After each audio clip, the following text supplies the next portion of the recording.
Welcome to Chessable Masters. We have 8 thrilling days of chess ahead of us with both world number 1 Magnus Carlsen and world number 2 Ding Liren in the lineup. And we're also looking so much forward to the clash between the two super prodigies, 16-year-old Pragnananda and the youngest grandmaster in the world, Abhimanyu Mishra, at only 13 years old. This is Chessable Masters, and we're gonna make it an homage to the beautiful and sometimes frustrating chess opening. And I'm actually gonna guarantee you that if you follow our show this time, you will get better at chess. He's taken it. He's done it. Behind of a computer, Magnus Carlsen. Yeah. Rook is under fire. 2 seconds again by Eric. Oh, he made the move. Wow, look at the evaluation bar. Just shot up in Black's favour. Duda could not stand the tension. He took this pawn. It's going to be checkmate. Magnus shaking his head. Oh, look at the bar. 3 seconds. 1 second to make a move. Wow. This just looks glorious for white. This is my ultimate fancy, getting a position like this one from an opening. Crazy tactics. Prag is just showing off now. It's just a masterpiece. The winner is young Christoph Duda.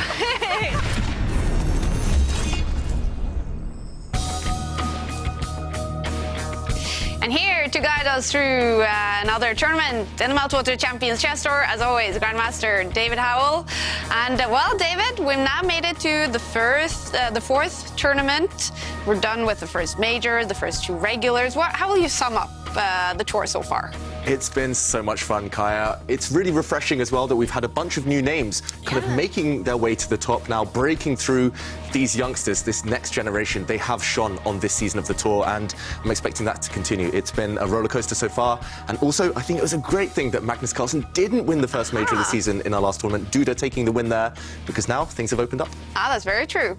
And the Champions Chess Tour, it is a full season of chess to decide the best online player in the world, consisting of a total of 9 tournaments in Chessable Master. It is the 4th tournament this season. Magnus Carlsen, he is on top of the tour standings overall, but after an incredible performance in the Oslo Esports Cup last month, 16-year-old Pragnananda, he's now chasing from behind, and he is one of the 16 exciting players ready to compete in Chessable Masters. And David, Prag, in only 3 months, has he basically gone from an exciting prodigy to just one of the favorites? Yeah, what a player we're seeing here, and he's maturing every single month. He's a superstar now already, Kai. He's been winning open tournaments. He nearly won the first major of the tour, as we saw last month, nearly beating Magnus Carlsen to that title, nearly beating Duda to the title. Incredible. Slipping at the end, but yeah, we're seeing a superstar in the making. It's going to be interesting to follow Pragnananda also in this tournament. We're going to start out with 4 days of preliminaries. It is a 16-player round robin. 3 points and $750 for a win, and only 1 point and $250 for a draw. Remember, every game matters this season, and all prize money is added to the overall tour standing. The total prize fund in the Chessable Masters is $150,000, and the top 8 in the preliminaries will qualify for knockouts with quarterfinal matches, semi-final matches, and then the big final. And now let's take a look at the 16 players, the lineup for the exciting Chessable Masters. All the way over in California, early in the morning, we have Sam Shanklin. And on the other side of the world, sitting in their homes, we have 2 players late at night in China. And David, what do you expect from world number 2, Ding Liren, back on the tour? Yeah, it's going to be fascinating to see how Ding Liren does in this tournament, to see how he approaches the tournament. He's definitely match fit. He's been playing a lot lately on the road to the Candidates tournament, and now that his participation in the Candidates has been confirmed, he's going to be treating this as a warm-up, but he will need the confidence of getting some wins. And Magnus Carlsen, he's actually playing from Denmark this tournament, but we have 2 Norwegians. Aryan Tari is back in the Meltwater Champions Chess Tour. And David, looking at this lineup, do you expect some exciting chess? I do. We only invite exciting players to the tour, players who like to fight, take risks, and go for those decisive games. So this is a great lineup full of experience and youth, and I think it's going to be a fun one to watch. And another player, of course, ready to fight in the Chessable Masters is Anish Giri. He is one of the most popular Chessable authors, and before the tournament, he did stop by the Chessable offices.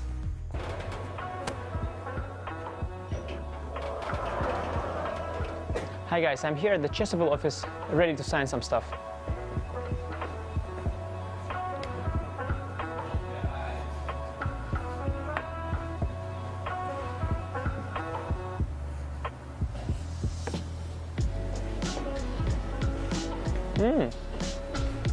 Nice position. Good luck. Good merge.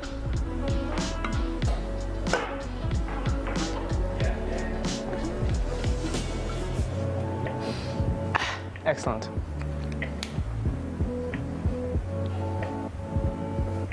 Oh! The able.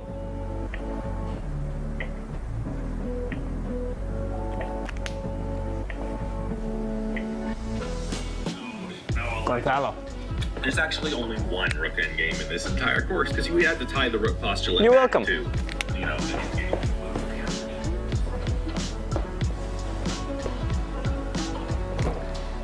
What are we reading here?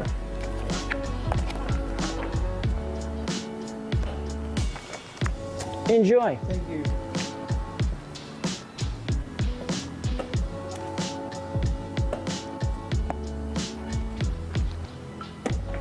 The hell are you doing?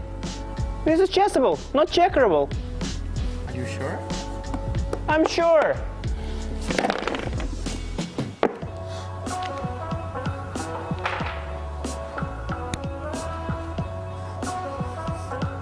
It's good stuff.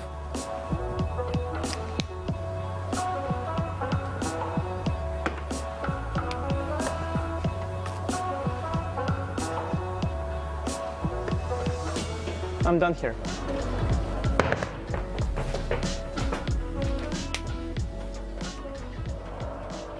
A lot of cool stuff, and we have cool stuff as always in the studio as well. International Master Houska and also Grandmaster Simon Williams. And Simon, Anish, he has a bunch of Chessable courses, but you have more, I'm sure.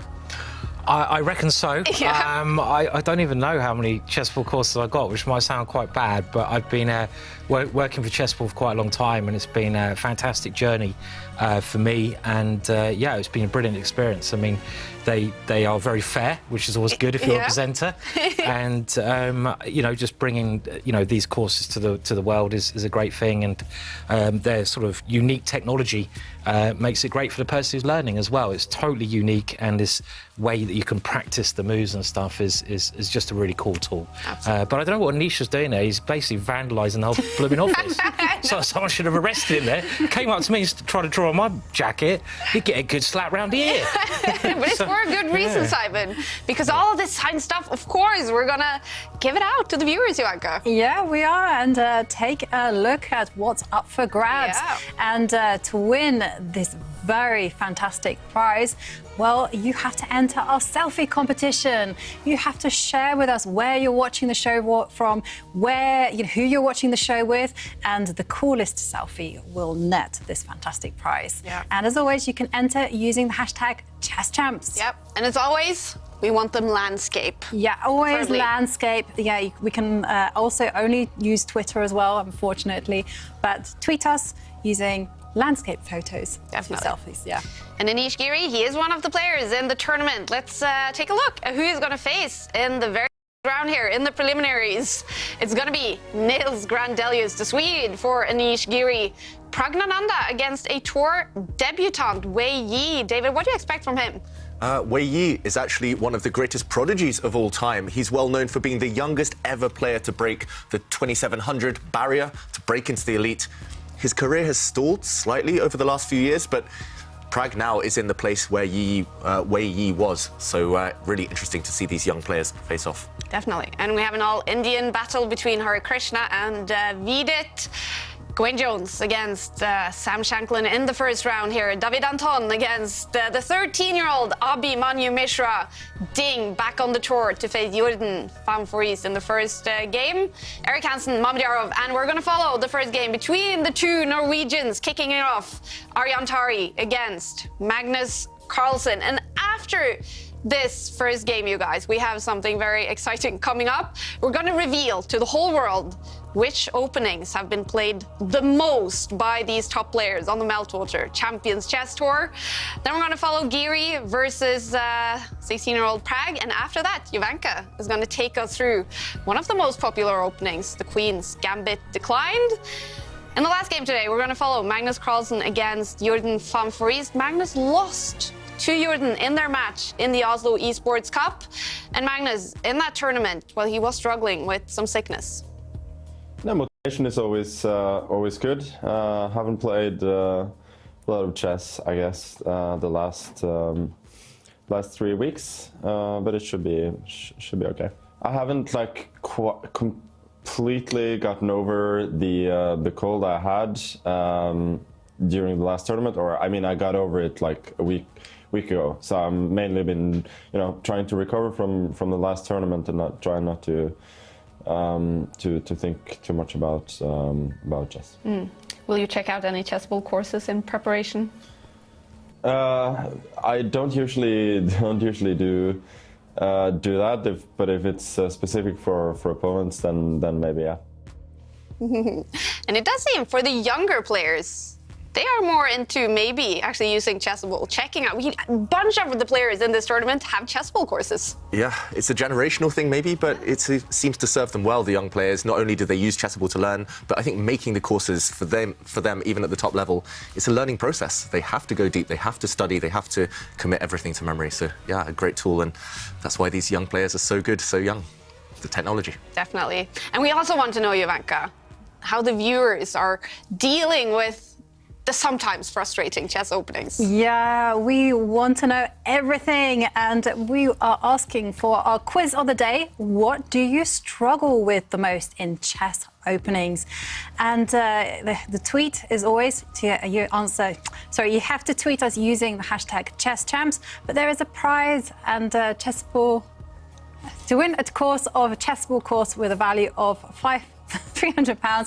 It will be the Alex Kolovich. Sorry, I got a bit flustered there.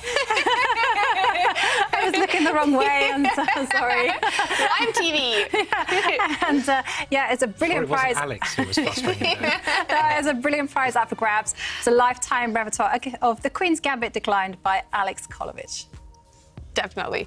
$300 is that prize worth. It's a great price, you guys. The first Chessable course we are giving out for the Chessable Masters. And the first game we're going to follow is Magnus Carlsen against Aryan Tari. And while we did mention it briefly, David, he did struggle, Magnus, in that first major. Look at this. This was from one of the last few days. He was actually sleeping. What was up with Magnus in that tournament? Yeah, a bit of illness, just lack of energy. Lack of focus, maybe, and it led to inconsistencies in his play. And there we see Magnus smiling because he had made a blunder. And that was the story of the tournament for him. A lot of one-move blunders, uncharacteristic. And that's something that he'll try to eradicate from his game now. It's hard at the top level. I mean, everyone is so good nowadays. You can't make mistakes. You can't be off your game. And for Magnus, those health issues maybe played a part. Do you expect Magnus to come sort of hungry for revenge, sort of, in this tournament? Yeah, absolutely. I mean, I have to say one thing. During the closing ceremony of the Oslo Esports Cup, Magnus looked furious on stage. He wanted to be the one winning that NFT. He wanted to be the one in that moment of limelight. So, and the whole chess world sort of came to his hometown as well, Oslo. And I think those are the kind of things that just gives him that extra incentive to fight that a little bit harder. And I don't think we'll be seeing too many jokey openings. But I might be wrong, of course. Because we did see a few from Magnus, definitely the 1F3. Yeah, 1F3, which I don't think we've ever seen any top player in history play before. Magnus used it. Actually won his match later in the day against Duda, but I think Magnus, he's going to be serious. He wants to win this one. And there we go. The players almost ready for their games. They are. We see Erik Hansen taking off his hoodie. He is sitting in Canada early in the morning. For him, Ding Liren is having, is it some coffee? He might need it. It's getting close to midnight for Ding in China. We do see Magnus is ready. Magnus is playing from Denmark in this tournament, waiting only for Aryan Tari, his opponent, and also who is facing Pragnananda in this first game. We're waiting for him. Wei Yi. Wei Yi, in China, late at night. This is the lineup, you guys, for the Chessable Masters, and we're going to pay a lot of attention to the openings. So, Simon, what openings do you expect when Aryan will have the white pieces against Magnus? I expect it probably start with one of the pawns in the centre of the board, maybe the pawn in front of the king. which is, well, best by test by Bobby Fischer. That's what he said. And, I think with White, you're playing the world champion round 1. Obviously, you'd love to get a win, and he has actually played that move. It looks like we've started, funnily enough now. But you don't, and it's kind of at top level got a bit of a drawish reputation. But Magnus's first move is a real shock already. Wow, let's get into the game. Okay, so Aryan, maybe a problem with the camera. We'll try and get that fixed as we go along. Magnus looking confused there, but as Simon mentioned, it's a bit of a surprise. It's the French defence, and we've only seen the French defence played a handful of times so far on the tour this season. It's very rare at the top level, actually. More popular at club level, tournament level, maybe. But yeah, Magnus, he wheels out this opening once in a blue moon, so a bit of a surprise. And Aryan reacting by bringing the white knight out, protecting the centre, and Black's bishop coming out means we're going to get a really feisty game in this one. Simon, you're a bit of an expert yourself on the French defence. Yeah, I'd certainly. I mean, this position I've had hundreds of times before. It's also included in some courses that I've done. And the move that Magnus plays here actually was one of the first moves ever taught to me. This little move here, which might look a little bit strange, when I was about 7 years old. I remember my dad told me this move because the point is you're trying to swap off one of White's best pieces, which is that bishop next to the king. Can be a very dangerous piece. But in general, the French defence, I think, is a very exciting opening, actually. And you can, if you go back historically, it was like the games between Mikhail Tal and Botvinnik in the World Championships, and their games were so fascinating in the French defence. And it was around then when the opening got quite popular. I know that Nepo has been using the French defence as well as recently with the black pieces. So it's pretty, it's a good opening, definitely. Yeah. A very good opening. I think one of the players, a couple of the players maybe in this event have done Chessable courses on the French defence. Definitely Anish Giri. Anish Giri, and I think Pentala Harikrishna as well. On French toast. Yeah, I think beating the French defence. So maybe these players will have studied their opponents or some of their rivals' Chessable courses. Meanwhile, a few strange moves have been happening. We saw Black's bishop, when it was attacked, go the whole way back. Magnus is trying some really creative stuff, but definitely don't try this at home. I was looking at this, David, just a month ago when I was playing the Reykjavik Open. Okay. I was preparing this actual position against Max from a very strong player from Holland. And I looked at this position because I thought, I don't want my opponent to attack me because he knows so much theory. Can I get a position where I can play easily? And I looked at this and I thought, I'm not sure I like it that much for Black.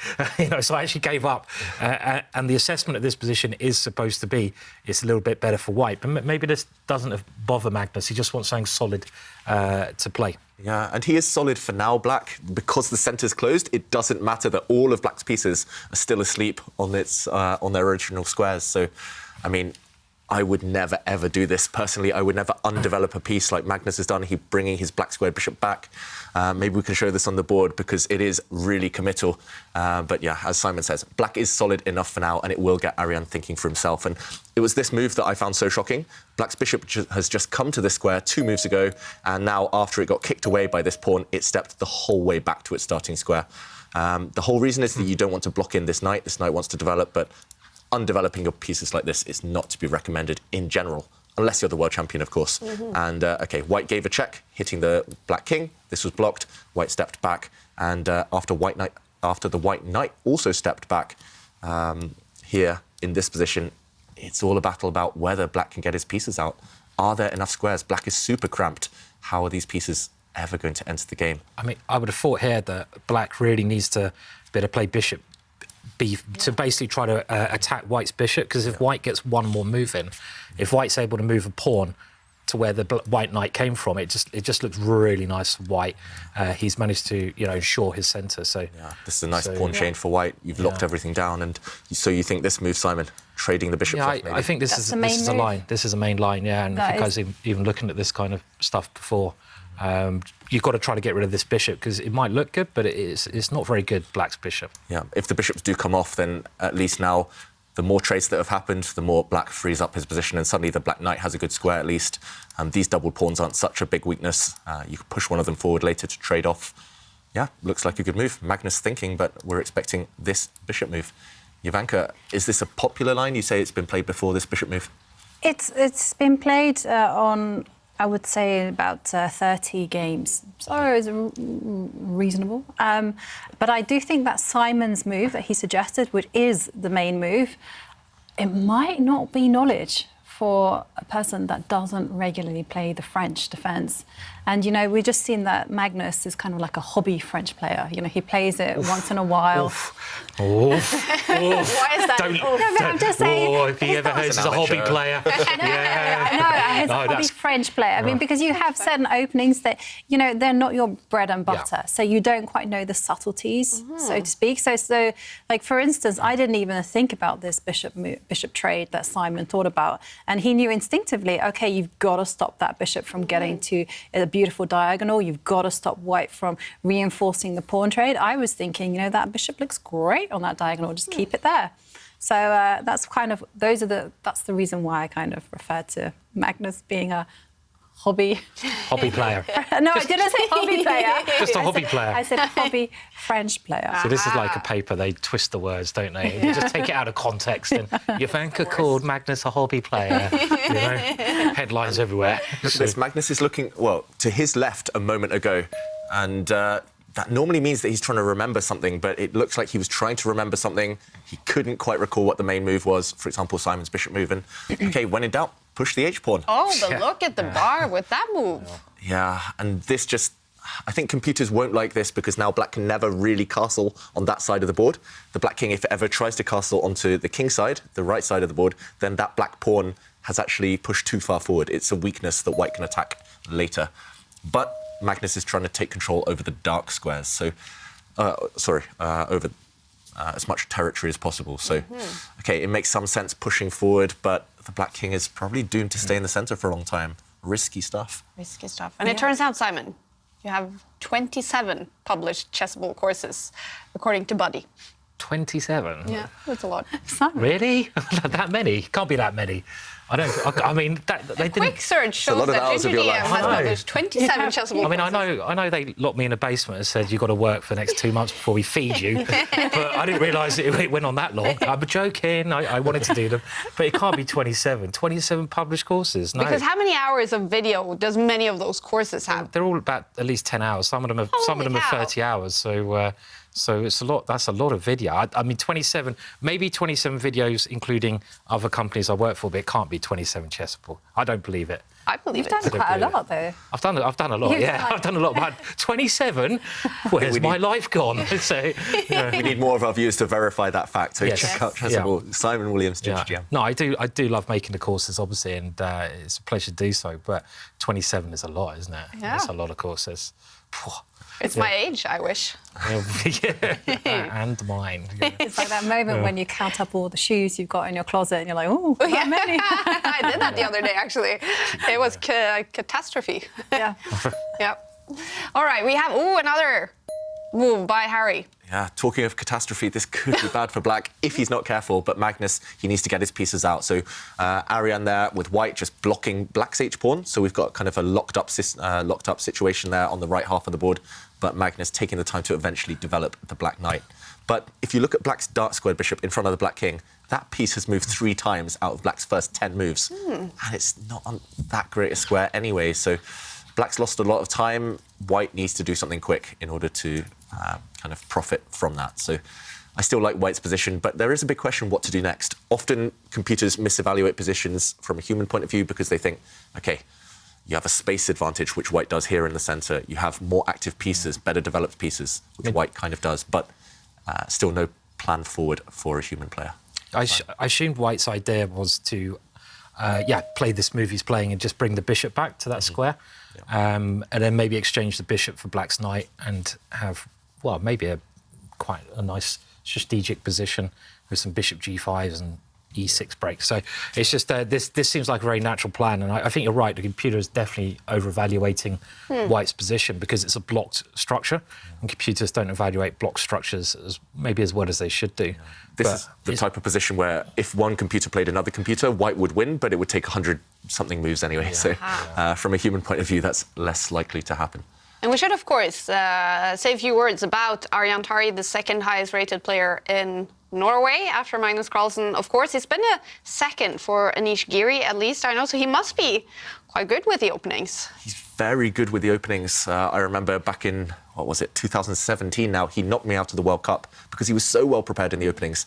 I would often struggle to get any advantage when I had white, and when I was black, I was always on the back foot from an early stage. So, yeah, I mean, he's very, very strong. He's broken through slightly lately. Yeah. He's pushing slowly towards that 2,700 mark, which kind of signifies the real kind of creme de la creme. But, yeah, I think it's been a great thing for him having Magnus kind of as that role model for him to aspire to. But at the same time, it must be hard always being the number 2, right? Do you think, always being compared to the world champion. Do you think Magnus is a good role model for Aryan? Yeah, I mean, chess-wise at least, definitely. Why not? I mean, imagine having the world champion hanging out, playing practice games. Definitely. They're very close. They've played on the same international team for years. And I was just thinking, just that ability to play blitz against the world champion, and just think about it. You managed to test your wits for hundreds of games, and if you manage to score something, great. If you don't, it's a learning experience. And only 22 years old, Aryan Exactly. Tari. He is a lot younger than Magnus Carlsen, almost 10 years younger. Yeah, former world junior champion, I Yeah. think. So, yeah, still a lot of room for him to improve.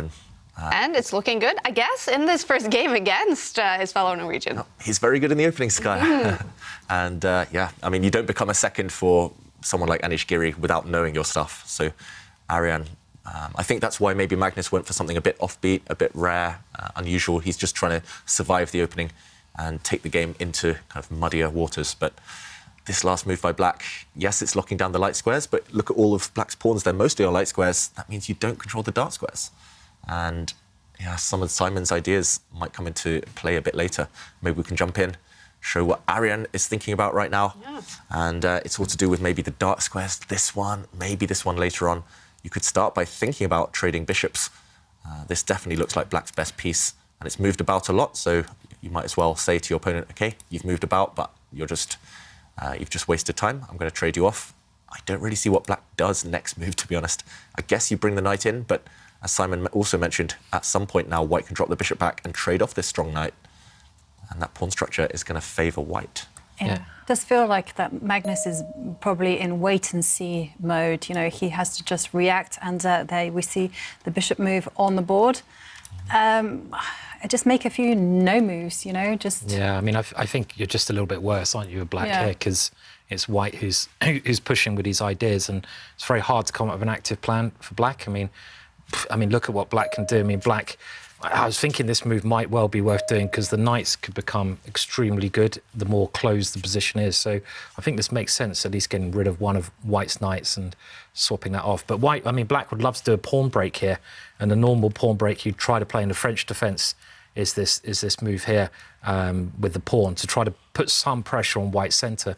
Without this pawn break, it's very hard for Black to get any counterplay. As you say, Ivanka, he just has to kind of wait and see what Tari's going to come up with there. Yeah. So a little bit better, definitely, for White. Yeah, and unfortunately for Black, this desirable move you mentioned, it's not possible because of this pin. So just by logic there, maybe Black can get his king out the way, maybe plant it on this square, which is relatively safe. You're not castling, but you're kind of guiding your king towards safety. And then next move, potentially, you can start pushing forward and putting some pressure on White's stronghold in the centre. But it's very slow for Black. Also, White is spoilt for choice. Which way do we think White's going to castle? There are arguments for both sides of the board. Also, White has the luxury of maybe even taking as much space as possible on the wings. And I'm just kind of using pattern recognition. OK, and we see Magnus kind of abandon this idea of pushing the c-pawn forward. And instead, I think he's just trying to lock down the position. Do you think, Ivanka, after White's bishop moves away from the attack, is he going to play this? And look at what Black's pawn structure now, all on the light squares. I mean, this is so weird. Yeah. Looks like a mountain chain, like the Alps. I think, you know what, I think he's going to do that. He's going to do something similar. He's going to do something similar like that. But then again, it's White who has the luxury of opening up the position. They have the pawn breaks. And like you've kind of said, the White king has the flexibility to go to the right, to go to the left, he can go either side. And once again, Magnus, it has to wait in a constructive way, which is not easy, actually. Yeah, that being said, I mean, it seems that we generally like White's position here in the studio, but it's still hard for White to find the breakthrough. Black is rock solid because of this pawn chain.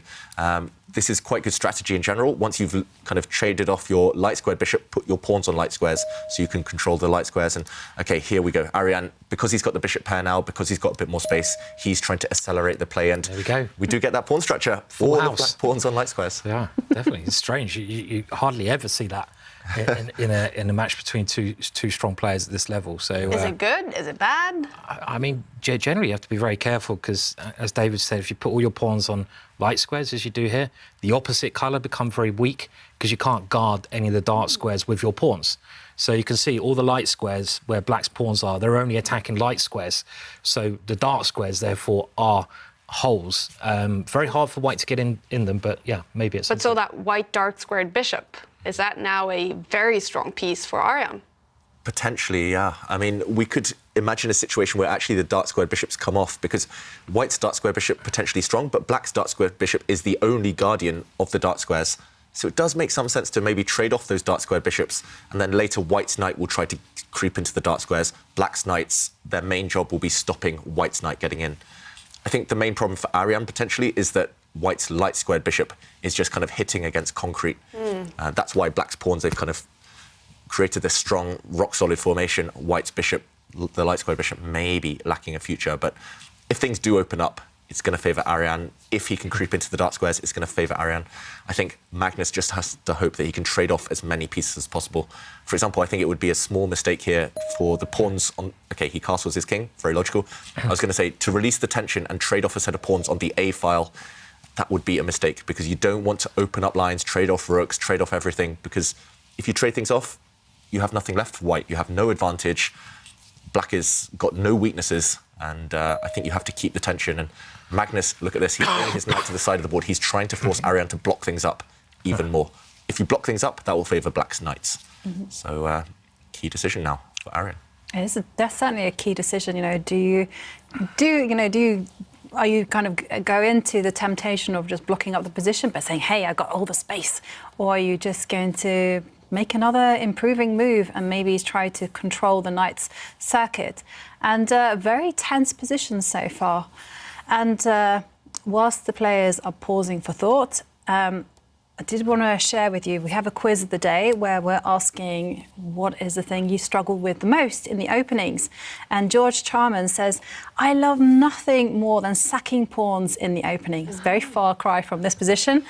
For a promising attack, only to realise 3 moves later, I'm dead lost. Perhaps I need some Ginger GM magic. Yes. What would be a good chessable course for him then, Simon?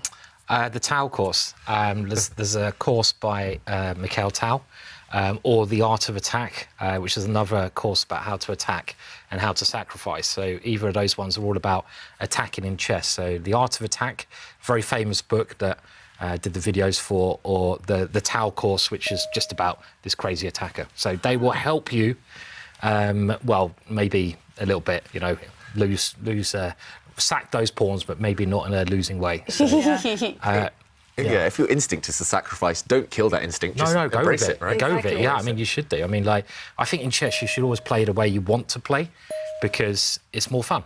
But I have to say, I really don't like what Aryan's done here. He's basically, I think, gone for the draw here. Maybe I'm being a little bit critical, but why close down the queen side? You didn't need to do that. I mean, in order, you know, it just doesn't look like the right strategy from White there, personally. Yeah, we've seen one side of the board completely locked down now. Nothing really is ever going to happen on the left half of the board. So players switched completely over to the right half. And Magnus, he's dancing with his knights. He would love to trade off one set of knights now. If White's knight disappears, White has no chance of winning this game. So Magnus, he wants to bring this black knight that's just moved to the top of the board over again to challenge White's knight. And if those knights disappear. Maybe we can show that, David, where White decided to block down. OK, they're going to have a bit of manoeuvring here so we can come back to the position, but nothing's going to happen immediately. So just a few moves ago. Yeah, there was just this moment where Aryan decided to play his pawn forwards here. And you can see after this move, there's nothing that can be done on the queen side. There's no pawn break. So as we see, everything's locked up, as Dave mentioned. But if we go back, Aryan could have even just taken the pawn. Let's say he takes the pawn. This keeps the position more open. It gives more winning chances to both sides. But if you want to win, you've got to keep some open lines. You can't block the whole position down. So maybe this is a tactile draw offer, I would have thought. But I don't know. Seems a bit strange. Yeah, and there was no rush either. I mean, for example, at the minimum, you could lift your rook up the board, swing the other rook across, try to open up this line. Yeah, just keep the tension. Don't commit when you have so many options. And if we fast forward to the current position, Ivanka, what do you think? Any chance now for White to break through? I mean, it looks very unlikely to me. It does look very unlikely, and the only thing that I can see is that, you know, it's a closed position, so therefore everything will hinge on a pawn break on this opening. And the only opening there is actually to pick up a pawn on the right side, and unfortunately, the white king is there. So I envisage that if Aryan is feeling in an aggressive mood, his king is going to take on a Herculean journey over to the blocked up side of the board, and then initiate something on the right side. Yeah, for example, if you could pick up the white king and plant it on this side of the board where it's completely blocked, completely safe, then you can start launching pawns forward, as Ivanka mentions. For example, this one, even if it comes at the cost of a pawn later, just to explode open the position, to open up lines. But the problem is, firstly, this journey with the white king takes a long time. And secondly, even if you achieve that, Black's king is going to be equally safe on this side of the board, and opening things up here still looks like a distant dream. Black has kind of locked down the only possible pawn break to open up lines. It does seem, though, that White has all the winning chances, even in what probably is a very locked position, because, again, with a position so locked, as you mentioned, Ivanka, you have to look at pawn breaks, and Black hasn't really got any pawns that he can move that ever. His only one is moving this pawn next to the queen, but that will just make his position worse. So White does have a pawn break to attack the knight, even if it takes ages to arrange. He's still got potential, and often it's who's got the potential in the position. White's got potential in this position, Black doesn't have potential, and that means White's got better chances here. Yeah. And as you mentioned, Simon, there, just to show on the board, if Black ever pushes this pawn, for example, if White waits, if you ever push this pawn, you only help open up towards your weaknesses. Black just has to sit and hope, but Magnus is quite good at sitting, and he's very good at kind of doing nothing, just kind of slow manoeuvring moves, getting ready for the action to really happen. And yeah, the status quo, it was going to be maintained for a long, long time, I feel. And it seems it's a calm, maybe a little nervous start to Chessable Masters. The bars in most of the games, as we see on the bottom of the screen, is roughly to the middle. I do see that Mamadjarov, the bar is liking it for him against Erik Hansen. Other than that, maybe for Ding against Jordan van Vries, the bar slightly over to Ding's side. But so far, a calm start to the Chessable Masters. So when will it explode? I do suspect it will explode at some time. We know it will. The tour this season has been crazy. So many decisive games, barely any draws. No quick draws, at least. And, yeah, the players, when they find their stride, that's when we'll see the action. Yeah, and no one wants to get that bad start. So I guess, do you think when we look at stats, we're going to see some different openings, maybe more solid, non-losing kind of openings in the first few games? Well, you know, traditionally, that is the thing you would see. But in these tournaments so far, no. The players have been playing with wild abandon, and they've just been playing fighting chess. From the very start. From the very, very start. And, you know, Magnus is actually renowned for being a slow starter. That's true, yeah. You know, maybe even losing the first game and then just getting off quietly and then kicking into gear. So, yeah. But, I mean, I don't expect that at all. I think maybe this one, if it's a draw, you know, and I would fully expect it to be a draw, I suspect the other games, there's probably fireworks on the board.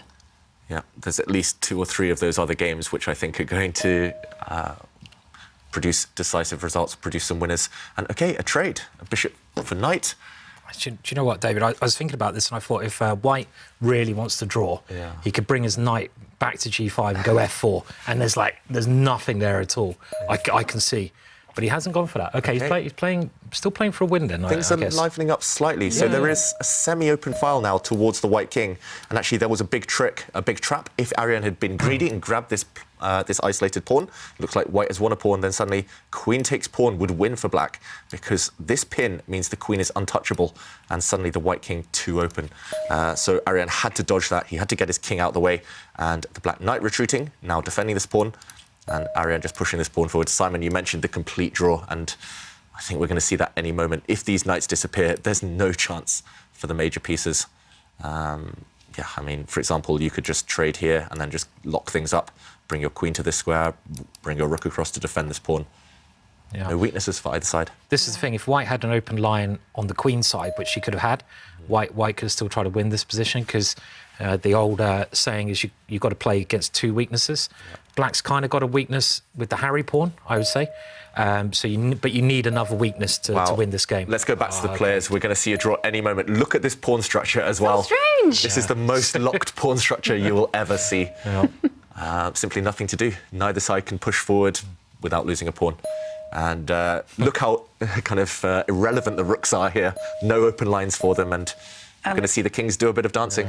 That's it, and Aryan's king has wandered all the way. Is it going to come back again? Are they going to repeat moves, actually, by just moving the kings backwards and forwards? Magnus is repeating, no doubt about that. And we have a draw between the two Norwegians in a very strange pawn situation on this board. I want to take a picture of that. That's very cool. We don't see that often, but a draw for these two. So we're going to jump into another game in this very first round in Chessable Masters. Aryan Tari, he must be feeling okay with a draw against the world champion. And Magnus with the black pieces, an okay start. It's an okay start for Magnus. Aryan as well, he knows he's got his most tough opponent out of the way. So, yeah, it will depend on how the rest of the day goes. But I think neither player is going to be too unhappy right now. All right. But let's see if fireworks is already starting to happen in the Chessable Masters. We're going to jump into one of those games where I did see the bar jumping up for one of the players. We're going to follow Ding's first game here in Chessable Masters. Here we go. Okay, well, the bar is jumping back down and is gaming against Jordan Famfries. What are we seeing on the board? Okay, I think we are seeing the wrong position, unfortunately, because the kings aren't on this board. I think we might need to do a quick refresh here. Whoa. Oh, wow. There's a lot of knights on the board. There aren't any kings, so this isn't the position they've got. This would be a kind of weird, cool new form of chess. Cool. Yeah. Where are the kings?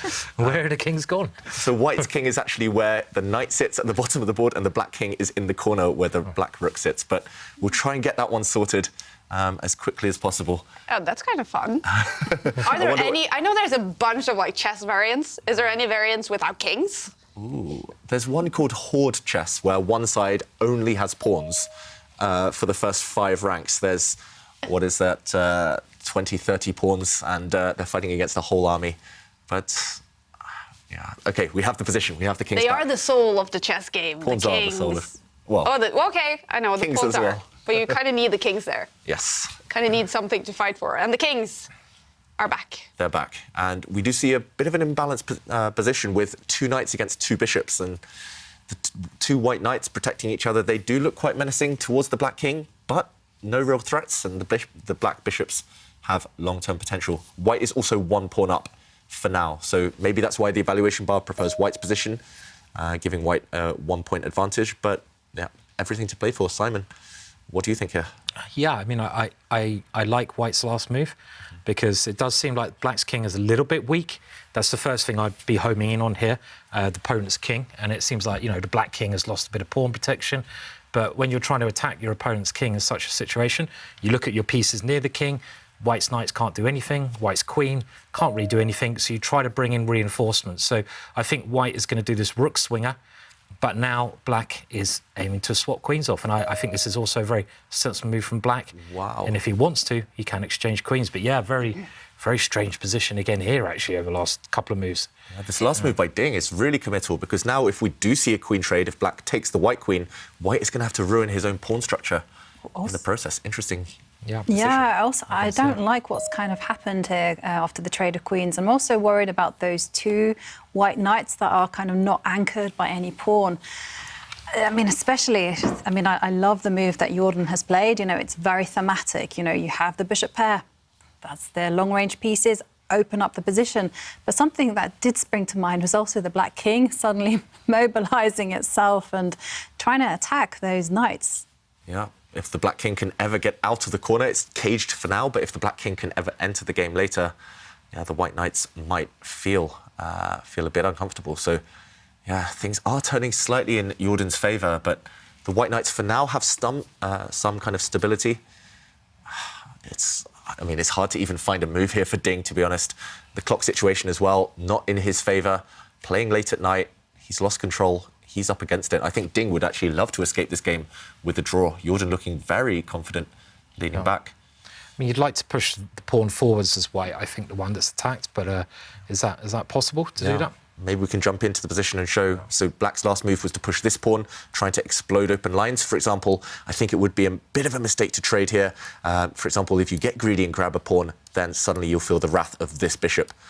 This bishop now pointing down towards the king, winning the knight maybe in the process. So you can't get greedy. OK, he doesn't play your move, Simon. I was about to say maybe it's very logical pushing forward with a pawn, but maybe he was just reluctant to leave these two kind of this duo intact. This would have been very complicated, very tense, but instead he's brought his king to this square. OK, it's off the open line, but it's onto the diagonal of the black bishop. Somehow black's bishops look far scarier than white's knights. And maybe there's a strong move right now. The computer really liking this position suddenly for Jordan. What can he do? The most obvious move is to trade off a set of pawns here to take this pawn. White's knight will go back. But for now, at least, this pawn is defended by white's rook. So still, these bishops struggling to break through to the white king. Yeah, maybe if you continue that position a little bit further. I did just cheat, but I think it's a pretty obvious move that black can unleash the rook and capture the pawn with the bishop. This one on b3, probably the most logical. The other one's probably not as relevant. Yeah. And this now looks like, if you take these exchanges, it looks like black's dark squared bishop has a lot more point. I know white can win a pawn with check here, but still, it feels like black should be doing a little bit better here at least. Black has an active rook, active bishop. I don't think black's in any trouble. White has one extra pawn, but yeah, these two pawns, these doubled pawns, they only really count as one. They're both very weak. And it's the active king as well for black. It's an amazing piece. I mean, it can step forward. I really like Jordan's position here. I think that's all gone a little bit wrong for Ding. So it looks quite simple, actually. The solution for Jordan, just take this pawn off. And as Simon said, after a trade, you can unleash this rook by moving your bishop out of the way. For example, taking a pawn and winning a pawn back in the process. And, OK, let's go back to the players. Jordan, now the times have balanced out. Jordan down to 3 minutes. I think for sure he's seen that variation. He's just trying to look if there's anything better. And, OK, he does trade a set of pawns, opening things up for the bishops. And, I mean, Jordan, he came into the tour sort of saying that he prefers over the board. He thinks it's better at over the board. But he is now, I think, actually in 5th place on the tour standings. He had a bunch of great results in the Oslo Esports Cup, winning against Magnus Carlsen, for example. He's playing super interesting games, always entertaining. It seems he is this is a suitable format for him. Definitely. And he's still relatively young as well, 22, 23 years old. And, I mean, he's always maintained that classical chess, long chess, is his best form. But lately, I mean, he's really sped up. And I can tell he's been improving. His game is kind of more all-rounded now than it ever was in the past. Endgames were a big weakness. Kind of slower positions were a big weakness. Now Jordan is very universal. And, OK, he's trying to be even more ambitious than the line we showed. Instead of clarifying things, trading things off, even if he could have won a pawn in the process, Jordan has just shuffled his rook across to an open line. That black rook now is completely open, and if it can drop down to the 2nd rank, checking the white king, it's going to be big danger for Ding. So, OK, time limit as well. He's going to start playing a factor. OK. Yeah, clock's ticking down for Ding Liren. It is also ticking close to midnight, if it's not already midnight for him in China. Jordan is sitting in Belgium, I think, or is it Netherlands?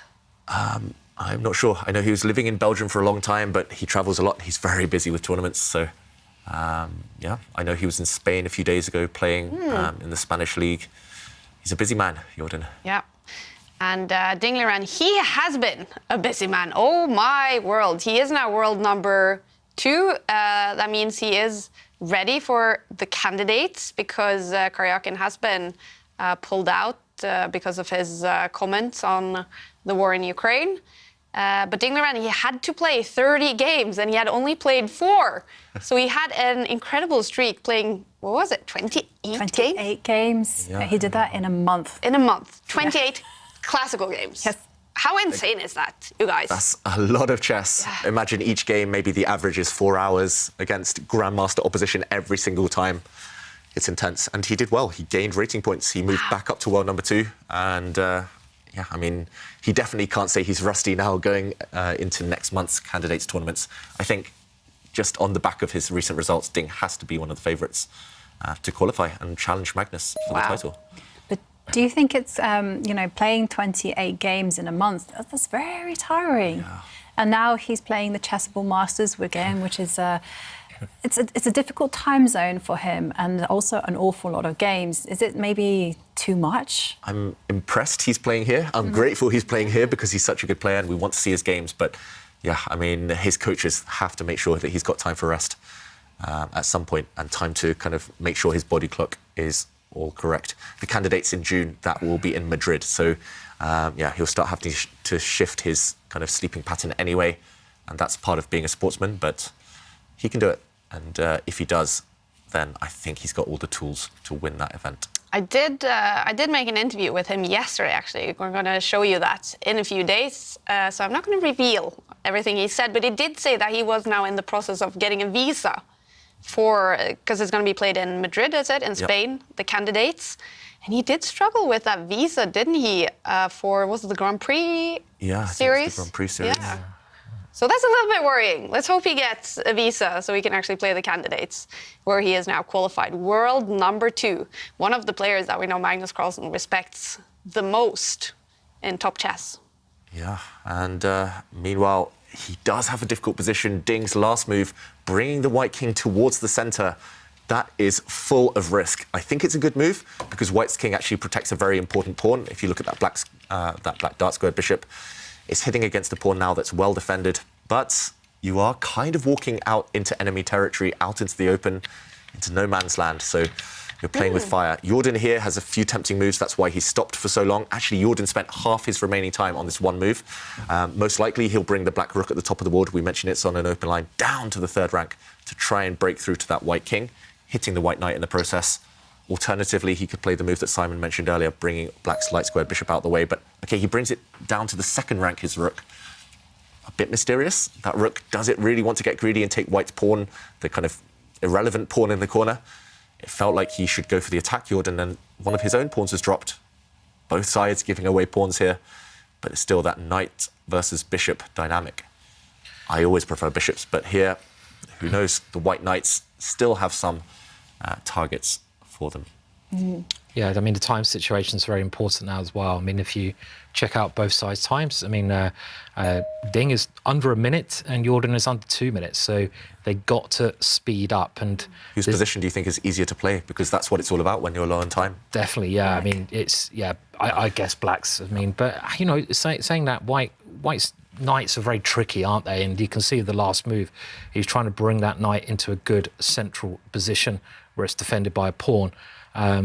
So, I mean, again, any result here it is still all to play for both sides.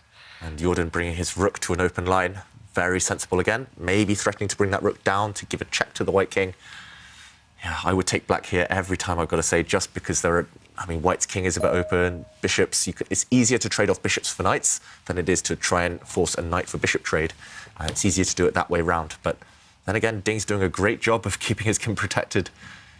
It's important as well, white's knight on the edge of the board. We haven't talked about it too much, but it's stopping black's rook from coming to the G file and giving a check. You know, maybe white, I mean, again, I'm a bit blunt sometimes with the way I look at my opponent's king and try to attack it. But, you know, there are some ideas for both kings are in a bit of danger, actually. But the black king is stuck in the corner.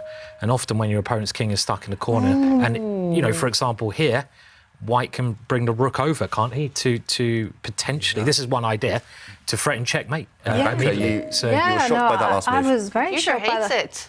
I was kind of trying to. I thought it was a bit too loose to make those type of moves. Look at White's king hiding on the edge of the board. You can go rook over still. I mean, Yeah. maybe we can show this. There's a nice idea. You can threaten checkmate with the rook, and it looks like Black has a very good check, for example. Yeah, check here. But it doesn't work because you can just take that wait, bishop. look at the stockfish. Yeah, wow, Stockfish says White. OK, he's found it, Ding Liren, in this last position. Exactly the same idea Simon mentioned. Instead of bringing this rook across, the other rook. And it's forced checkmate. I've just taken a peek. It's forced checkmate in 5 moves. Wow. Black can't prevent this. This was like commentators' curse the other way. Because it's like the Black king's in the corner. All we got to do is checkmate it. And look what he's done. Look at Jordan shaking his head now. There's no way to stop this checkmate. How do you stop it? For example, if you bring your rook the whole way back, suddenly the white knight jumps in, and the white knight is going to be the one delivering checkmate. Suddenly, look at this king in the corner, nowhere to run to. It's checkmate. We're about to see it. Jordan now with 30 seconds, but he can't keep his king safe. There are 2 big threats in the position. Firstly, this one, checkmate in 1. But secondly, the white knight also jumping across and trapping this king in the corner. And simply nothing to do. If you step forward with your pawn, there's a beautiful finish here. This black bishop guards this square now, but you can distract it, get it away, give a check, and after the one rook is captured, this other rook gives checkmate. And, OK, we're going to see this on the board, as we showed.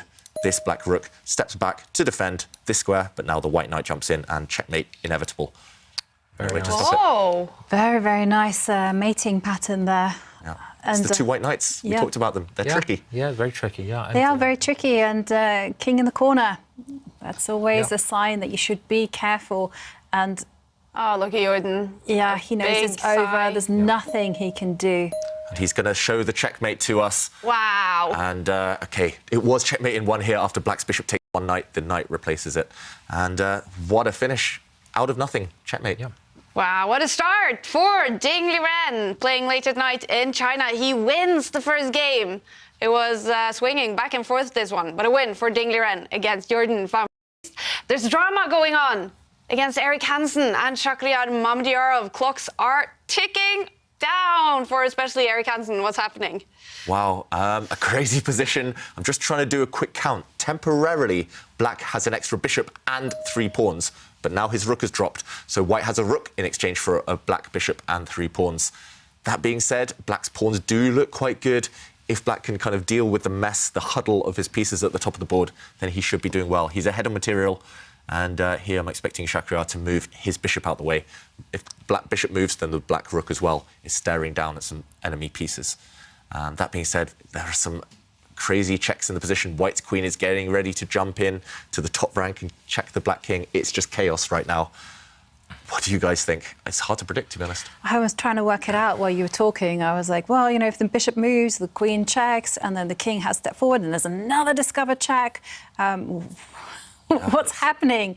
It's crazy, but I somehow feel that it could be the bishop and the queen, that pair, that is going to cause a lot of problems for White. I think if Black can just take 2 moves and consolidate, solidify everything, Black is the only one who can win. But, I mean, there are just too many tricks, especially White's queen going up to the f8 square near the black king. And that's the big one. Do you allow it? Do you stop it?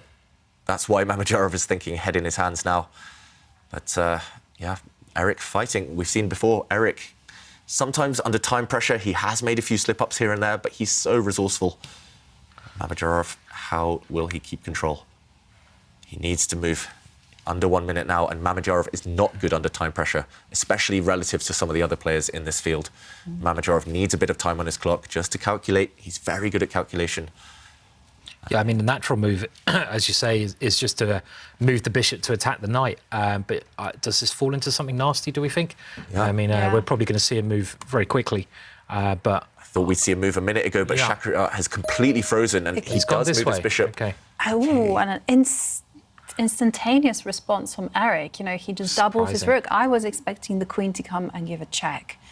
I don't think there's even a threat here in the position, because that dark square bishop that black's got, the light square bishop, shall I say, and the black queen pointing. Jovanka said it might be the queen and bishop which end the game, but they're pointing horribly towards a weak square in white's position here.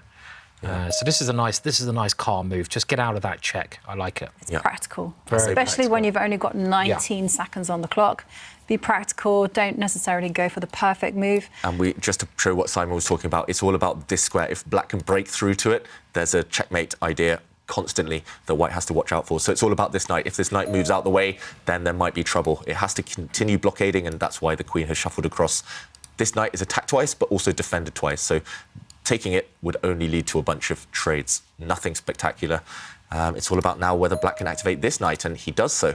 He brings it forward, threatening a really nasty knight jump into the centre with a fork, hitting the queen, hitting the rook.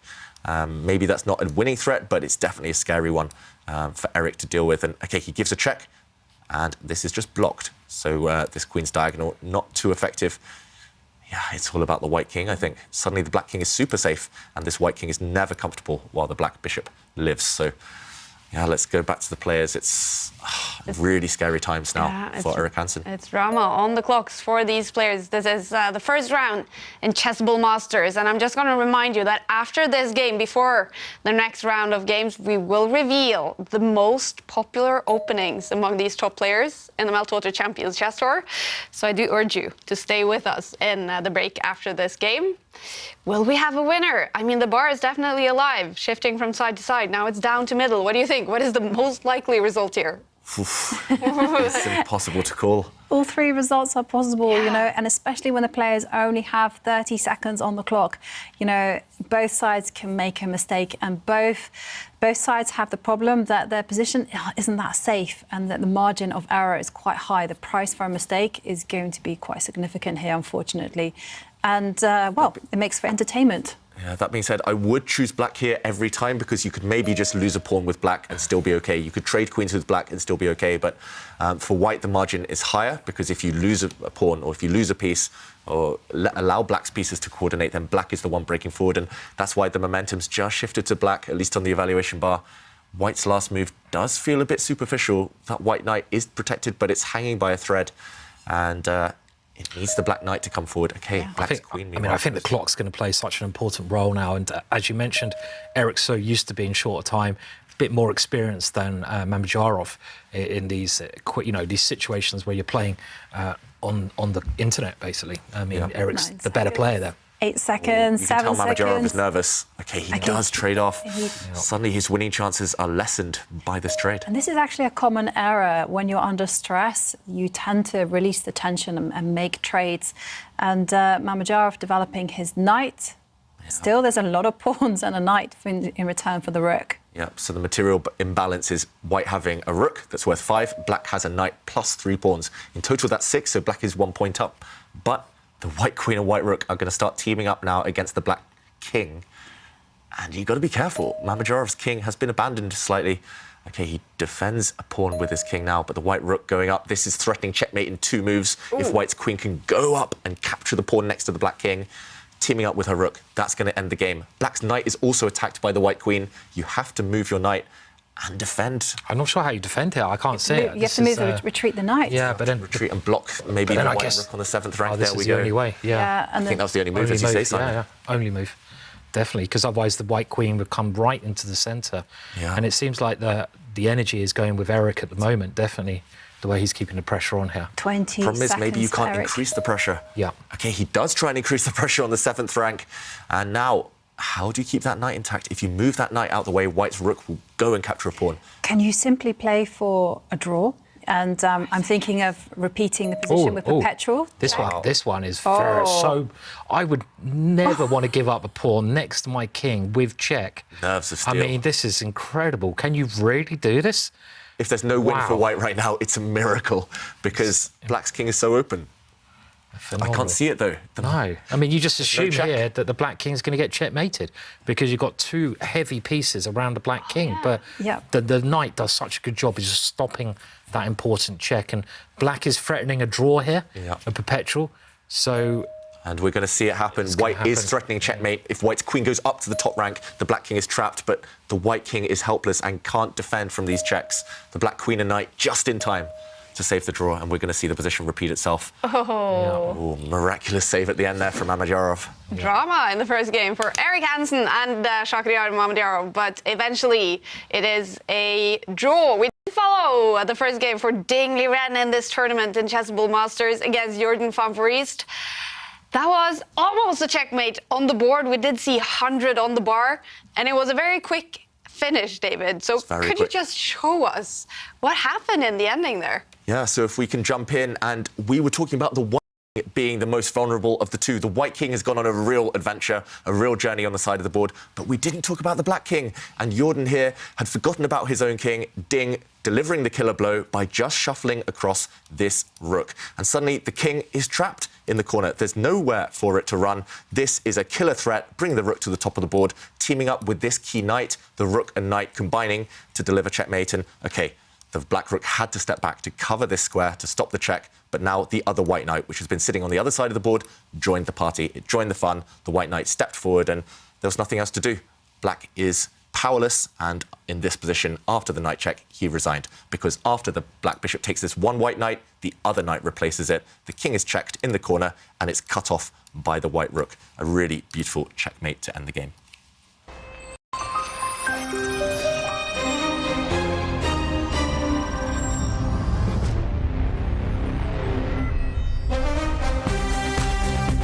Coming up in only 10 minutes, round 2 in the preliminaries in Chessable Masters, we're going to follow Anish Giri against 16-year-old Pragnananda in that game. Both of them coming from draws in the first round. And you guys, coming up in just a few minutes, we're going to reveal to all of you which openings are the most popular in the tour among these top grandmasters. And later today, we're also going to follow, of course, a game for 13-year-old Abhimanyu Mishra, the youngest grandmaster in the world. We're going to finish off today by following the game between Magnus Carlsen and his World Championship second, Jordan van Voorhees. But right now, we're going to take a quick commercial break.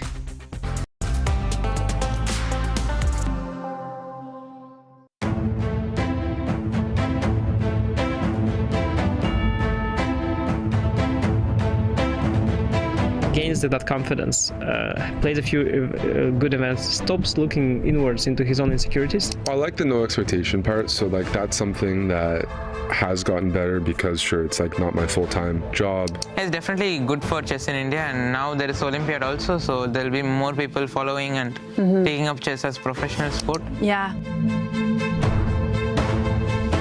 And it's surprisingly concrete still, no? Like, he takes d4, good move, this d takes d4, then d takes d5. This line was essential and forced, but also not rocket science to map out.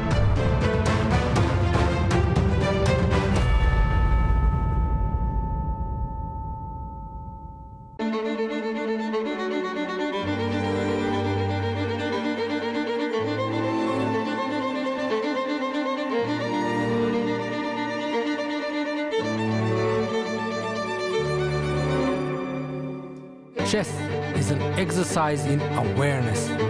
It is evolution in motion. I evolved. This is where I am today. I like the feeling of strength that the pawn on d5 gives me. It feels like building a castle, a fortress. Pawn goes to d5. It is supported by its brother on c6. Knight comes to f6 for more stability. Bishop goes out to f5 as a guard outside the gates. Eventually, the pawn on e6 forms a triangle for the safest pawn structure in the center. It gives me confidence for the upcoming battle. This is the Chebanenko Slav.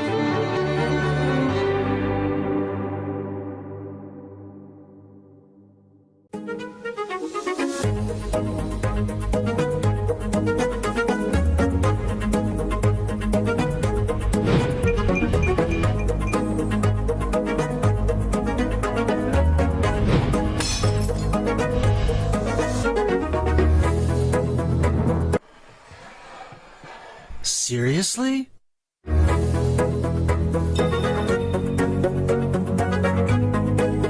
Checkmate.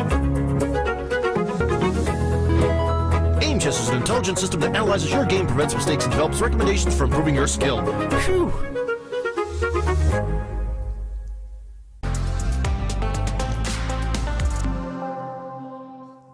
Welcome back to Chessable Masters. We are making this tournament an homage to the beautiful chess openings. And now let's hear from our expert Grandmaster David Howell on the basics of the chess opening.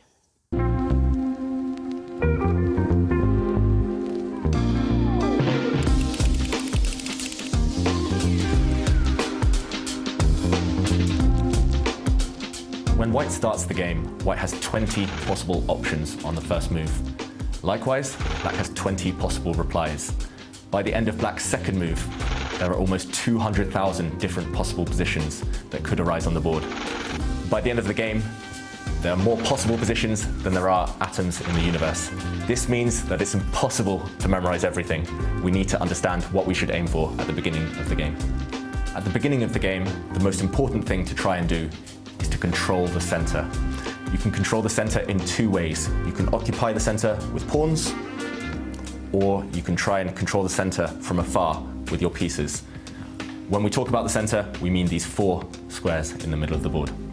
If you try and occupy the center with your pawns, the next thing to do is to develop your pieces. Your knights should always come out before your bishops if possible. Knights should always be developed towards the center. The next thing to do is to decide what to do with your bishops. Usually, this would be an ideal scenario. Your knights, your bishops, and your pawns, they all work together. That's fantastic coordination now, all of them controlling the center of the board. The third thing to do is to get your king to safety. The king is never safe in the middle of the board. In the middle, it can get attacked from the front, it can also get attacked from both sides. Therefore, it's important to get your king to safety as early as you can. This is usually achieved by castling, meaning that your king moves 2 squares across and your rook jumps over. The king is very safe in the corner, protected by 3 pawns. Incredible how many moves you can get just out of the opening in chess. And now you guys, finally, our chess stats genius, Chess by the Numbers, have gone through the whole 2022 season of the tour so far and checked all the games and figured out which openings are the most popular among these top chess players. And this is the result. The English is the opening played the most. David, I showed this to you before the show. You were shocked. Big surprise. I mean, I would have guessed Queen's Gambit may be also the Italian up there, but the English opening, that's not that common at most levels, and it shows the players really want to fight. It's a really flexible opening and maybe less opening theory there than some of the others. Is that one of those trends we're seeing, Simon? The English among the top players being really popular now? I personally think it's been a trend for about 10 years, maybe the history of chess even, because the point is with the English opening, there's no forced draws. There's no lines which are just where the queens come off, where you get into rather stale positions. And nowadays, if you play e4, which has a very aggressive idea, there's the Berlin, that's very drawish, and the same can happen when you play d4. But the English keeps the position very flexible. So I think it's a way to play for a win without learning too much, really. So, yeah. And of course, you should take a look at it, David. Just show us, what is the English opening that is so popular? Yeah, so the English opening isn't the King's Pawn opening, as Simon mentioned. It isn't the Queen's Pawn opening. Instead, you push forward a pawn in front of your Queen's bishop, so the pawn to the c4 square. And in this position, the starting position, you push your pawn forward to c4. And as English people here in the studio, we're very proud of this opening. And as Simon said, it's very flexible. There's no way for Black to force a draw here. Only depending on what your opponent does, then you might pick up this pawn. You might later pick up one of these central pawns. You wait and see what your opponent does, but there's always tension. And Simon has been an expert in this one. I think you've played it since you started chess, right? Yeah. And I've picked it up myself because, yeah, no draws, a lot of tension ahead. And, well, of course, with all these top players playing this opening, as much as they are the most popular opening, it must mean it is a good opening. Tomorrow, we will reveal to you the most successful openings so far on the tour, but this must be a good opening, Simon. And if the viewers at home want to play like the top players, well, actually, it's a good chance to do so on Chess. Of course, on the English. I do, yeah. I mean, I brought out a course called the Iron English, so you can check that out on Chessable. one great thing that Chessable do, they also have a free version. So for an hour or so, tuition for free. So if you're not sure about a course, you're not sure you want to buy it, you can go and check out the free one. That's normally called the Short and Sweet. And you can see if you like the opening, you can see if you play it without paying out any money, but there's 30-day back money guarantee anyway. And this course was quite close to my heart because, it's my first opening I played. I played it from the age of 6 to about 18, all the time, nothing else. And I did actually Google, I really should know this, where did the name, the English opening, come from? I should have known the answer to this. And it did come from Englishman Howard Staunton, who was a very famous player, who played it 6 times in the 1843 match in the historic London tournament of 1851. I was trying to work out that one, but anyway, 1843. So it came from Howard Staunton. Anyway, so there we go. But it's a great opening to learn. Very nice positional opening, I would say, to learn. Definitely. Well, a great opening. Super popular among these top players. I kind of hope now we'll see the... Oh! Guess what? Oh, yay! Boom. Are they listening to our show, Anish Giri? Anish has been watching your Chessable course, Simon, clearly. Of course, yeah. And yeah, this is maybe a good strategy against the younger players. You don't want to memorize reams and reams of theory. You don't want to have to be too direct. You just want to get a position against them. And here we go. Another good point behind the English opening is White's knight has a perfect square now behind this pawn. Just pointing towards the center, not occupying the center, as we talked about in that video earlier. And okay, the black bishop coming out, putting some pressure on White's knight and White's queen. Another good point behind the English opening. It has a nice safe square to sit on early in the game. And the players moving very fast now. We see a traded bishop for knight, maybe a small gain for white there, but black does have a very strong formation in the center. And Simon, you talked about the iron English. What makes it so strong and iron-like, this type of position? Is this a position you covered in your course? Maybe? I actually give a different setup for white. I think when you're trying to learn an opening, and this is particularly for club players, players who are just learning something new, it makes it a lot easier if you can play the same kind of setup time and time again, so you don't have to learn many different variable ways the position turns into. So I recommend a setup that Botvinnik played when he became world champion and he made famous, but also a setup that Magnus Carlsen plays regularly or has done over the last 5 years, and many other players, which controls the light squares. The line that Anish is playing here is also a very common line, and he's got the 2 bishops, you can see. Even this move that Anish has just played, it kind of looks a little bit strange. Yeah, I mean, I think this is all very normal, very, very normal, because, again, White's got the 2 bishops and you want to develop your bishop. So I think Anish is just thinking, where is my dark square bishop best placed? And he's just aiming to fianchetto it. And this move is very double-edged from Prag, because in one way, you're attacking the knight, you're gaining tempo, but in the other way, look at the dark squares you're opening up. The dark squares now are really, really weak, and you don't have a dark square bishop as black to cover them. Maybe we can show that, David, just on the analysis board or on the main board there. So, for example, if black, OK, he doesn't castle, he takes off this knight, which was actually just sitting on the edge of the board. A very surprising decision. We're going to see 2 bishops against 2 knights yet again. But, for example, if black had castled, now the bishop and queen line up. As you mentioned, Simon, this black pawn now in the centre looks like it's overextended. It wishes it could kind of push back. Pawns don't move backwards, unfortunately, but if it could move back and block this diagonal, because actually checkmating ideas are on the board the whole time. But in the current position, we've just seen bishop takes knight, and the fact that Anish Giri is thinking means he might not play the most obvious queen takes bishop. Instead, he might willingly ruin his own pawn structure. He has indeed done this. He's given himself doubled H pawns, but yes, these pawns are ugly. At the kind of as compensation for this, he has opened up his rook. A really nice line now for the white rook. I think it would be almost suicidal for black to castle on the king side, because suddenly the white rook will slide across, hitting the black king. Suddenly the bishop will move across, for example, in this position, and everything is pointing towards this one square. All of the heavy pieces and black's king, I think, is just going to be doomed long term. There's no way you can really hold this together. Unless you're super brave and kind of really ingenious with your solutions. But I think in this current position, castling would be a practical mistake. It would make more sense to me if black maybe starts developing his knight, his queen first, and maybe even trying to shift his king in the opposite direction, shift the king to the queen side. To me, this looks like a crazy position. You know, the bishop pair against the two knights. Pawn structure is like random. It's quite funny because when we were both juniors around the same time, we're similar ages, and when I was a junior, I was playing the English Opening all the time. Yeah. So this is like when I was 8, 9, 10, whatever, and all my peers, they'd always be playing E4 Opening and be like, "You're so boring. You're playing the English Opening. The English is such a boring opening. How can you play that? You're an old man before your time."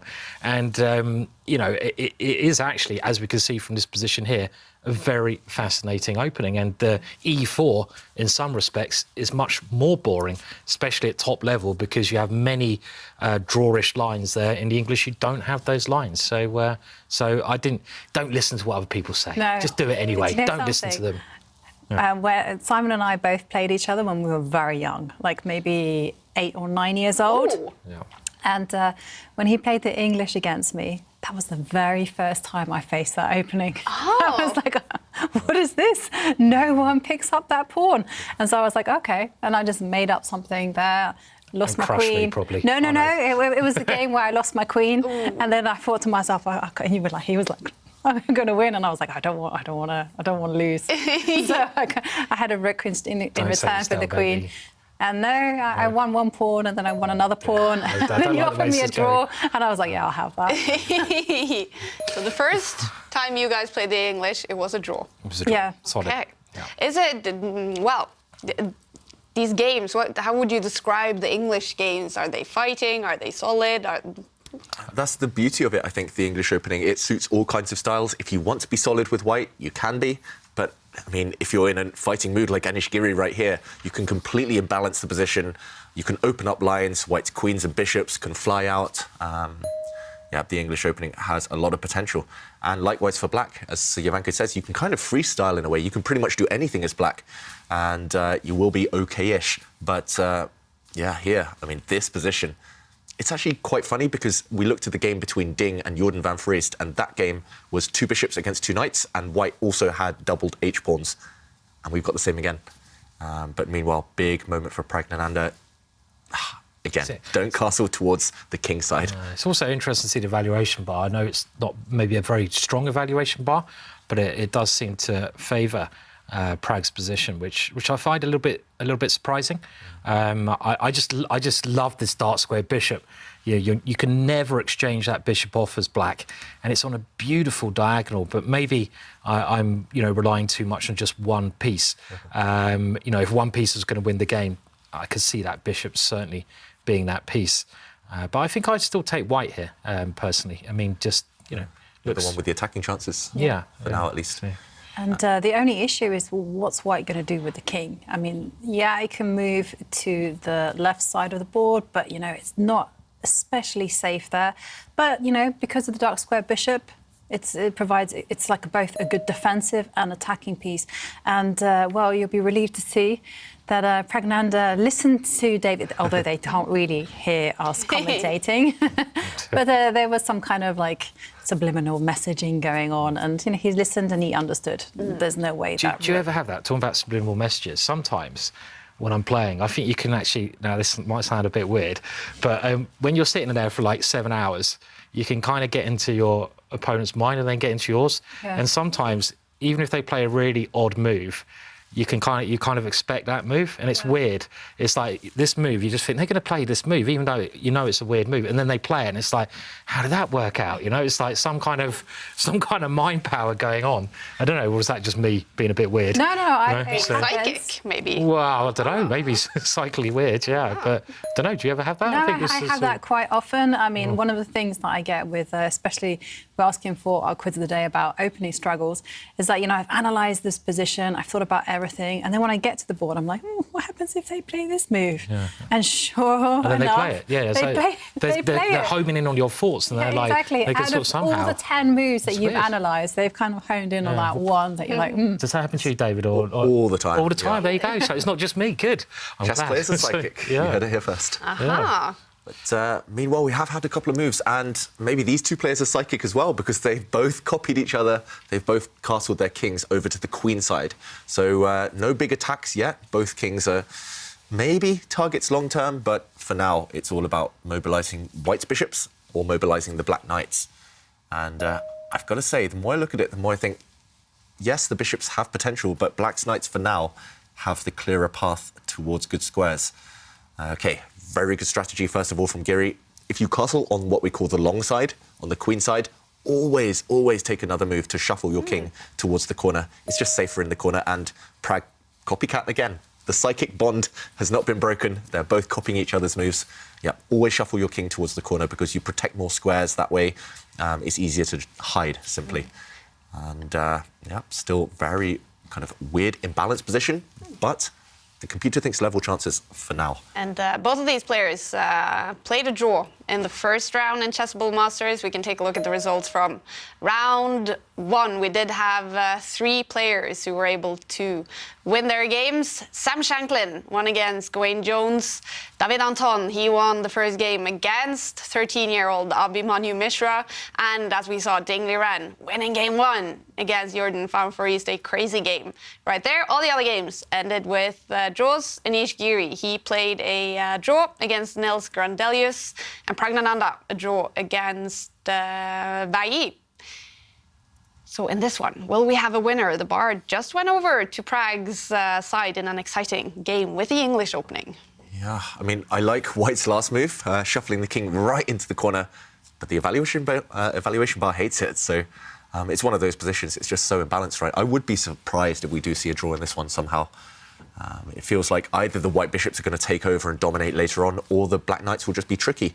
And like we saw in the Ding game, maybe the knights will somehow create a mating net later, once things kind of clarify. But I think it's going to open up at some point. I mean, at the moment, it's a little bit cagey, but at some point, they're going to have to open the position. Well, I say open the position would only be good for white, really, because of the 2 bishops. I mean, you could, if I was white here, I'd be trying to get the light square bishop on the other diagonal and try to open it up. Maybe we can show that very quickly on the board. It seems like a very, very normal thing to do, just trying to get my piece that's undeveloped pointing towards black's king, and I'd use a little pawn lever in the middle to try and get rid of... The one pawn that annoys me a little bit is black's pawn in the middle of the board, so I'd want to try to move that pawn by pushing a pawn in front of the rook and just trying to get rid of that one. I mean, this seems like a very simple way to play. If I get rid of that pawn, the light square bishop comes to life as well, points over, and this seems like just a normal way to develop the game. So I'm glad you said the word normal, because this was also my first instinct, but then I had a little bit more of a creative instinct, which is actually to kind of be a bit brutal. The current position? Yeah, in the current position is actually to retreat the queen 1 step onto a light square. OK, so for example here? Yeah, and then the whole idea is actually to step forward with the rook, 2 squares, and have some fun on the 3rd row. I like it. Swinging across. You're getting back into the swinging again, Jovanka. Yeah. We've told you about that swinging, you know. Oh, yeah. Yeah, just say no. I've learned from set time. Just say no. You don't have to enter into the joke. Really creative, though. Yeah, I like it. Nice idea. Chess. Yeah. It's very caveman style, you know, but I was kind of, because I was a bit frustrated by the fact that, you know, stepping forward the bishop blocks in the rook. This is an abnormal way to play this. Cave woman. Yeah, maybe you can combine them all, and instead of planting this bishop here first, Jovanka's idea here, if black just waits, it's actually hard to see what black does. For example, brings a knight into the centre. Now you lift your rook up, and only then do you bring the bishop to the long diagonal, once your rook's out of the way. And, yeah, I mean, it's looks like a nice plan. I really like it. I really like it as well. I mean, you see where your opponent puts the king, and you simply aim all your pieces at your opponent's king. I mean, it's a nice way to play. I mean, my arrow is there, sorry. Yeah, but aiming towards the black king. Yeah. It's interesting. Very, very interesting. We can see Pragnanda, he's just thinking. It's a very tense position, and it's not exactly clear what I think both sides are doing, especially for Pragnanda, who perhaps has to wait a little bit more. But whilst he's thinking, well, we do have 2 competitions. Yeah. We have a selfie competition where this fantastic goodie bag is up for grabs. Everything signed by Anish Giri. Yeah, and... Does that increase the price or lower it? just wondering for a friend. You're going to need Anish battling over having the most chessable courses. You are the winner of that. And we see Pragnanda actually stepping forward with his queen's bishop pawn. And, well, just share with you some selfies. And the first one's from Marco Franjes, who says, big hello to everyone in studio, and is sending us all the greetings from Croatia. And Kaja, you asked for a cool selfie, and here it is. That's what I got. Very cool, Marco. And Inge Lerche Larsen says, watching the chess on YouTube to this view, and take a look at this view. Wow. All I needed to boost my motivation for school is Arendal. It's such a beautiful place. Wow, so that's where the nice weather in Norway is, because it's definitely not in Oslo. Yeah, it's where the champions train, don't they? Mesterskap. Aha. In Arendal. Is it? I didn't know that. Mesternes Mester? That's the one, yes. Oh, that's a cool TV show. And yeah, so we should head back to the board because there's been a few changes. Yeah, so Prag actually really taking risks now because he pushed forward with the black pawn quite near the black king, and Anish said, OK, I'll happily trade here. And we talked about the rooks pointing towards kings. White's rook now on this left side of the board on the d-file can slide across opposite black's king, and we might see a bit of a mirror image here in the position. Anish just following a typical plan, but a consistent plan. For example, OK, white has just taken a pawn here. If black recaptures with his pawn, I think maybe he should take with his knight just to activate. But suddenly we see the white rook slide across opposite the black king. OK, he does take with his knight. And here we would have seen a scenario where maybe, for example, OK, just to show, we could see the white bishops both pointing on the long diagonals and the white rooks both kind of supporting behind. And I think white has too much central control there. So instead, black does get active. This must have been Prag's idea. Normally, when you're facing the bishop pair, the two bishops, you should try and speed things up, accelerate the play before the bishops take control. And maybe his idea is to jump to the side of the board here, attacking white's queen and attacking white's bishop. So, OK, does Anish have to stop this threat, maybe, of the knight coming and attacking the queen? And he does stop it by bringing his queen to the side of the board, but out of the way of his bishop. Now his bishop, Simon's said that this bishop is going to win the game for white, so maybe this bishop on this long diagonal now is going to create some nuisance. And watch out for this idea later, the white rook swinging across to the black king. All right, the bar now roughly to the middle. Jovanka did mention the selfie competition we have, where the prize is the signed goodie bag by Anish Giri. And then we also have that other competition going on, the question of today, where you can win a Chessable course valued at $300.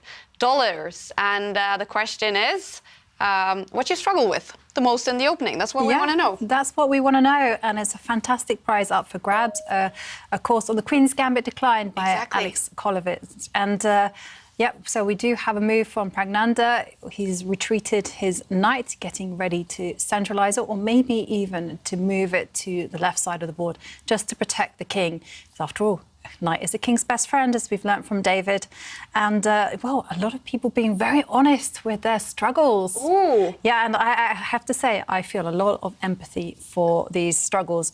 Kernin Lilke says, our interns struggle the most to not play the London system. I have to say, as a Londoner and someone who does play the London system as a hobby, I also sometimes have that urge just to play a London system. But I feel I can't help it. Every opening, that gets the most hate, the London system. Really? Every meme I see online is about how much people hate the London system. So it's basically a bad opening? No, it's a great opening. But from black, it's very annoying because you can't create many winning chances. Yeah. It's annoying to face. I have to say, I was preparing for someone, and his specialty was the London system. And, you know, everything seemed to be slightly better for white. And I was just like, oh, come on. Whenever I look at the London system with white, everything seems to be equal. Why is it like that? So the London system is not the most winning opening, I guess, then. No, unless your name is Magnus Carlsen. He seems to win every time he touches the London system. Yeah. But in this game, we had the English opening, and the winner of today's question of today will then win that course on the Queen's Gambit Declined. And after this game, we're going to deep dive into the Queen's Gambit Declined, which we now know is the second most popular opening on the Meltwater Champions Chess Tour among these top players. And after this game, we're going to deep dive into it, the history of that fantastic and very popular opening. Yeah, and meanwhile, a few changes on the board. The position has slightly opened up. Simon, are you happy to see Black's central pawn has been traded off? Yeah, I think I'd be feeling a bit more comfortable if I was white here. I mean, I was feeling pretty comfortable anyway, but I think generally the more open the position comes, the better the bishops become.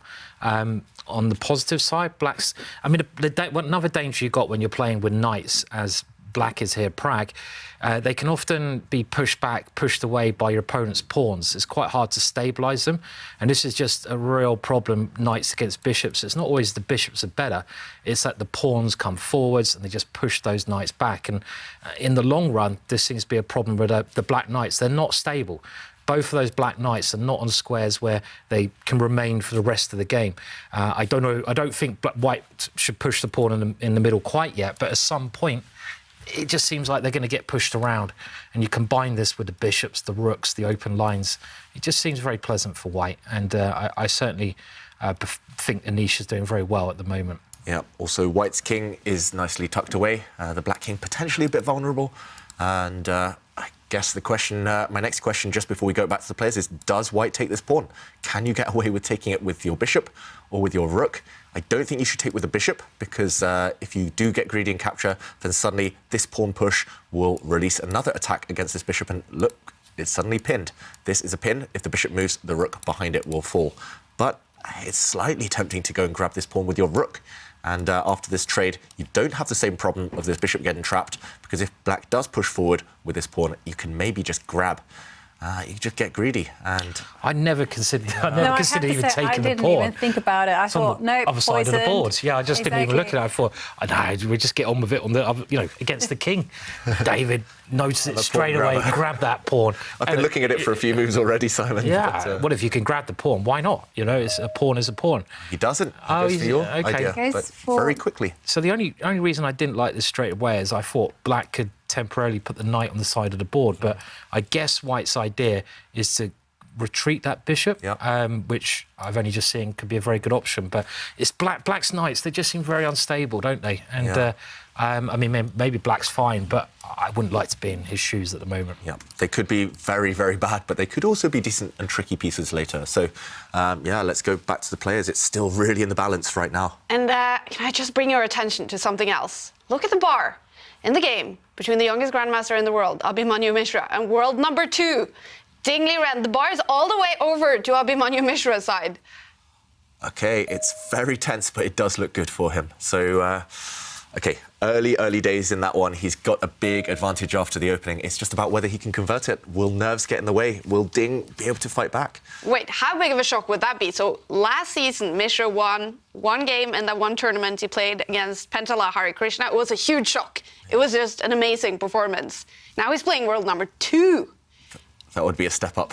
An even bigger shock, for sure.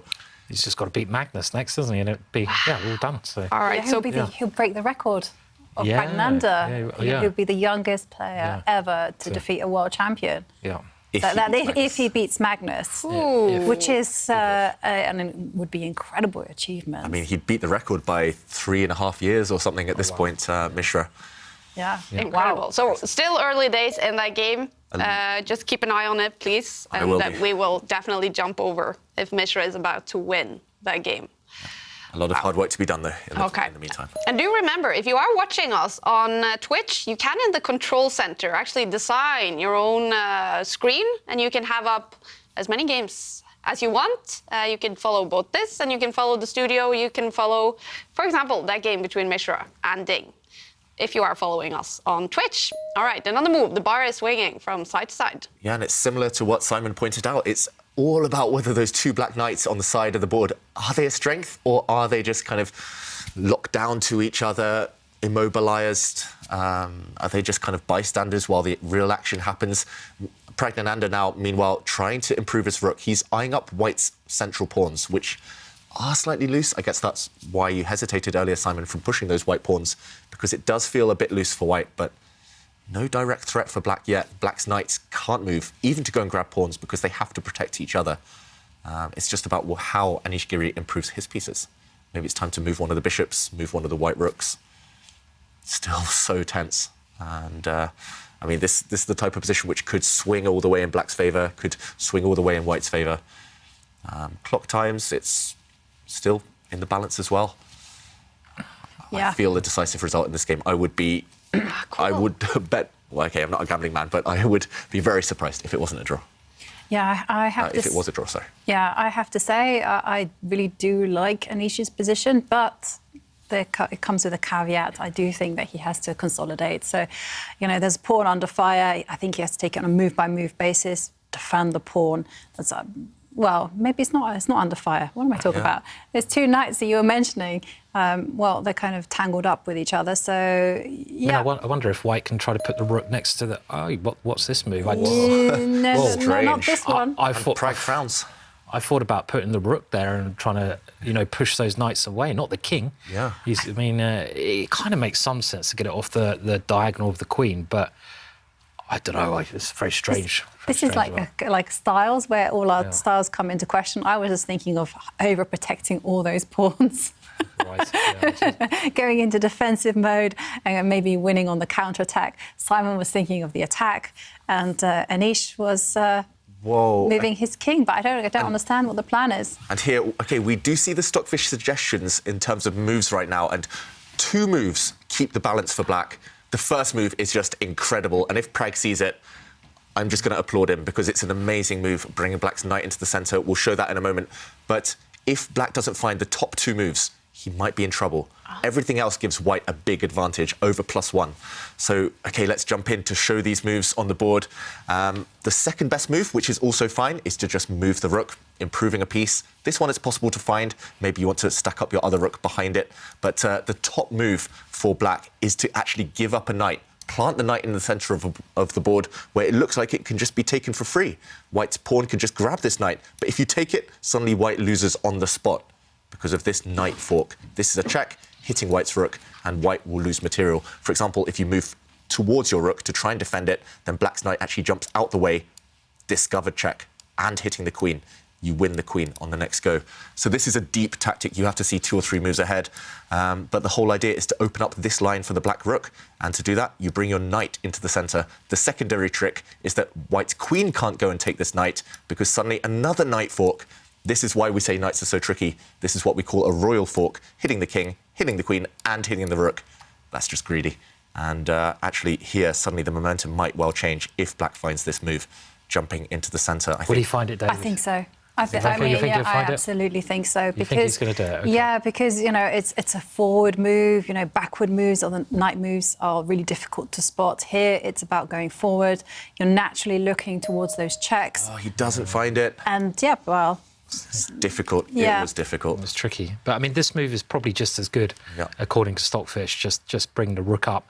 Trying to get the other rook in, you're bringing all your pieces to good squares and playing some moves. I'm trying to just wonder what Anish's idea with his king over was, because, as you said, you want to improve your position. How does moving the king there actually improve it, I'm wondering? I don't know, to be honest. He wanted to get it out of the eye line of the black queen, but he's now within range of the black knights. The black knights are just 1 move away from checking.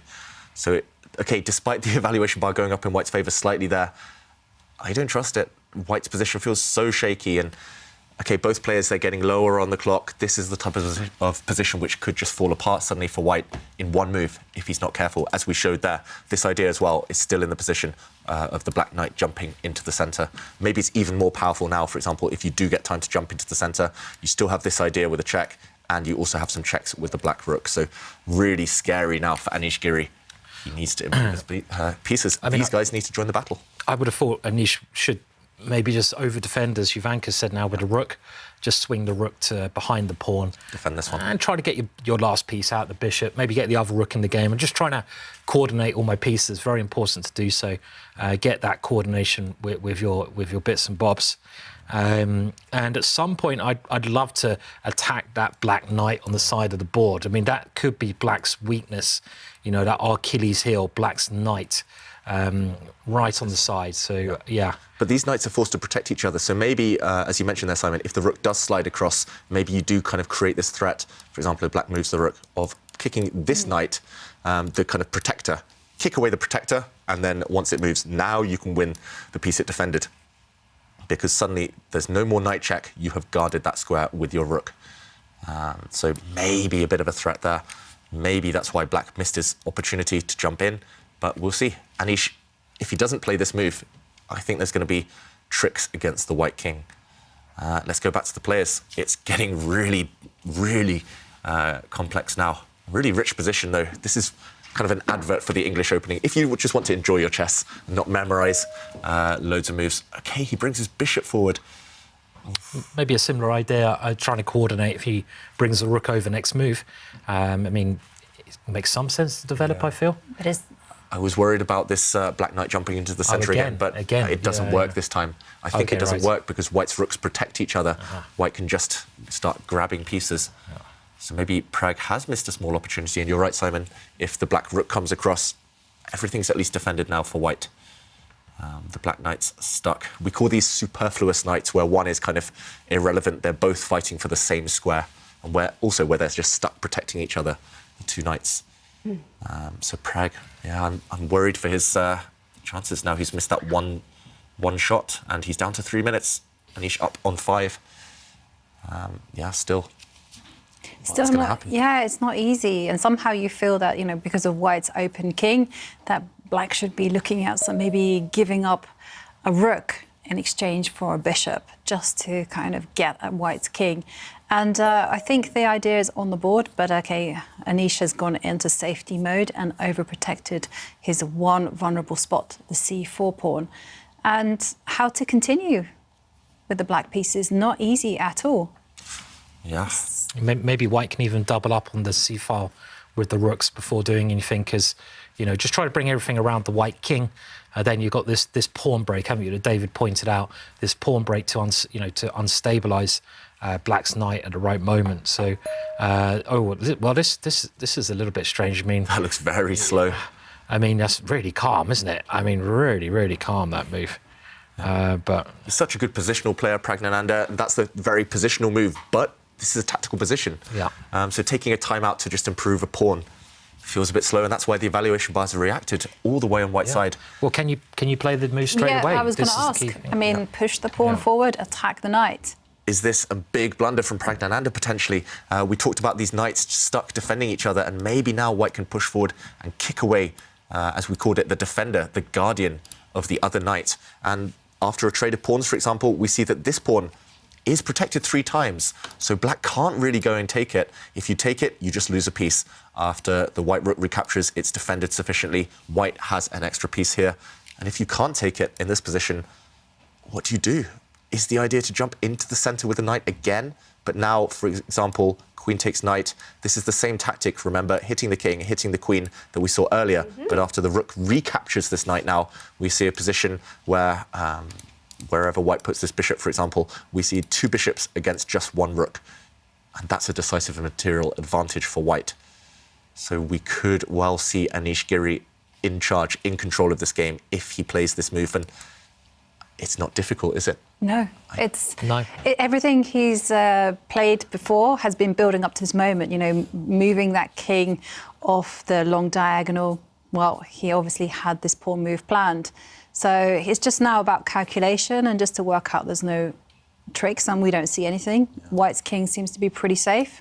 Yep, the king is super safe. Yeah, I mean, you've got to take your chance at some point, haven't you, when you're playing chess, even if you... That's the thing with the English opening. Again, I mentioned that a lot of people would say when I was younger, well, he's played this move, which I did mention was also very tempting, but it's a real safety first move, isn't it? You've got to take your opportunities while they're there. Maybe it's very strong, same idea. Not really sure what black can do. But, I mean, the thing about playing the English opening is you start the game quite calmly, but that doesn't mean it's boring. You're keeping all the pieces on, and something will come to life at some point in nearly any game of chess, really.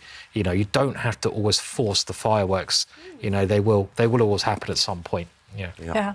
No, I was just smiling and laughing a little bit, but not because of what Simon was saying. It's because this is exactly what I say about the Caro-Kann. It doesn't have to start off with fireworks. You can be dull at the beginning, and the fun will happen Would you say eventually. it's a dull opening then? It can be. Yeah, okay, yeah. I'll be honest. I'm really it using can your be. words and twisting them today, aren't I? Sorry about that. So, It's fine, Simon. Yeah, no, I don't mean it. I mean, the Caracan's very exciting opening. It can be. There's a lot of opening snobs out there who judge other openings like the London system, the Caracan. They're right, I like that. Well, I It's can really imagine. Nice. Opening snobs, that's a really good term. There's a lot of opening snobs out there. They think that their opening is the best and nothing else exists. But computers have shown, Chessable have shown, every opening's playable if you know them well enough.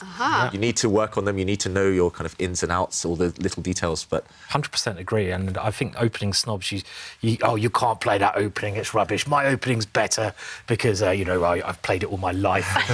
And, I've played it since when I was a young man in the war, and I've been playing this opening, and how dare you come along, my blooming London system is fantastic. But there are opening snobs. So I many. like it.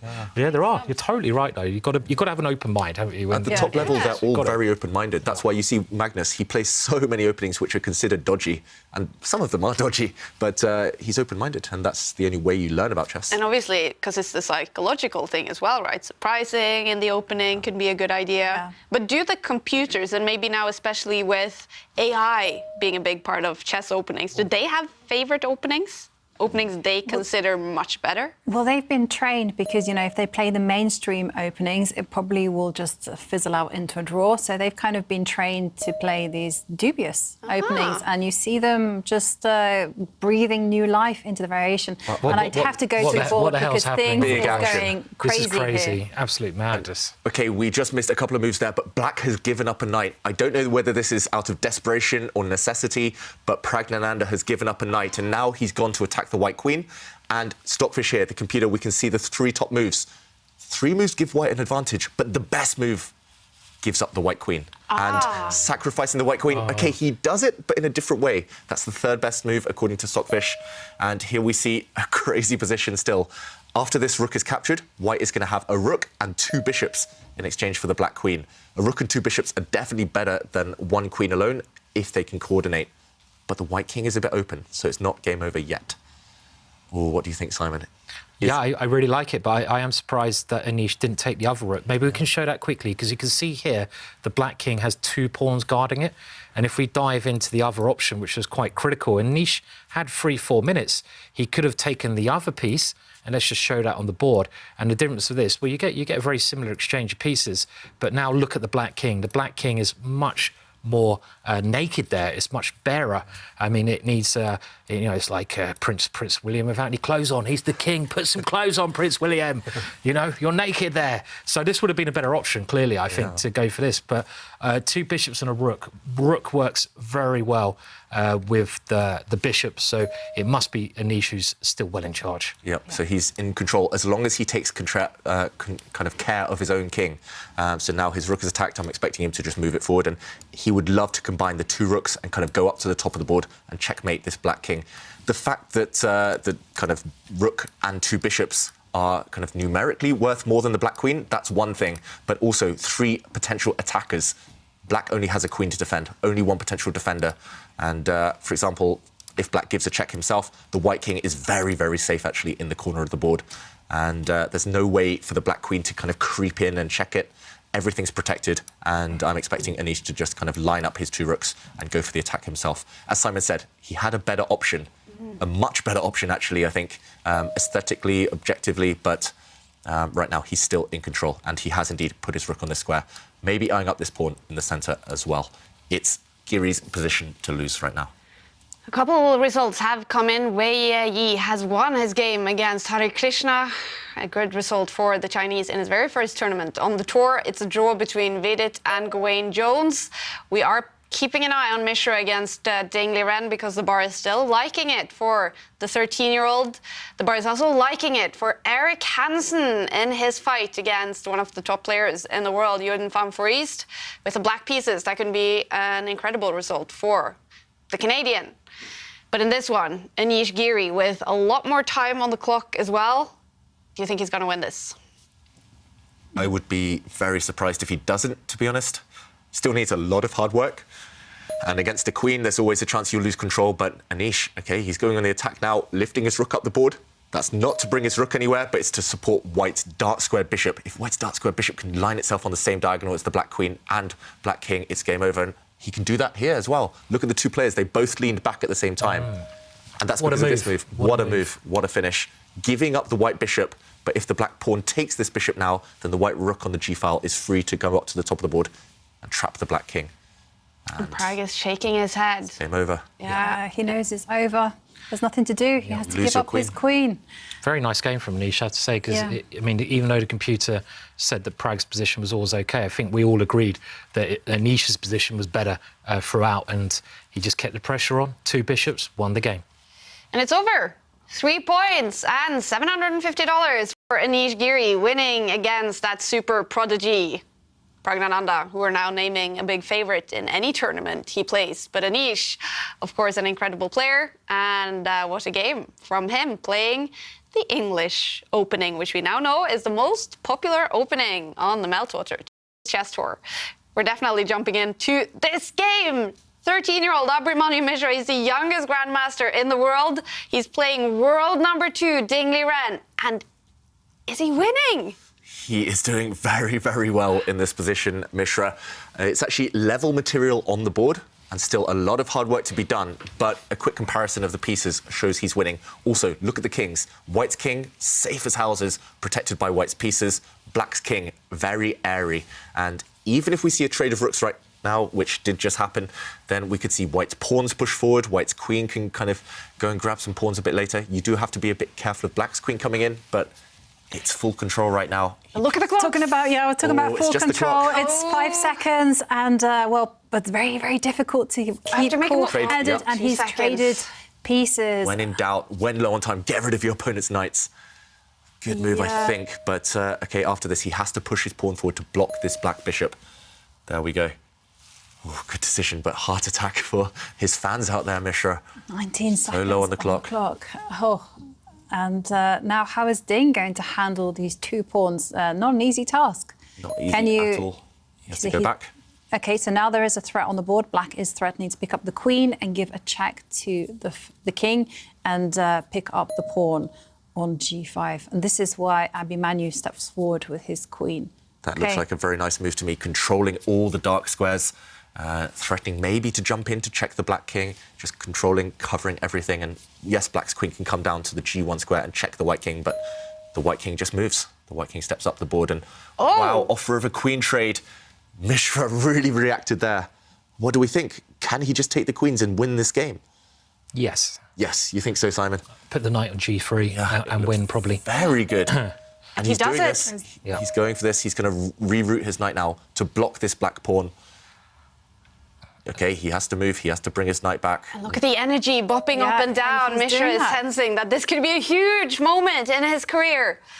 Very excited, isn't he? You can tell he's getting But I mean, all that energy. is this so clear? Because the black king is going to make its way to the centre, and those 2 pawns... Bar goes down. If White had 1 extra move, if White's king could plant itself in the centre of the board, just giving itself 1 or 2 extra moves, it's game over. White's pawns will win the game, but it's a bit too slow. Black's king is the first one there.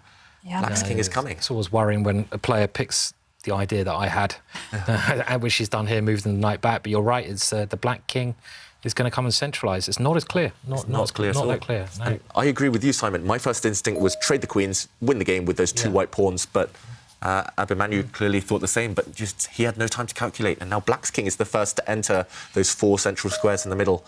And OK, he's letting Black's pawn run. So he's brought his knight to the centre, not to a blockading square. Black's pawn can move right now, or the black king can centralise itself. A couple of moves here for Ding. He brings his king to the middle.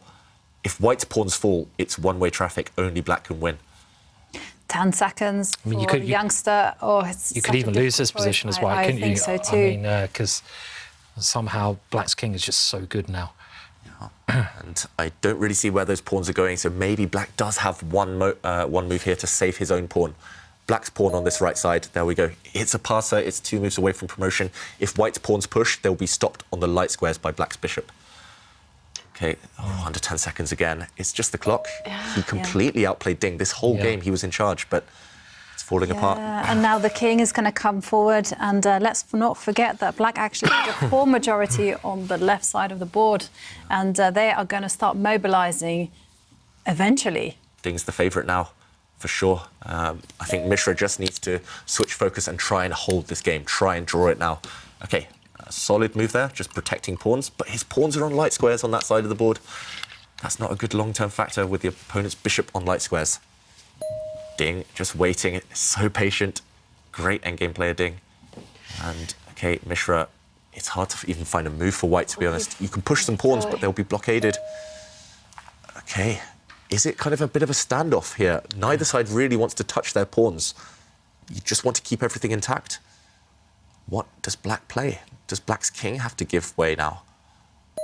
Okay. Wow, he's going for the win. He is, yeah.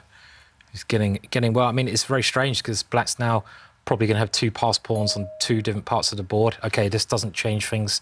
Those pawns are going nowhere, blockaded very nicely by the bishop, and it must be now Ding who has the winning chances with more dangerous passed pawns. That's often what it comes down to in the ending. Who's got the more dangerous passed pawns? And, well, okay, it's not over yet by any means, but... Wow, but why can't the white knight be captured right now? You can take the knight. And then queen. Oh, look at Mishra, head in his hands, he's blundered, he forgot his knight could be captured, and it's a pawn race. Both sides are going to make queens, but black has an extra bishop, and... That's heartbreaking. Heartbreaking. Not just he's going that, to but queen it's going to be with checkmate. check. Yeah. Sorry, he's going to queen first, and then it's going to be checkmate. Yeah. Oh, no. I think it's maybe this position he thought he was queening, but black's bishop next is going to give a check, and there we go. White's king is forced onto a square where it will be checked, and game over. Heartbreak for Mishra. That's so heartbreaking. He played so well. I mean, you know, it's just that bit of a lack of experience on the maybe handling of the clock there. You know, he outplayed well number two. How impressive is that? How impressive. impressive is that? It is something to take great joy from, but at the minute, you know, I don't think Manu will be thinking of that. He'll be just thinking, I could have won. Oof, and that's a bitter pill to swallow. That's for a sign of a champion, right? It is. You want to play that perfect game. It was, what a game! Abhimanyu Mishra could be about to win Ding, but in huge time trouble eventually. A win for Ding. Should we take a quick look at the game, David? Yeah, and maybe we can just show the pawn race right at the very end.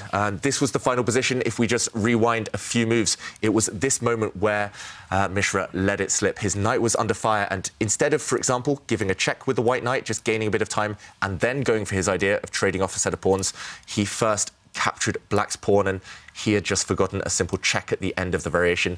It's understandable when you're low on time. After the white knight was captured, we saw white's pawn step forward, black's pawn step forward, and maybe here he thought that, OK, he can make a queen and maybe he can draw this game with his queen, but it's this killer check that he had missed.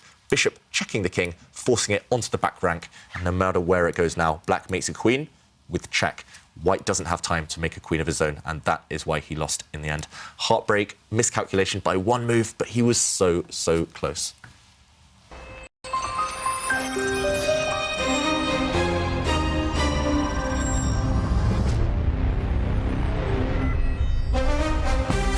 And we're going to keep following young Abhimanyu Mishra in the next round, starting in 14 minutes. He's going to face the Canadian Erik Hansen. This should be a very interesting fight between the Canadian and the young American coming up in 14 minutes. But now we're going to focus on one of the most popular openings on the Meltwater Champions Chess Tour. It is the Queen's Gambit Declined. And when I hear Queen's Gambit, well, the first thing I think about is not a chess opening, but a TV series. Men are going to come along and want to teach you things. Doesn't make them any smarter. I would say it's 5 out of 6 if we're rolling the dice. I just couldn't quite buy that after being, what was it, 6 years without playing a tournament game in an orphany, that you would then be one of the best players in a few years. But in general, having said all that, it was extremely enjoyable. You're an orphan, Beth. I'm fine being alone. I feel safe in an entire world of just 64 squares. I don't necessarily think great chess players see the chessboard in the ceiling, but it's very true that chess players will often look to the ceiling or look a different way, and that is simply an unconscious thing that we do in order to remember. There's no player in the world as gifted as you are. There is one player that scares me. Who? The Russian.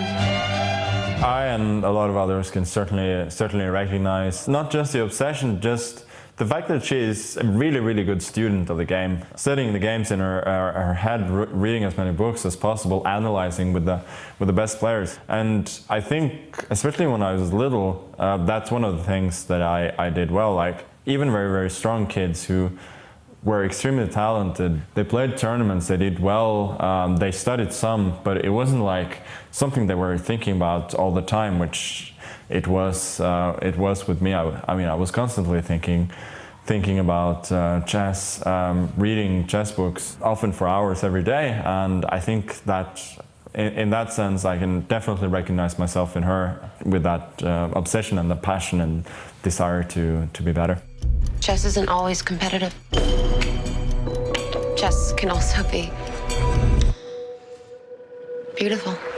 I also really liked the last sequence of her game against Borgov, where she sacrificed the queen at the end, and the whole sequence leading up to that. I was sitting there watching and like trying to guess the moves, and I could see it unfolding, and I thought it was really pretty. I'm worried about you. Don't pick me up.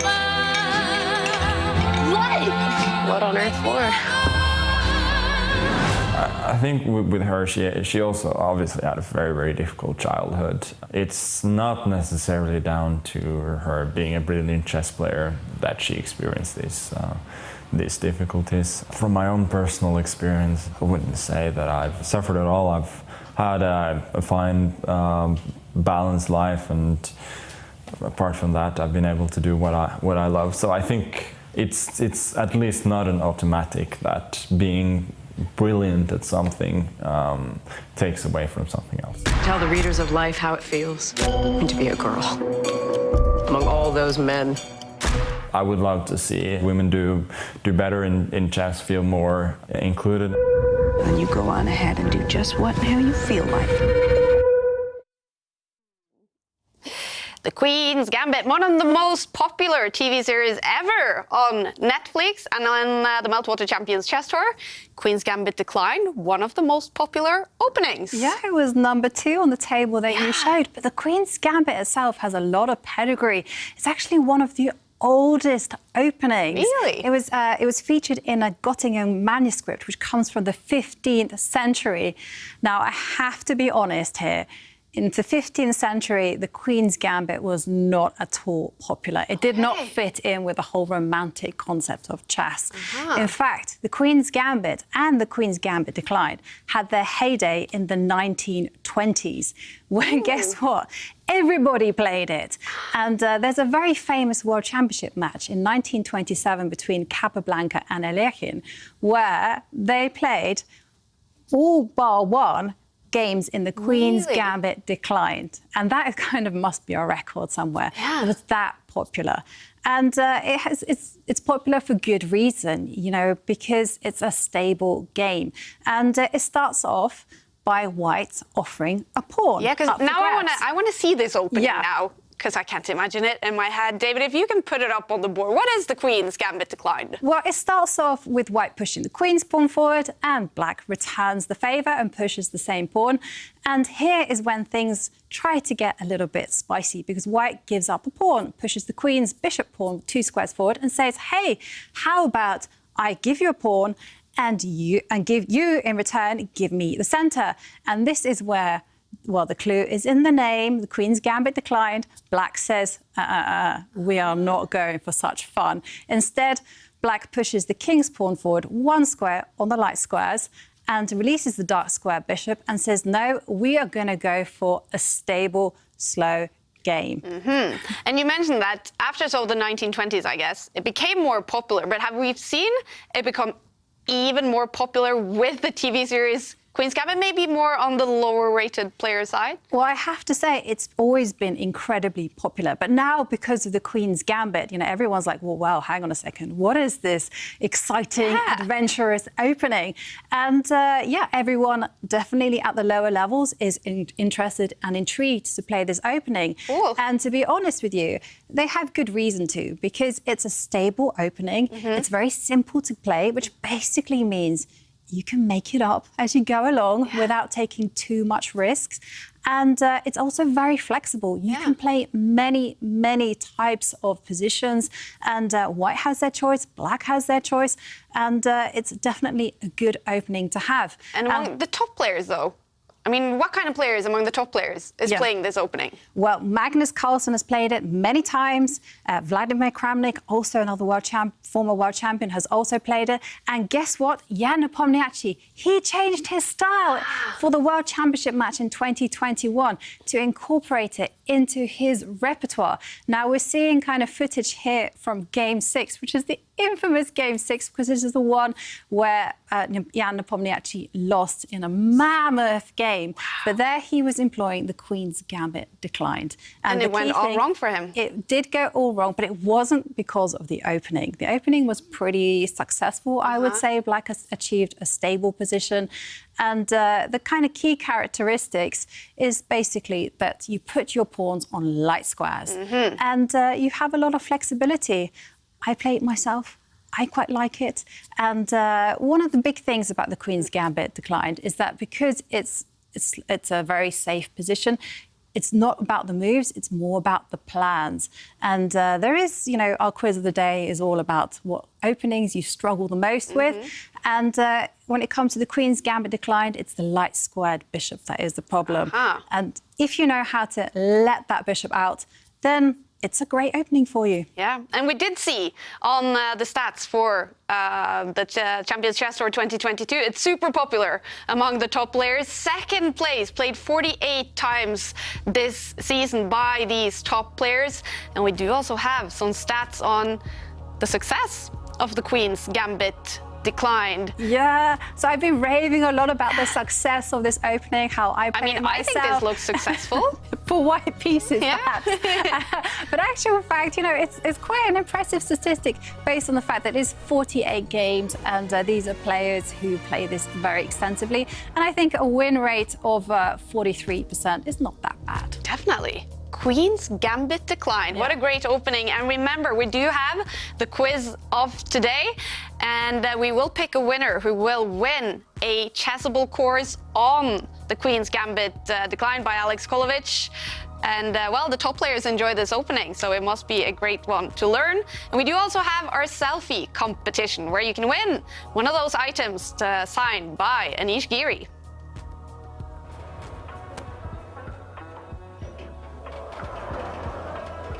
Hi guys, I'm here at the Chessable office, ready to sign some stuff.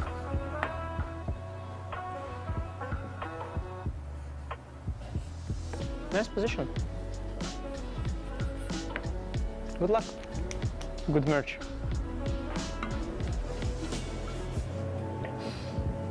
Excellent. Oh!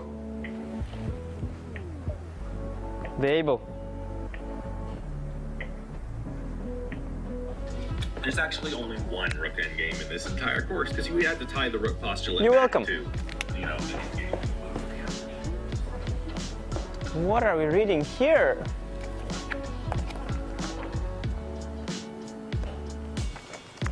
Enjoy. What the hell are you doing? This is Chessable, not checkerable. Are you sure? I'm sure.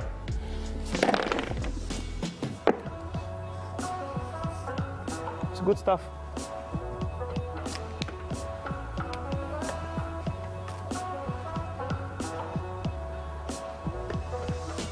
I'm done here.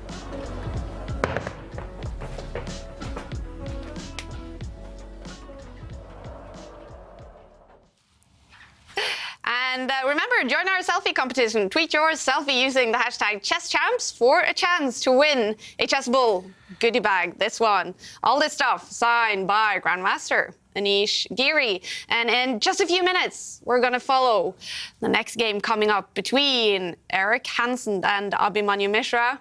And let's just remind ourselves and go back in time to that time when Mishra made history to win his game against Pentala Hare Krishna last season. Mishra, his pride and joy is that pawn. It's the only way he's going to win the game. And how is Hare Krishna going to stop it? Whoa. I don't see it right now. The youngster, another big turnaround. This could be a historic game. Beating one of the top players in the world, a 2,700 rated player at 12. Where is the win? 5 seconds, 3 seconds. Okay, so the rook defends. This is impressive stuff from the 12-year-old. Wow! Mishra, he's won his first game. History in the making, everyone. 12-year-old Abhimanyu Mishra. He's number 612 in the world. He's beating number 21. Yeah, it was amazing. It feels great to finally, after playing all the Worlds Elite, to finally get one win against them. That was Chessable Masters last season. Mishra got that one win against Hare Krishna. And he did eventually lose, though, in the last round to Ding Liren, but got a great position. Abhimanyu Mishra, can he get another win this year? Erik Hansen, he won his game against Jürgen van Foreest. David Anton coming now from 2 wins, winning against Sam Shanklin. Wai won his game against Pentala Hare Krishna. And as we saw, Giri won the game against Pragnananda. So after 2 rounds, we have these standings in Chessable Masters. David Anton and Ding Liren, they both won both of their games. So on top of the table. And Erik Hansen also coming from that win. Nils Grandelius against Magnus Carlsen coming up in round 3. The Swede against the Norwegian. We're going to follow the game between Erik Hansen and Abhimanyu Mishra.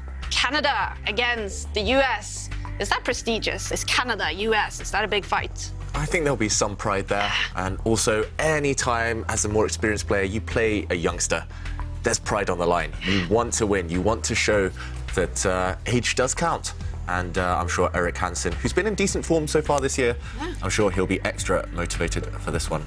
Also getting a win earlier today. Yeah, Erik Hansen, he is one of the players we've really gotten to know this season on the Meltwater Champions Chess Tour, the chess streaming superstar from Canada. He did struggle in the Oslo Esports Cup, and he was feeling very low on self-esteem. For winning is one of his games today. Must give him self-esteem, but I bet he's going to be a little nervous facing Mishra because he's said so many times he hates losing to younger players, and this is the youngest player you can lose to in the Grandmaster world. That's right. I mean, to play so well at such a young age. I mean, he was on the brink of beating Ding.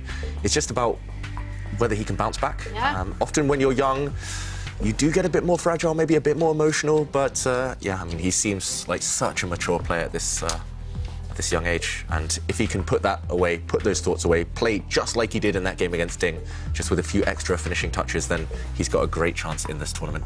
Yeah, there you can see he is getting in the zone, and we have a first move. I was hoping for the Queen's Gambit declined in this one, I have to say. No, but you're going to have another fighting chess because we've seen a Sicilian on the board. And I love seeing Abhimanyu play because he's full of, you know, I know he's an incredibly strong chess player, but he's also full of this childlike energy, and youthfulness, and that enjoyment. You can see that from his bedroom, can't you? I mean, it's like, I was just thinking, like, oh, the joys of having like such an innocent bedroom, just chess trophies and chess things. It's like, it's nice to see, isn't it? You know, it's all chess there. Last year there was even a Spider-Man thing. Was a poster or something. Oh, I can't believe. So he sacrificed Spider-Man for more chess. Trophies. Most trophies. Yeah. For Spider-Man anymore. Bring Spider-Man back, I see. We've got to protest for Spider-Man. Yeah. And meanwhile, no Queen's Gambit declined. Instead, it's a variation of the closed Sicilian. It's the bishop b5 check Sicilian. That means that white doesn't open things up in the centre yet. Instead, just takes maybe a slower approach. And Erik, he's been doing this for years. For sure, this position isn't new to him. So it's slightly surprising that he's thinking. Maybe he's just trying to choose a line that Mishra will not be so familiar with. For example, white can castle his king away to safety here. White can push a couple of different pawns forward. Lots and lots of choice. White's bishop, the one that has developed, can just take a step back. Another very fashionable move. But Erik, with his time trouble issues, maybe he should be moving quicker at this moment. Mishra looks very, very confident, very well prepared. And, OK, what do you think of this opening choice by Eric? Is this a good one against younger players, Simon? Yeah, I mean, I think it's fine. I mean, Eric, I feel, is the kind of player who loves tactics as much as anything else. So I'd love to have seen an open Sicilian. But when you're playing a younger player, it's maybe good to play something not as theoretical. And the line that Eric's chosen here is not one of the more theoretical lines, at least. Still gives White some chance of an advantage. But, I mean, I've seen him play this type of position many times over the tour. I mean, it's quite actually rare that we see someone have a repertoire and just stick to it. It's very fixed, Eric's repertoire. Yeah, and normally we see players, you know, even though they've done a Chessable course here and there, they're varying. They will play the Najdorf, they will play French, they will play E4, they'll push with the King's Pawn, Queen's Pawn. And Eric, what I like about it is that if you want to adopt this opening, you can actually follow Eric's games. They would be a good role. One of the biggest mistakes I see sort of lower-rated players play, I mean, this is all theory so far on board, or do, maybe people watching this, is they see the top players playing so many different openings, and they try to copy that approach. So they're like, oh, right, Magnus is playing a different opening every game, I should be doing that as well. And I think this is just the wrong thing to do. I think if you're lower-rated, you should probably stick to a much smaller range of openings and get used to them before you try to experiment with loads of different kind of variations, because it's so hard to, well, Chessable, of course, tells you the opening moves. It will drill that into you. But then what you do in the middle game, what are your plans? What are your opponent's plans? What are you trying to do? And if you play lots of different openings, it's very hard to understand what the plans are in the middle game. If you play only a couple of openings, you can master those plans a lot better. So it's just something to bear in mind. Don't always copy what the top players play, even. Yeah, I mean, one of the things that I always suggest is when you're kind of learning an opening, you choose someone like Eric, who is regularly playing that opening, has developed their system, and you study their games. And once you've mastered the little nuances, then you can kind of move on to other openings with a similar type of pawn structure, maybe the same kind of patterns. That's always my advice. And what's kind of really appropriate to our quiz of the day, where we're asking what are the things that you struggle the most with in openings, and whilst the players are pausing, Nikki H says this is not a struggle that Simon will be able to understand, but it says main struggle is not playing Harry to H4 or the H5 square in every opening. Yeah, I mean... You got to do that at some point, Nikki. You have to make the commitment. What do you think, David? I mean, yeah, when in doubt, push the H pawn. Yeah. I don't think that's a sin. I think there's worse problems to have. Eric could even do it here, couldn't he? I mean, it's like... Maybe that's what Eric's thinking about. Yeah. And I also, Madridista Forever says, whenever they face an opponent who plays the Queen's Pawn opening, I'm absolutely confused how to play, especially when I'm black. Yeah, that's also a common kind of story between us all. We like, for instance, if someone plays the King's Pawn opening, I'm always like, yeah, Caro-Kann, not even a question about that one. But Queen's Pawn, a little bit more choice, a little bit more difficulty, different type of position. So, yeah, and again, I would recommend just kind of take a decision. You know, do you like closed positions? Do you like open positions? Do you like to play schematic in a schematic way, which is basically, do you like to follow formulas? If so, you know, choose your opening according to that. I think Madridista Forever there should be trying to win that Chessable course on the Queen's Gambit Declined. I mean, it's a great way to learn to play against the Queen's Pawn. It's solid. It can take you up several levels. And, yeah, another thing, just choose a favourite player. Try and learn what they do. But I also like Simon's strategy there. It's the whole kind of jack of all trades, master of none thing. Just specialise in one opening. Just become a master of that opening, no matter what the level, as long as you know the kind of ideas inside out. I don't think it even matters what opening, really. I mean, people are always arguing. Again, it's that opening snobbery thing. Yeah. They're saying, oh, this opening is much better than that opening. And, you know, you even see it, you know, a lot in the chat, dare I say. That some people are like, oh, yeah, that opening's just rubbish. You can't do that. At top level, no one does that. You know, but it's like, yeah, but if you're like 1,000 rated, it doesn't matter. You know, maybe if you're 2,800, it matters a bit. but there's a lot of snobbery. Pick any opening's okay, pretty much, as long as, you know, within the realms of, like, sensibility. Yeah, trust your instincts. If you're attracted to an opening, it's for a reason. Normally it's because it suits your style, it suits your kind of temperament. So if you're attracted to a really attacking opening, it means you're probably an attacking player. Just follow that, learn the attacking ideas, learn the patterns, learn how your opponent tries to defend. And But you need to learn one for white and one for black, correct? that's the thing, Okay. yeah. And for black, normally maybe one against the king's pawn, one against the queen's pawn. From there, you can start thinking what to do against the English opening, which is a bit more rare, or other things. But yeah, focus one opening for white, that's all you need. One opening for black against king's pawn or queen's pawn. Okay. There are some openings you can even play against both the king's pawn and queen's pawn openings. See, I did guarantee everyone at the start of the show that if you follow the show for the Chessable Masters, you will become better at chess. And here you have a perfect advice on how to get better at the opening, because the opening can be the most frustrating part, if you ask me. All the pieces on the board, so many possible moves. It's very confusing. Yeah, no, I got a little bit excited because, you know, I was looking at this position and checking it out in my database, and you can see that Abhimanyu is kind of thinking, he's thinking what to do next, and I've seen so many tweets about this particular situation, which is what happens when your opponent doesn't play into your preparation. Because so far, this particular game has been following Erik Hansen's game against Anish Giri in the Air Things Masters. And there, of course, Erik played something totally different. He pushed Annie, the A-pawn, one square forward. And this move, very rare. Mm-hmm. And now we're seeing Abhimanyu just going into the think tank. And how is he going to take advantage of this move? Is he going to maybe just continue as normal, develop a rook, put it on an open line? Is he going to do something concrete and maybe attack the knight, or something else? Yeah, and I think the mindset to have is, firstly, ask yourself, if you haven't seen this move before, why haven't you seen it before? Is it because it's not a great move by the opponent? Is it because it doesn't really do much for the opponent?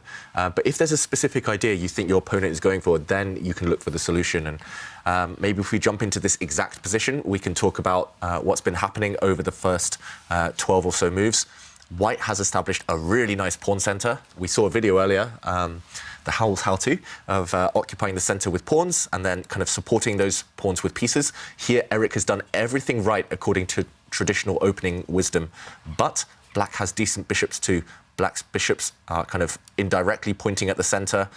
They have potential long-term. Also, white's knight on the square can get kicked away, and that's why maybe Jovanka mentioned Erik in that game had already pushed a pawn forward just to stop this idea from black. And, OK, he doesn't go for this, but it would have been very tempting to me to kick away this knight from its dream kind of dream post here, which supports the centre. At least kick it to the edge of the board, and from here, maybe it could be a target. Instead, Mishra, though, he doesn't kind of take advantage of the fact white has kind of saved on this move. He doesn't push his own pawn forward. He just develops his queen. And now we see Erik do something very similar to what he did against Anish Giri in that game a couple of months ago. Just line his queen and bishop up against these pawns, and later on maybe he'll try and force a decision from black's stronghold on this side of the board. Meanwhile, I think Mishra needs to activate these rooks very, very quickly, and then he needs to strike at white's center. You can't let these pawns kind of sit there controlling everything for too long. Yeah, any preferences? Whose position? There was one thing that I was a little bit baffled by, and that was Abhimanyu putting his queen on the open line. That's what I wanted to say. And I was expecting a rook to go there. Yeah. I mean, the queen perhaps could be a little bit vulnerable. Yeah, I thought it might be trying to move it around the angle, so the rook comes and the queen goes sort of into the corner, shall we say, even. Yeah. So it's quite hard to explain, but for example, often, just to show a few moves on the board. David's saving me there. Put the queen on this diagonal. So this is quite a common plan. It looks a bit strange to put a queen in the corner of the board, but in kind of from afar, she's a great long-range piece, so she supports her bishop on this diagonal. That's maybe one idea, but we'll find out if that's Abhimanyu Mishra's plan long-term. This is the current position, and he's definitely going to start bringing his rooks towards the centre. In general, I agree with Jovanka. It's not a great idea to place a piece on a square you're not 100% sure about. It's best, for example, if we just backtrack, this rook is nearly definitely destined for this square, so you might as well put it there first. and then keep your queen more flexible. Maybe the queen wants to kind of park herself on the edge of the board. Maybe she wants to come to this square, but once you commit her, you're a bit stuck.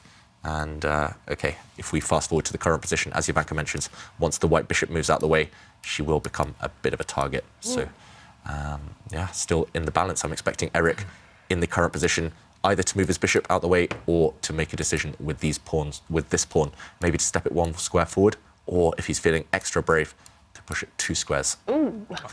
I've noticed one thing they've done with Mishra, that like he seems like a lovely kid, but they used a photo, was maybe the angriest photo ever. I don't know if you saw that, but they had all these other they had all the players lined up, and they all like smiling, and then Mishra was like, oh, it's like he's going to kill you, and it's like they just picked him. But now I'm just seeing they got a lovely picture of him now. So good work there. And I actually know that picture as well is the one used on his Chessable course.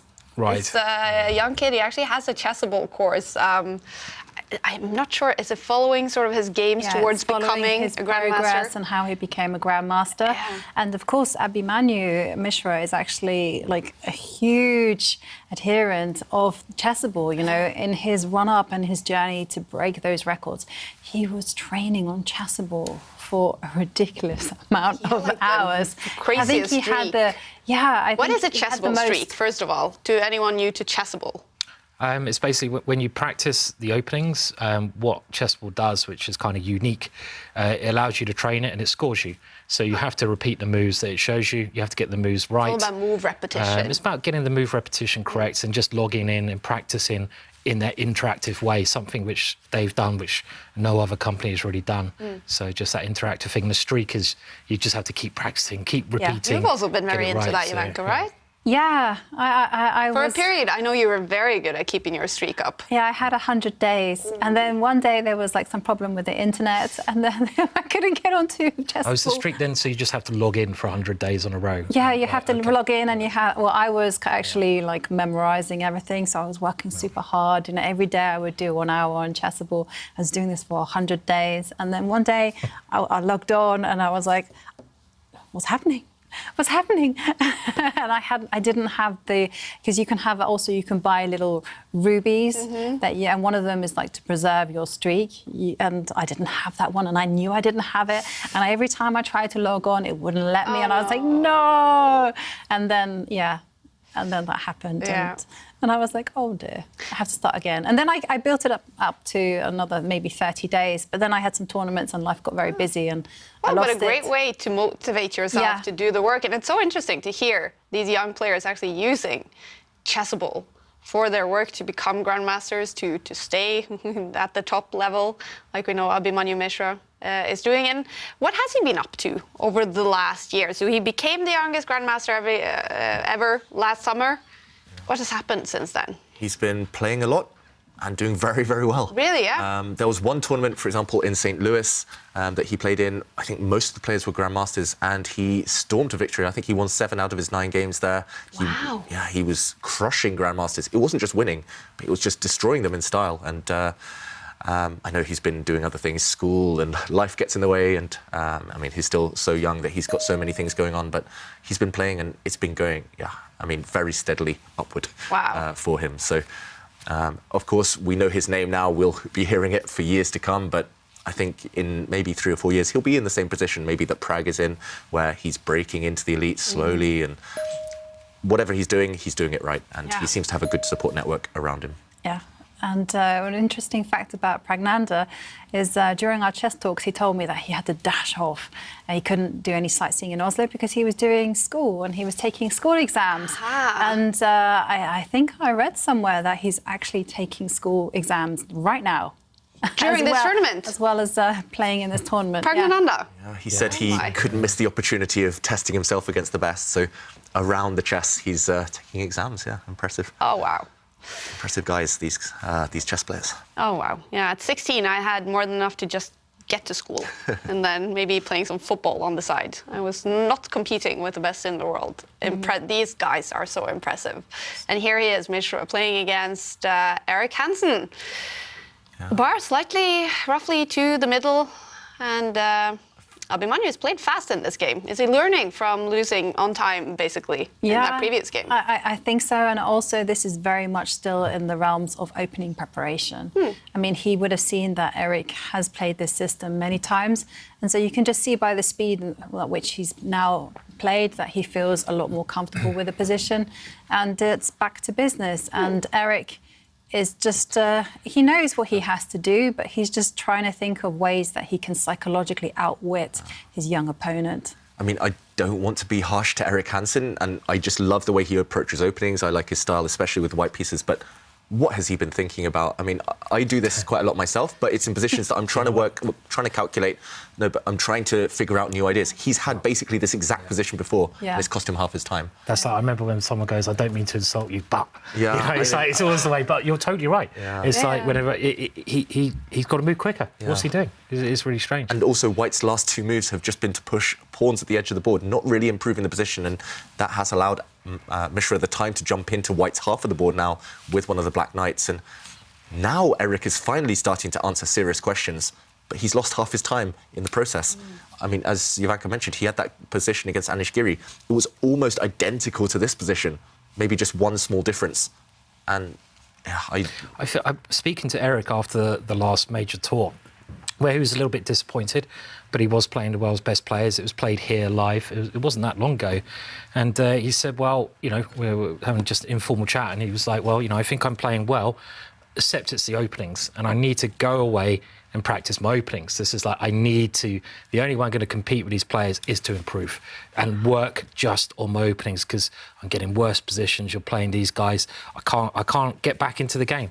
So it's kind of like, it's a bit surprising to sit here, see him play those same openings that he was playing in the last tour. You know, you'd hope that he'd done a bit of work and maybe had some other ideas, you know. Or at least play the same thing, but just faster. If you know exactly where the pieces belong, exactly what the plans are, just play slightly faster. And, I mean, I myself invest way too much time. It's impractical. I have such problems with time management. But in rapid chess, the only way to compete against these guys is to have kind of a bit of extra cushion on the clock for later in the game. We saw that with Mishra when he nearly beat Ding, and just the clock kind of stole that win away from him. So, OK, now look at the time. I mean, Eric Hansen, we're on move 16. I mean, it's a little trick here as well, David, isn't it? I mean, let's say White's got one bishop he hasn't developed. And I was thinking, OK, well, why don't you just bring that bishop out? We can maybe show this analysis board. You want to develop all your pieces. So let's say we bring that bishop somewhere sensible like G5. But already now, Black has a bit of a tactical stroke here, I think, that works. He can go knight takes pawn. Yep. And this is just undermining White's position.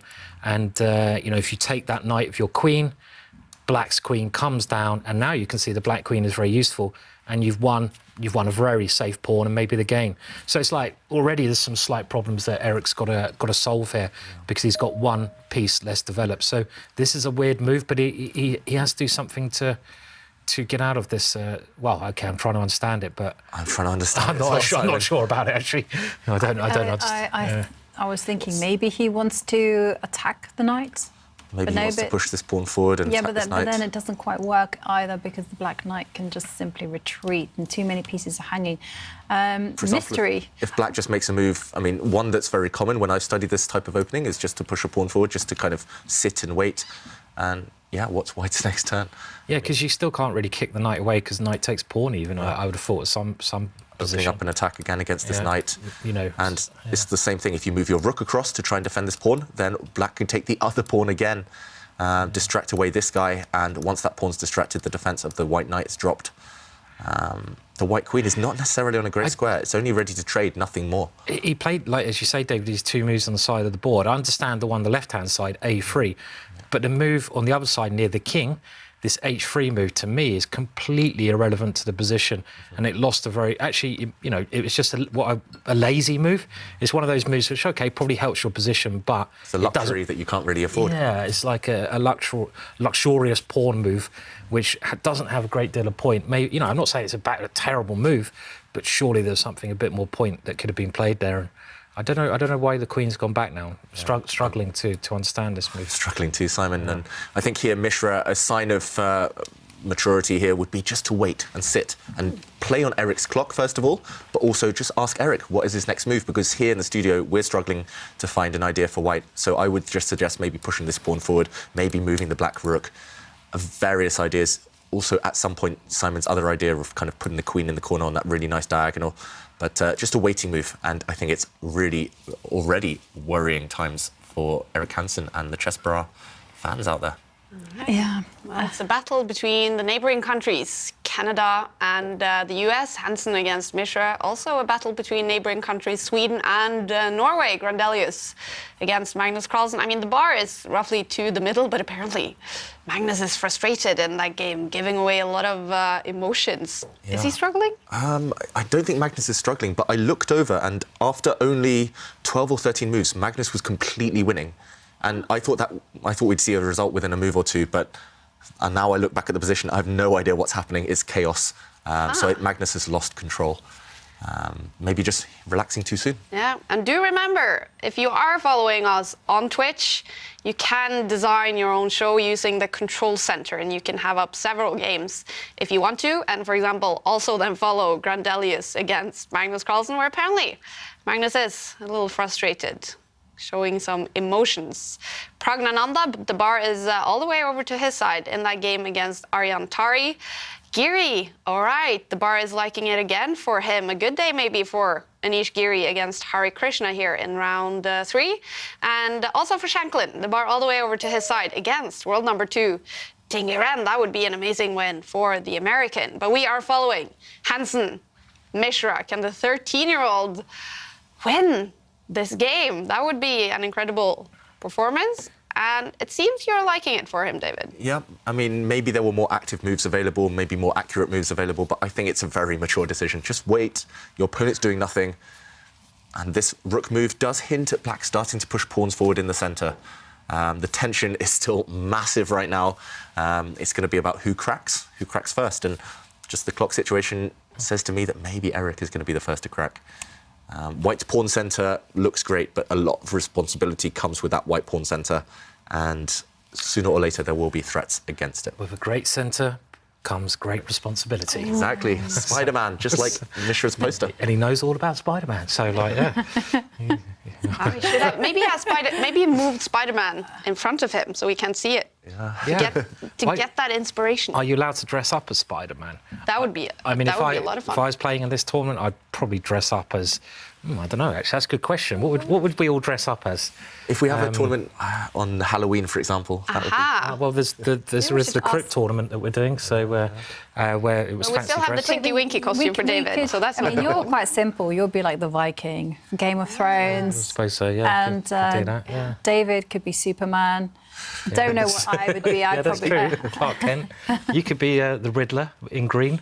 I don't know, maybe, like a little riddle now and again. Yeah. Possibly. Well, yeah. So, Kaja? Well, I'll be Tinky Winky then, so David can be his true self. Clark Kent, Kaja. Superman. Yes. Take it off my hands. Yeah. Purple is my favourite colour. Yeah. And, well, the mystery has been revealed, because this was Eric Hansen's intention all along. It was basically to challenge with Annie the A-pawn. And, well, it looks a little bit odd, though. So his idea is to move all his pieces back to where they start, get ready for the next game. I mean, that's like, OK, Eric. Oh, that should be a rule. Put them back in the box. If you're able to put all the pieces back to the starting square, you start you're allowed again. To start again. Yeah, well, that's clearly what he had planned, right? Look at that.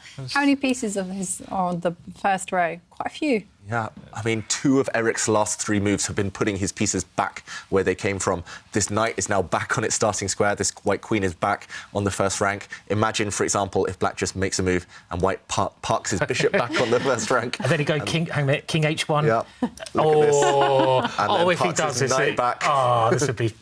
Look at these pieces. I mean, this is never, ever going to happen, but he's already started that kind of manoeuvre. So, I mean, in the current position, if we go back to it, these pieces are just not great for white. His whole idea, Eric, is, for example, maybe this pawn is attacked, so maybe Mishra defends it, but now Eric will start the kickback, potentially by pushing his pawn forward, forcing away the black knight, kicking it back where it came from, and now he'll start bringing his pieces out, his bishop, his knight. They could start moving and kind of finally escaping the first rank. Mishra, meanwhile, is more ambitious. He doesn't care about this pawn. He's trying to open up the position, and this makes a lot of sense, a lot of logic here. If white's pieces are asleep like this, why not open things up while they aren't ready? Yeah, And, I love it. Yeah. Is there a tactic if white pushes on in the middle, which the move white would play nearly instantaneously is just to keep the position closed, lock it up, push that pawn on? But I'm now wondering, is Mishra lining up a knight takes pawn? Because he's done this very crafty move, I think a very mature move, of lining up the black rook against the white queen. And this is certainly the kind of tactic that both players have to watch out for. White takes the knight with the pawn, and of course now the pawn goes forwards, and there's some tactical chances here, certainly. I don't know if it works, but you've got to calculate it. Yeah, for example, here, black has sacrificed a piece, but now he's going to win one of the pieces back because this is a double attack, a fork. If white takes this pawn, for example, as Simon mentioned, this pawn can step forward, and here, because the bishop is pinned against the white queen, the bishop will drop on the next turn in the centre. So Eric felt, OK, that was too scary, and he's allowing the position to open up slightly. He's traded off in the centre, and I think the first move that comes to my mind is not taking back with a black pawn, because then it is slightly blocked in the centre, at least temporarily, but instead to take back with a black knight. So now, for example, OK, he does take with the pawn. For example, now, if he takes with the pieces, then suddenly lines have opened up. This rook and queen have opened up. This rook has opened up. And if you compare the pieces, it's clear which side has more activity. But OK, taking with the pawn, probably still very good for black, but You've got to ask why Eric's put his pieces on the back though now, because it just doesn't look like the right plan for Eric here. I mean, what are they actually doing there at the moment? And I think Mishra's played this incredibly cleverly. But you're right, I do prefer the idea that you just point out, David, trying to keep the more open lines towards White's position. Yeah, and I have to point out that Magnus Mishra's idea is simply that the pawn, that's up for grabs on b4, isn't really up for grabs because there is a pawn under fire in the centre. So this is why Eric just develops his pieces. And, well, Simon, you asked what are Eric's pieces doing on the first row. I think Mikhail Tal has the best quote of all when it comes to that: sleeping. Sleeping, yeah. Sleep is good for chess in general, but not for your pieces. Just get a good night of sleep yourself. And I just want to commend as well Mishra's last move, bring the black knight back. When your opponent's pieces are cramped, misplaced, don't trade them off, ever. So Eric just brought his knight forward. That knight was asleep, as Jovanka mentioned. Offering a trade, don't trade off your opponent's sleeping pieces. Keep everything on the board. Just because your opponent will be cramped, they have no space. And he did a great job there, keeping the knights on the board. Now the white queen's gone back to where she came from just 4 or 5 moves ago. Eric has lost so much time, not only on the clock, but also on the board. And you see that Mishra energy again. He started bopping again, that young 13-year-old energy. It seems to be something he does when it's looking good. It's really annoying playing against someone like that over the board. I think Jovanka said that I used to do that. when I was Mishra's age, I was just sort of, shaking the table, getting very excited. Is that right? Did I used to do that? No, you weren't you weren't physically shaking. You were just nodding your head. Must be annoying though. I didn't mean to do it. It's just like it's natural when you're young. So much kind of energy, built up energy. Yeah, you've got to put it somewhere, right? When I was his age, well, actually, I was younger than his age. I was always kicking my opponent under the table. Oof. That's not very nice. I know. I got told off so many times. Yeah, I know. Why did you do that? No, it was never on purpose. I was just simply swinging my legs, and I can remember this at one tournament I was playing. I was probably like 13, and they were the 2 players next to me. One of them actually goes, "Oh, can you please stop kicking me under the table?" And his opponent just said, "No." It was like, what? And I was just like, what a response. So, this quite nice sort of elderly gentleman, was playing like a 30-year-old, and the 30-year-old was obviously kicking him. And he just literally said, "Oh, do you mind stop kicking me under the table?" No. It was like, OK. Went back to kicking him again. It was just a really weird response, So, OK, meanwhile, a few moves, and it does look like Eric's slowly starting to get organised with his pieces. White's pieces are kind of elevating themselves off the back rank, finally. But in the meantime, Mishra has relocated to the black knights. A lot of pressure on White's pawns now on this left half of the board. Also, White's pawn in the centre. It is attacked 3 times. It's tying down White's pieces. OK, Mishra has to get his queen out of the way, out of the eye line of the white rooks. And once he's done that, I think Eric is a bit stuck. I don't really see any productive plans for Eric. Mishra, I feel, has missed some big opportunities already, though. So, yeah, the clock situation. Also, look at this. We're in for a massive time scramble. We're going to see, I think, most of this game played out with both sides on 10 seconds. Because look at the clock times. It's only moved 24. Who does that favour? Eric, I have to say, you know, because this is Eric's bread and butter. You know, he's played, well, thousands, probably millions of bullet games, and, you know, he instinctively knows how to activate the pieces and also how to kind of harass the opponent with not that much time on the clock. And, yeah, Abhimanyu moving his queen, just getting out of the eye line of the white rooks. Yeah, good move there. It's a nice move. He still has a small time advantage. It's not much. I kind of want to give Mishra the benefit of the doubt as well. I think if it comes down to a situation where they both have 30 seconds left, if it's pure calculation, I think Mishra is maybe just as sharp as Eric. But if it's just kind of general scramble, chaos, or just slowly improving the pieces, I think Eric has a big edge there now that they're both so low on time. So I do feel that Mishra needs to strike soon, before it's too late, before the chance passes, just like it did against Ding in the last round. I'm struggling to see a move there for Eric. Meanwhile, White's queen can take a step up, one square maybe. David, when you were Mishra's age, obviously you're highest rated player out of all of us here, and you know you've been over 2,700. When you were Mishra's age, you kept improving. And one of the problems a lot of players get is they get to an age, maybe a GM, whatever, you know, IM, and they can't improve anymore, you know. And just wondering what you did to keep improving as you did. Was there anything particular you did or that you can remember? Yeah, I mean, I found my journey, especially at Mishra's age, quite kind of I don't know the right word for it, but it was a bit up and down. I mean, I would often make big jumps, and it would take me a long time to consolidate that kind of jump, and then I would make another big jump after 6 months, a year or two. I mean, I would just work as hard as I could. I'd get in a routine. I used to do a lot of puzzles, always annotate my games immediately afterwards. I would play as much as possible, but I mean, I guess that would be my advice. Just play and be disciplined about it, because when you're young, it's hard to keep that discipline. That's why the top young players, they have such kind of good teams around them. Yeah, the parents, the coaches. I mean, it's hard work. You have to put in a lot of hard work. All the players here, you know, it's not just some magical thing where they've suddenly become, you know, top players in the world. You have to dedicate to learning.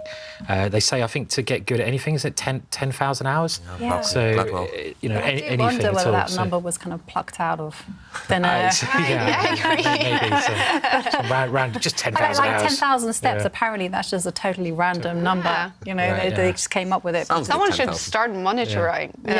You know, even from a very young age.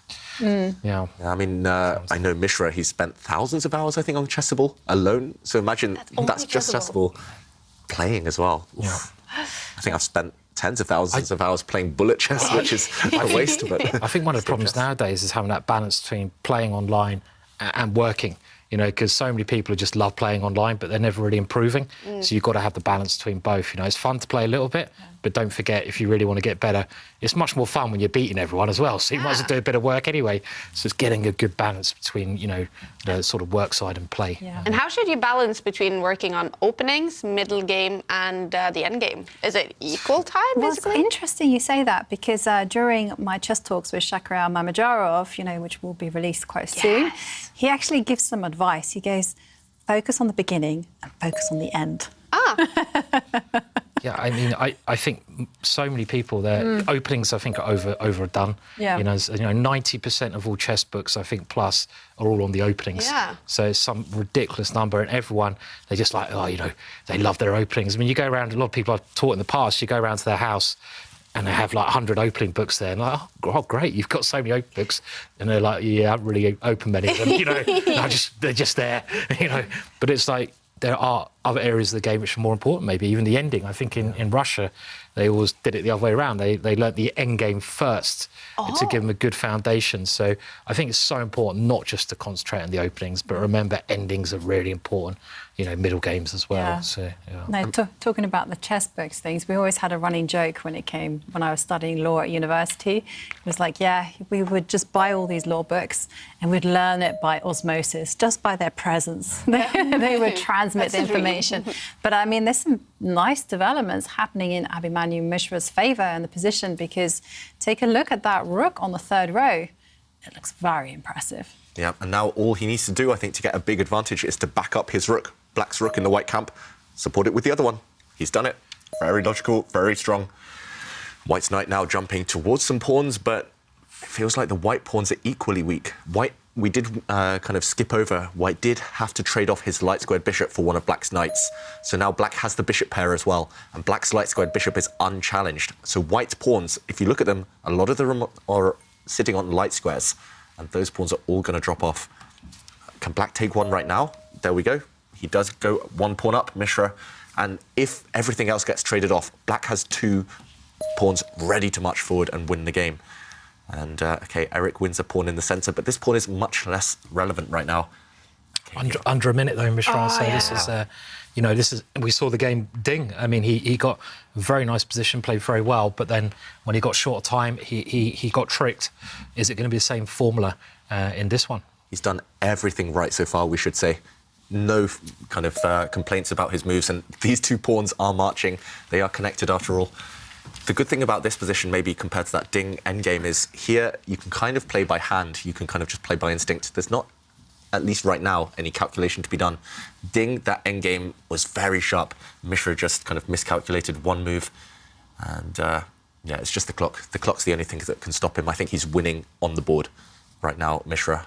The more I look at it, the more I think those two black pawns, the A and B pawns for black, can't be stopped. They will cost white at least a piece.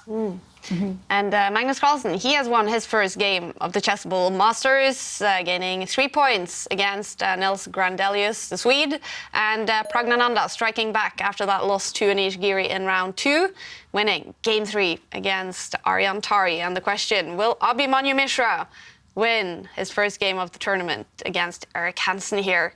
The clock is ticking down under 30 seconds now. Okay, I was going to say big moment. White's knight jumped in, attacking the black queen and attacking the black rook. Rather than maybe trade off a set of rooks, checking the white king, Mishra has taken off this white knight, but now Eric is about to establish a strong passed pawn of his own. Which one? Yeah, so white pawn now can go and take this black bishop, the black light squared bishop, and that white pawn is only 2 squares away from promotion. It might become another pawn race. We saw Mishra miscalculate a pawn race a bit earlier today. So will lightning strike twice? Eric, what's he thinking about? Just take off this bishop, surely? Yeah, well, why think here? There's no point. I mean, I guess you can take some other things. Does it matter? I don't think so. I don't think it matters. No, it doesn't take this really bishop matter. off. Why just take the piece? I guess he's thinking, I mean, there are a few other pieces to capture. White Maybe could also rooks, trade trade rooks, maybe. trade the dark square, well, not the trade dark square bishop. I don't think you need to decide on that now. You just take that bishop off. It does seem that when Mishra gets a good position, he does this energetic bouncing, shall we say? I'm just thinking, if I was playing him and he started doing this, I'd start to get a bit worried, right? You know, the crazy frog? It just sort of reminds me, he's getting like excited, you know, he knows his position's very good, but when you're young, of course, it's normal to get excited like this, so... Why is Eric not playing the most obvious move in the position? He's also giving Mishra time to think. It's not about his own clock. Eric, we know him, he can handle 30 seconds, but he's giving Mishra time to calculate right now. If instantly he had just taken back that bishop, the white B pawn taking that black bishop, then Mishra would have had to react instantly and maybe a mistake or two would have come. But now Mishra has had 1.5 minutes to think about this next move, but also calculate... How long's Eric thought about this move? Nearly 2 minutes. 2 minutes. 2 minutes. Yeah, and OK, he plays the most obvious move on the board. I mean, and now... 2/3 of his time, Ivan Chris just seems, or David, it just seems crazy. I mean, I've done the same myself in the past, but I've hated myself for it. It's all about confidence. If Eric was confident, if he'd had a good tournament last month in the Oslo Esports Cup, he would have played that move instantly. But, OK, Mishra pushing this pawn. OK, I was maybe expecting a couple of other moves, but now, will we see a trade of rooks? Will we see a trade of bishops? There are so many tactics now, so many pass pawns flying forward. He can't spend another minute and a half on this move, that's for sure. He needs to move quicker this time, Eric does. And that's the thing, Mishra had 3 or 4 sensible options there, so why was Eric trying to calculate all of them? He should have waited to see what Mishra would choose, and I think this is a good tip for everyone at home. If your opponent has 4 or 5 moves that look roughly the same, don't spend your move thinking about all of them. Just play your move, think first, play first, think later. That's a good tip. Unless it's kind of an attack where you have to calculate every single detail, especially in blitz chess, rapid chess. And now taking a look at the clock situation. Eric has just under 20 seconds. Do you think this is a deliberate kind of we tactic also see to Stockfish stress? the moves because I think this might be a critical moment. Oh. And okay, there's only one good move for white. Everything else gives Mishra a big advantage. He has to take that black pawn that has just moved with the white knight. He doesn't. Doesn't find it. He finds the third best move, but Mishra now winning again. Sorry, Ivanka. No, I mean, that was definitely a critical moment. And he's played it now. Now he plays it. Some chances. I mean, you've got to get rid of those pawns, haven't you? I mean, Oh, look at Eric. He doesn't like it. Yep, that white knight can just be captured. Black is going to be one piece up. It's all about whether white's far advanced pawn is strong enough. Is that pawn strong enough to compensate for a piece, though? It doesn't feel like it should be. No, I don't think so. No, especially when the black knight and the bishop can coordinate very well to control the white pawn advance. But it's going to come down to the time. Mishra is also 17 now. seconds, and of course, you know, maybe the queens, you know, queen endings, you never know. You know, there's always that opportunity for perpetual checks. Yeah, but this is the type of position where if Mishra had 1-2 minutes, he would never, ever lose. Yes, if white is accurate, if white performs a miracle, it's a draw, but nothing more than that. But with the clock situation, 3 results are still possible. OK, white's queen jumping in. It does look slightly scary for black, but OK, that looks like a good move. Yeah. Just using the black bishop to lock down that white pawn that wants to push forward. It's a threat. Knight takes pawn here as well. Yeah, I mean, if black can win that last pawn, it should be pretty straightforward because that's the one pawn that Eric's going to base some tricks around, that advanced pawn. Yeah, that black bishop has taken away the only escape square for the white king off the first rank, and that's why Eric's had to take a time out, creating another escape square for the white king. Can we go for mate now? I mean, this is where you probably don't. You keep the safety first approach, what's always a good move? Pushing Harry. Yes. Yeah. So better late than never. The H pawn pushing forward. That's just a move to give the black king more space, to maybe make the white king feel a bit unstable if that black pawn continues pushing. So multi-purpose looks good. And now the white bishop attacking the black knight. Eric shaking his head. Yeah, he doesn't like it. You know, he hates losing, and especially to younger players. And Abhimanyu Mishra is only 13 years old. Yeah, I think you've got to beat them when they're young, you know, because when they get older, you don't get another chance. I mean, like, I've managed to beat a couple of these guys when they're like, you know, when they're very young. Including Magnus, Simon. Yeah, when he was young, and like, you know, because later on, there's no chance I beat him. So, got to beat them when they're young. Mishra, he's done, again, everything right on the board. Look at the black knight and the black bishop. They've completely locked down the advance of white's c-pawn, that far advanced pawn. So now the black queen is free. She's free to do her own thing, go after pawns. And this is such a great, nice move. You know, there's really no way for white to even think about defending that pawn in the middle of the board. OK, white gives a check, but doesn't improve the position. No, black king is going to step forward. And then once again, queen takes pawn is coming. And, well, those white pawns are going to start falling off the board. Yeah, 2 pieces are better than 1, and black's 2 pieces, the knight and bishop, just control everything. This one, Mishra is about to win. Yeah. It's almost guaranteed at this point. Wow. Eric down to 2 seconds as well. He needs to move. Okay, he moves his queen, but as Ivanka mentioned, 1 pawn is going to drop. The next pawn will soon drop. And, yeah, it's just a cleaning up job now for Mishra. Get the Hoover out. Yep. He's ready to resign. Eric Hansen, he just turned 30 years old, I think. Abhimanyu Mishra, he is 13. He is number 602 in the world. Eric Hansen, number 200-something. Will this be a huge win for Mishra? Yeah. And especially, you know, because it's his tournament situation, you know, it's game 3 and, you know, he wants to win. And last time, you know, it was a big effort for him to win 1 game. Now, definite improvement. And, well, he's been ruthless right now over the board. Flashy finish. Nice kind of tactic there. So black's bishop grabbed a pawn. If that black bishop was captured on the last go, then white's bishop would have dropped. So rather than just trade off bishops, Eric has run away with his piece, trying to push his pawn forward, but it's not going anywhere. So we actually get the same position we had 2 moves ago, but white has lost a pawn in the process. Yeah, now it's level number of pawns. Black simply has an extra knight, and that's going to win the game. The black queen can go pawn hunting. There we go, that's a check. Will she grab a pawn on the next go? Yep. With some nasty threats maybe as well. Yeah, so, why not? Why not take them all? Take the pawn take them all. And be greedy. threaten to jump in with a knight and give a deadly check. Now you're a pawn and a piece up, so... Yeah. Yep. And white's far advanced pawn is firmly under the lock and key. Nowhere. It's no chance now of Eric saving this game. No plan, simply. And this time, Magnus, he handled his time really well. Perfectly, yeah. And look at that, he bobs his head, he's trading queens and he wins the game. Look at that, a celebration from the 13-year-old. He wins game 3 here against Erik Hansen. Wow, that is impressive. He is only 13 years old. And how impressed are you with that win, Simon? Yeah, very impressed. I think it's a very mature game as well. I mean, he kept control. He could have lost control at many moments. He just played like, you know, a real mature old grandmaster there. Yeah. So, and he's only like 13, so really impressive. Yeah. Can we take a look at what maybe impressed you the most with Magnus' play here? Yeah, it's just that finishing technique. It was so smooth, and if we can just pull up the board. He had already done the hard work. He had already won a piece at this point, Mishra. He has an extra knight, but it does look like the white pawn is very scary. White does have 2 pawns for the knight. If white gets time, for example, to bring the queen forward, start pushing, then the game could turn around. White could win. But I just love this move from Mishra, bringing the bishop forward, as Simon mentioned as well, taking away this escape square for the white king. And just a couple of moves later, after he'd pushed a pawn forward, just retreating the knight. Look at this white pawn now. It's completely immobilized. Black has controlled it once, twice, 3 times. And yeah, if this white pawn can't move, then black's knight will decide the game. And that's what we saw happen at the very end in the final position to show why Erik Hansen resigned. The queens are simply getting traded. This is a check, and the queens will leave the board next move. Black has an extra knight and an extra pawn. Game over, and very, very smooth technique.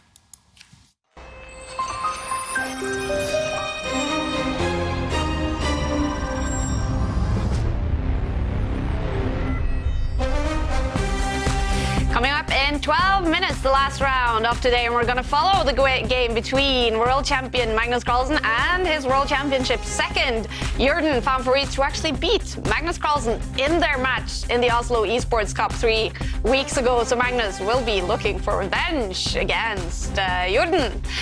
We're going to start building up to that game, but first, a quick commercial break.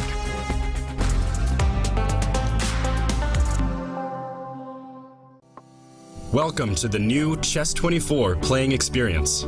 Play in light mode or dark mode. Choose from a range of time controls or create a custom game and get paired with players from around the world fast. Enjoy a polished playing experience while making moves on a fresh, responsive board to claim your victories. Train and improve with over 80,000 puzzles. And that's not all. Download now and discover what more you can enjoy in our brand new app. This is John. John loves to study chess. This is David. David loves to study chess as well, but efficiently. John spends more time setting up the board and figuring out what's on the page of his book than he gets to study. David likes to take it easy and use his time wisely.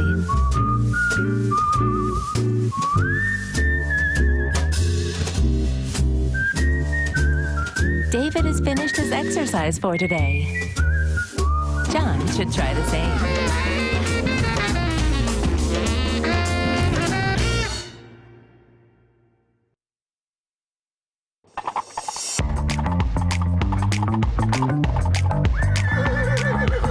Today we have a very special guest, world champion and the winner of the 2021 season of the Meltwater Champions Chess Tour, Magnus Carlsen. And today we have the pleasure of having the Ginger DM himself in the studio. The chess bra himself, Grandmaster Erik Hansen, Dutch #1 and chess superstar Anish Giri. One of my funniest chess-related memories was connected with David. It's a good time. It was once at a Bermuda party. Yeah, okay. Very fun evening. I jumped out the window.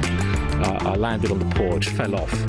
I think I am capable of playing consistently at 28, 50 plus level if I do everything correctly. But to take that last step, it's of course difficult, but it's not impossible.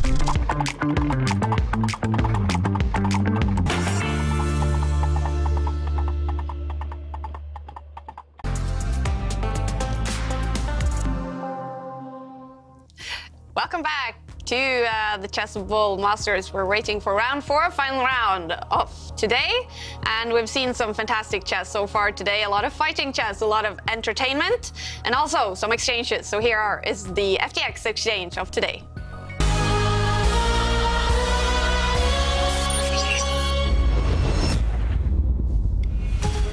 Sometimes in chess, we have to make exchanges, we have to make compromises in order to make the position easier to handle. And this is one of those occasions. Here we have Anish Giri with the white pieces against Pragnananda with the black pieces. And Pragnananda has actually sacrificed a piece.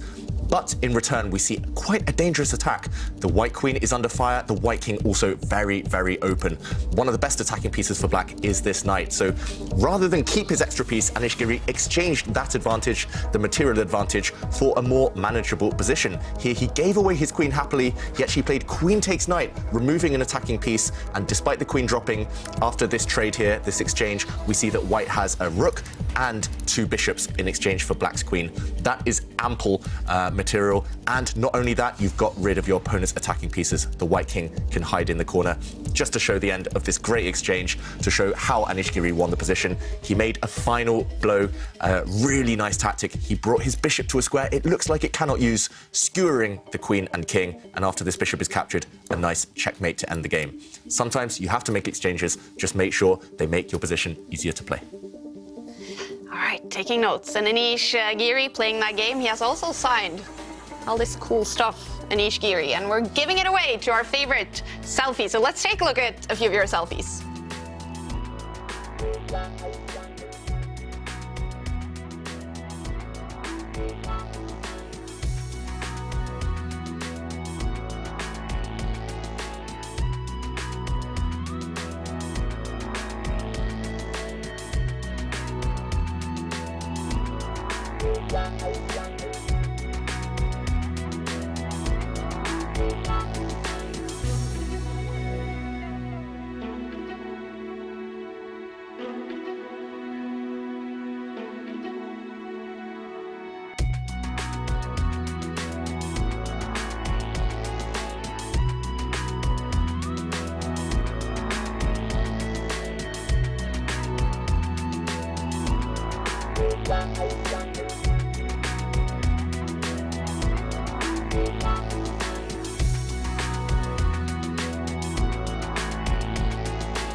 Thank you for sharing all your selfies. And we actually also have a video shared by Tom. You guys have to take a look at this. It's a very funny video. He writes, "It's always a pleasure to see Dingley Red play." We see him there on the show earlier today. Incredible how the crowd is cheering for him. And look at that. They all turn up, of course, to cheer for Dingley Red. How cool is that? That's very cool. We have creative viewers. We do. I mean, keep them coming. Yeah. I'd absolutely love this. Absolutely. Send them more. You know, you still have time. Yeah. Tweet us your selfies or even your videos using the hashtag #ChessChamps. Absolutely. Some fantastic goodies. Yep. Up for grabs. All right, and we are done with 3 rounds so far in the preliminaries in Chessable Masters. These are results from round 3. Magnus Carlsen getting his first win in the tournament against Nils Grandelius. Pragnananda striking back after losing in round 2 to Anish Giri, winning against Aryan Tari. And then Wei Yi, he won his game against Gawain Jones, gaining 3 points. And as we saw, 13-year-old Abhimanyu Mishra winning against Erik Hansen. So let's take a look now at the standings. A total of 15 rounds to be played in the preliminaries. And now, David Anton, Dingley Ren, and Wei Yi are on top of the table. All of them with 7 points. We have Magnus Carlsen in 5th. Same score as Anish Giri, and we have 3 players on 4 points. Pragnananda is one of those. A little bit surprising maybe to see the 2 Chinese players on top. They are not affected by the late hour they're playing at. No, I mean, it's early days, it's day 1, and Ding tends to traditionally start very, very well. The time difference is perhaps going to start taking its toll around about day 3 and day 4. So it would be really good to see if the Chinese players can actually keep this momentum up. But so far, superb performances from the pair. Yep. Jordan van Foreest, he is in the second to last place. He only has 1 point. He's now going to face Magnus Carlsen. So let's cheer up a little bit for Jordan van Foreest and hear from him when he visited the Late Night podcast. What is your best chess game ever? Yes, my game against Niels Cornelius from 2021, I can say. Who is your favorite actor? Probably Leonardo DiCaprio. I'm a big fan of his movies. Who is your celebrity crush? Actually, I think yes, Dua Lipa I like as a singer. I think she's very attractive. Yeah, absolutely. And what is your go-to song to get pumped up for something? Maybe Remember the Name, Fort Minor, something like that. You've been to the Good Night Bar here in Oslo, and if they were to name a drink after you, what drink would that be? Get pumped up by Jordan's drink. I'm not sure exactly what. Jordan's Juicy IPA. Maybe. Something like that, yeah. What is a skill you have that most people don't know about? Oh, there are gonna be few, very few of those. I have a friend who always says that he has an equation which goes like Jordan plus not chess is failure. So anything which is not related to chess is complete failure. I like to play the piano a little bit. I used to do that as a kid, so perhaps that. I was pretty good at naming all the flags in the world for a while, so maybe stuff like that. And maybe I'm a little bit of a computer nerd. I like to do some computer science things. So, what is your favorite sports team? I liked Real Madrid for a little bit, but honestly, I'm not too much into it. I just watch the Dutch team when they play, like the European or the World Cup. If you could play a game of chess with a player from the past, who would it be? Probably Fischer. And what is your best advice for young players starting out in chess? I guess you just play as much chess as you can. I know it's not. I have no secret to getting to the top. But if you just really enjoy the game and you play a lot, you do whatever you like. Basically, I don't think there's a secret ingredient like doing puzzles or solving tactics or reading a book or buying Chessable courses. Okay, maybe you should do that, but in general, I think just enjoy the game and play a lot, and preferably the earlier the better, because of course, if you're younger, you get better easier. But in general, just play a lot, I guess. And you can watch these special video editions of the Late Night podcast if you are a Chess24 Premium member on the collection site. And right now it is 40% off Chess24 Premium. These are images from 3 weeks ago. Oslo Esports Cup. Magnus Carlsen against Jordan van Foreest in a match. They played 4 rapid games against each other. And Jordan won that match. What happened back there, David? Yeah, it all turned around on a moment of madness from Magnus, a moment of blindness even. He simply forgot about one of Jordan's pieces on the other side of the board. He gave a rook away for free. He lost that game and couldn't fight back in the end. In the closing stages, we saw there, Jordan just needed a draw and he secured it very confidently. So Magnus, maybe with a bone to pick, with revenge on his mind now. Jordan is ready. We are waiting for Magnus. Magnus playing here from Denmark in this tournament. And Simon, how would you describe Jordan's style? Because I have to say, I'm looking forward to this game. Yeah, very exciting, basically. He's someone who doesn't really follow, but he creates. So you get a lot of players who, just follow what other players do. But Jordan's more of a creator. He's more of a unique thinker. He comes out with ideas, and that's why he's been part of Magnus's World Championships team. So yeah, let's see what he's got here. Guys, we see the Queen's Gambit declined on the board. There you go. And yeah, the Queen's Gambit declined. Black not taking the bait. We do see one of the most trendy variations of this system, the Tarash variation of the Queen's Gambit declined. And, okay, what will Magnus play here? Brings out his bishop.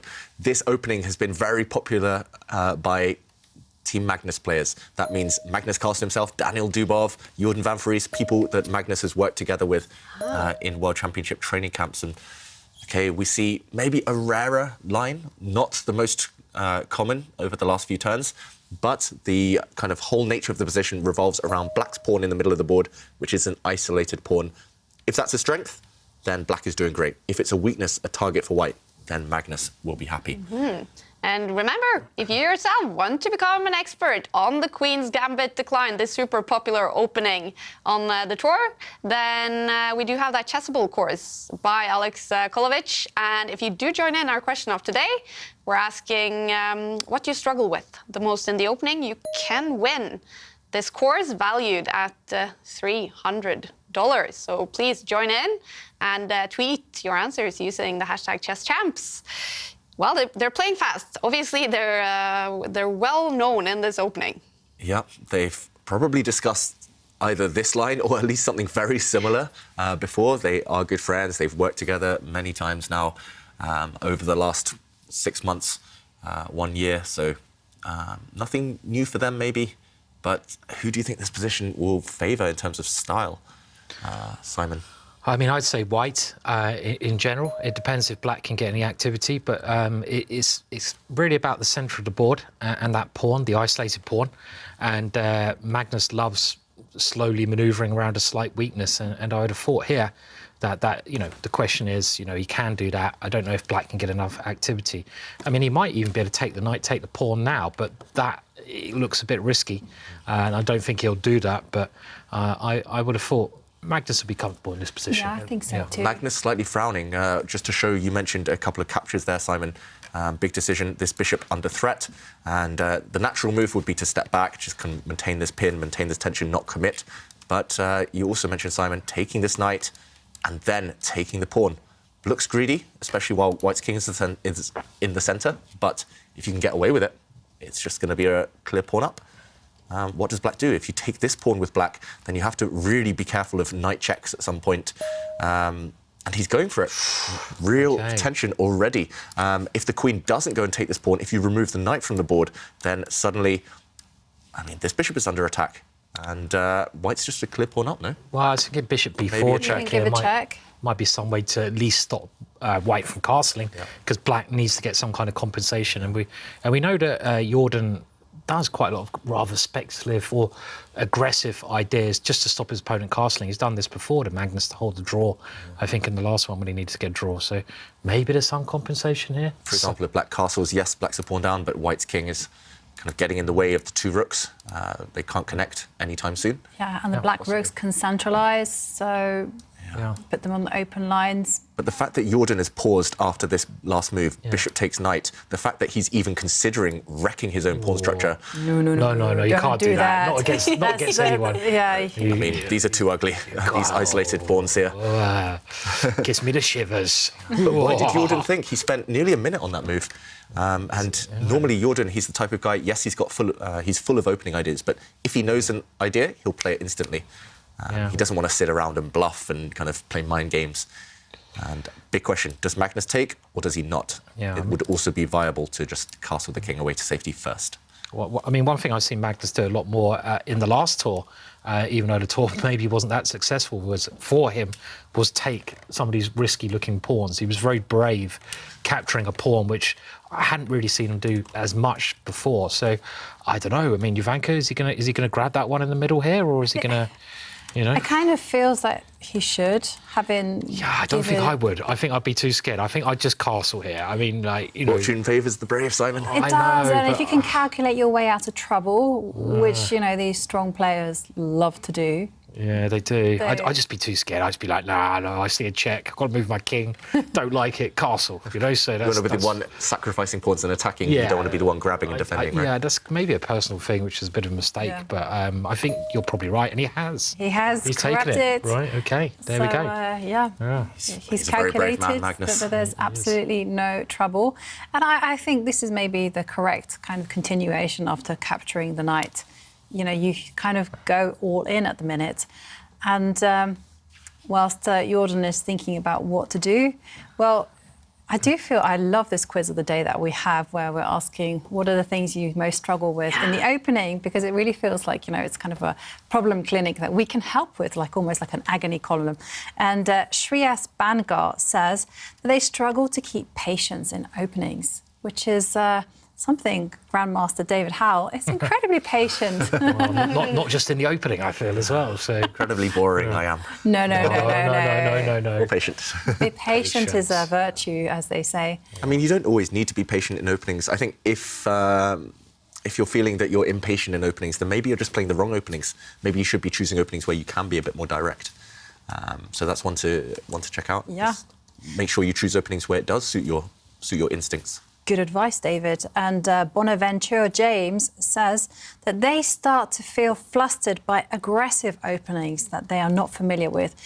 This then results in them putting themselves in a very bad position by playing reactively.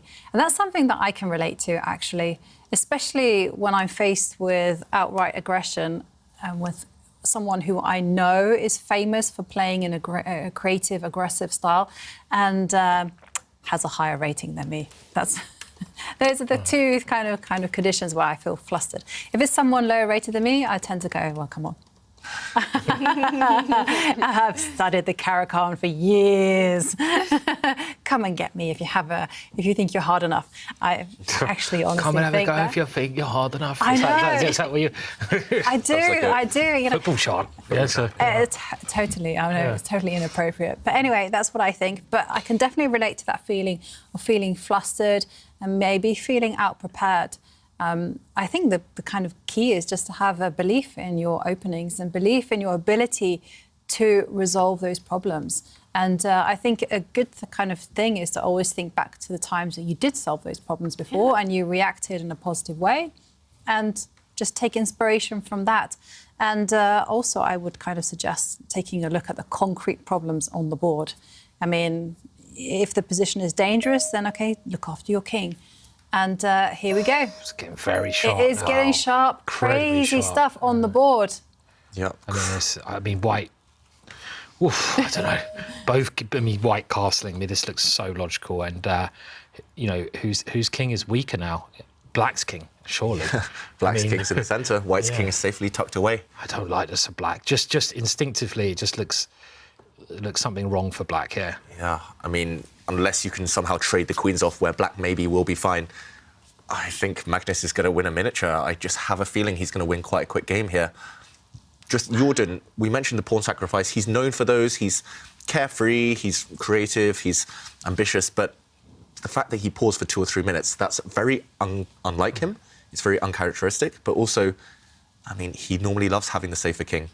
And White is the one creating threats. White's knight now is attacking the black rook in the corner, is kind of attacking White, the black light squared bishop. I mean, if you trade that one off, even if it's opposite colour bishops, that favours the side who's attacking, the side with the safer king. Yeah, I don't like it. Great for White. And White's queen has a nice square over on the side of the board as well, where it increases the pressure a little bit. So just instinctively, this looks horrible for Black. I mean, White's got everything he wants, surely. And I expect the queen will move there now. So if the queen moves 3 squares, it can even swing to the other side of the board. It attacks the knight. I mean, we could maybe show that. Queen is attacked, so why not? As you mentioned, Simon, park it here. You're kind of helping this pressure against the knight.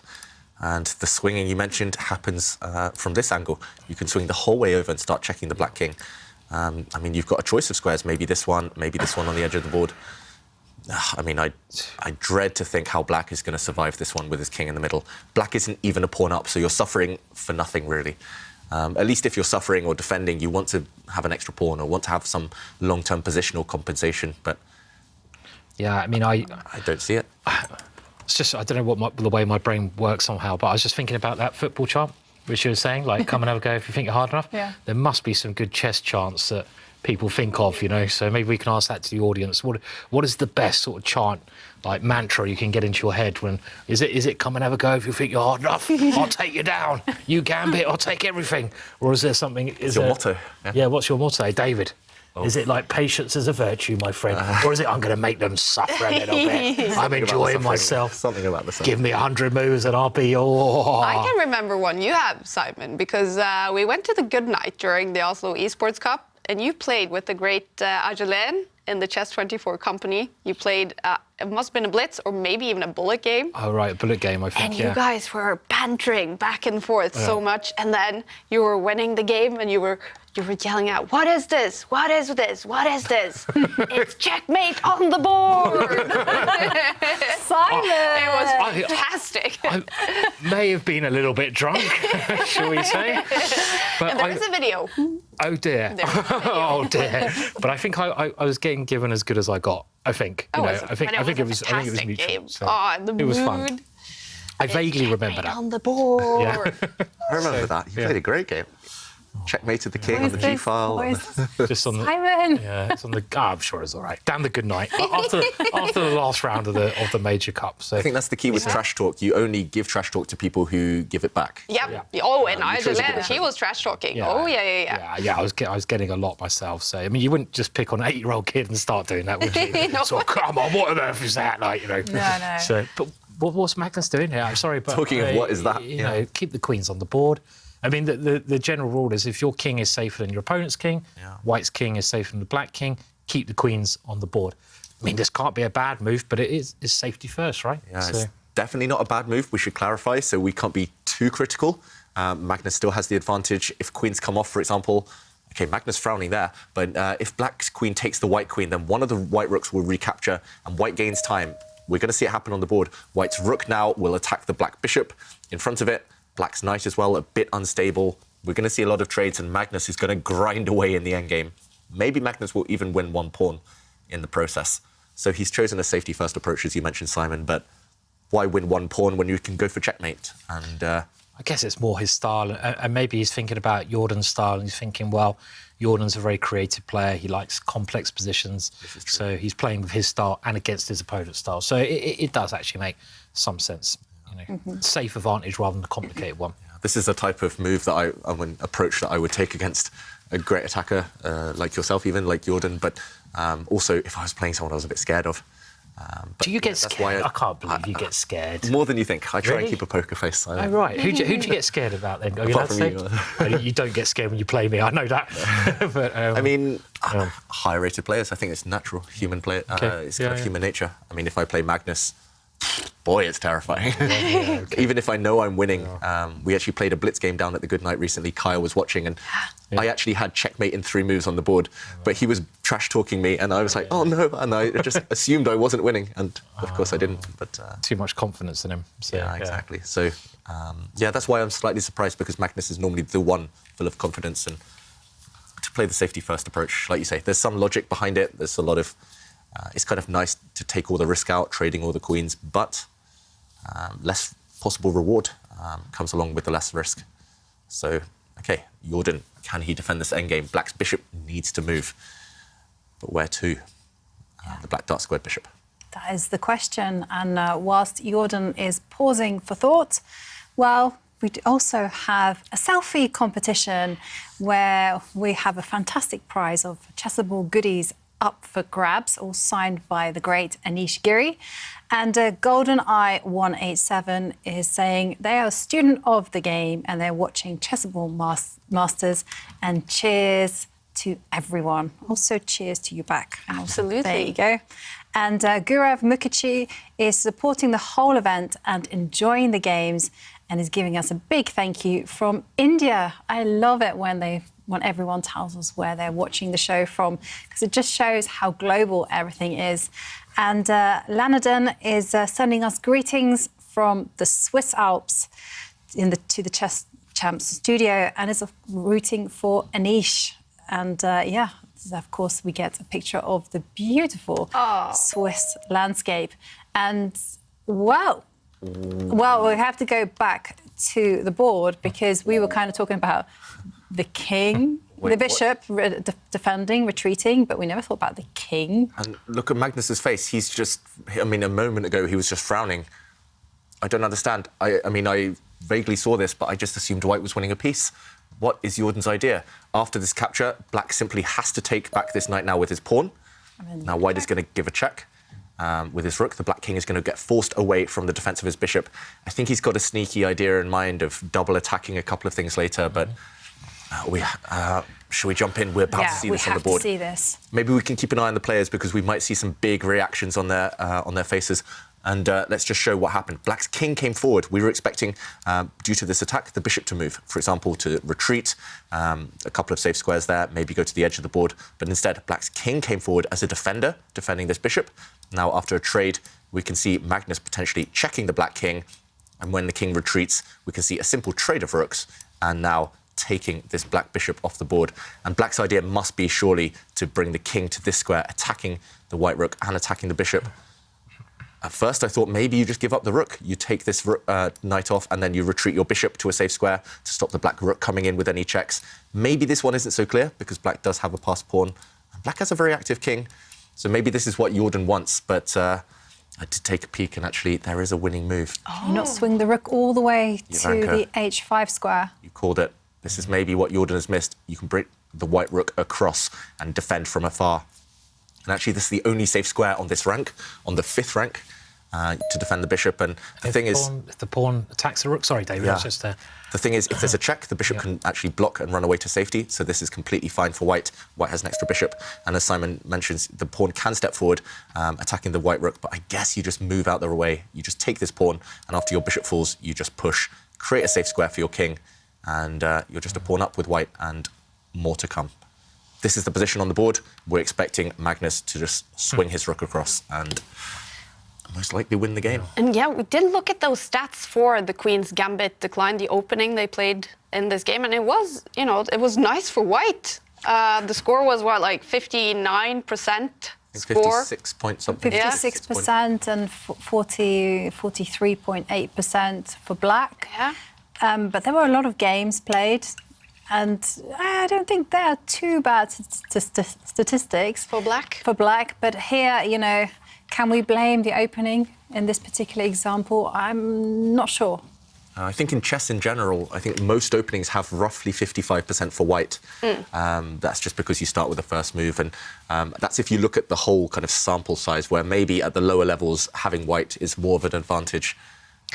I mean, at the top level, people are so well prepared with black nowadays that I think that that gap is closing. But we will start revealing throughout the tournament the most successful openings, both for white and for black throughout the tournament. I do have the list in front of me, and there are a couple black where black is in the lead in score against white in a few openings. Should we try and guess what they are? Yeah. Interesting. It's hard to say, right? I reckon the Sicilian is going to be up there. Do you think so? For white? For black. So we've got to guess for which black. one. Yeah. Yeah, because Kaja said there are some openings where the black pieces are in the lead. Maybe there might be... This is on the tour. This is on the tour. Ooh. We'll start revealing all of it tomorrow. French defence, maybe. French defence? Yeah, and meanwhile, one of the decisions that I mentioned, as well as keeping white's rook on the 5th rank, which looked risk-free, completely winning for white. Instead, Magnus has given up his rook for the black knight, and now he's retreated his bishop to this square, which guards the 1st rank. So black's rook cannot come down to the 1st rank to check the white king, because the white bishop guards any infiltration. So right now, it's a bishop and knight against a rook. Normally, the bishop and knight should be superior to the black rook, but temporarily, the white king is far away. Black does have a passed pawn on the c-file. Black's king is very active. What do we think? Some saving chances? Well, I think there's a very important idea that white has here. I mean, the only danger for white is black's pawn, I think.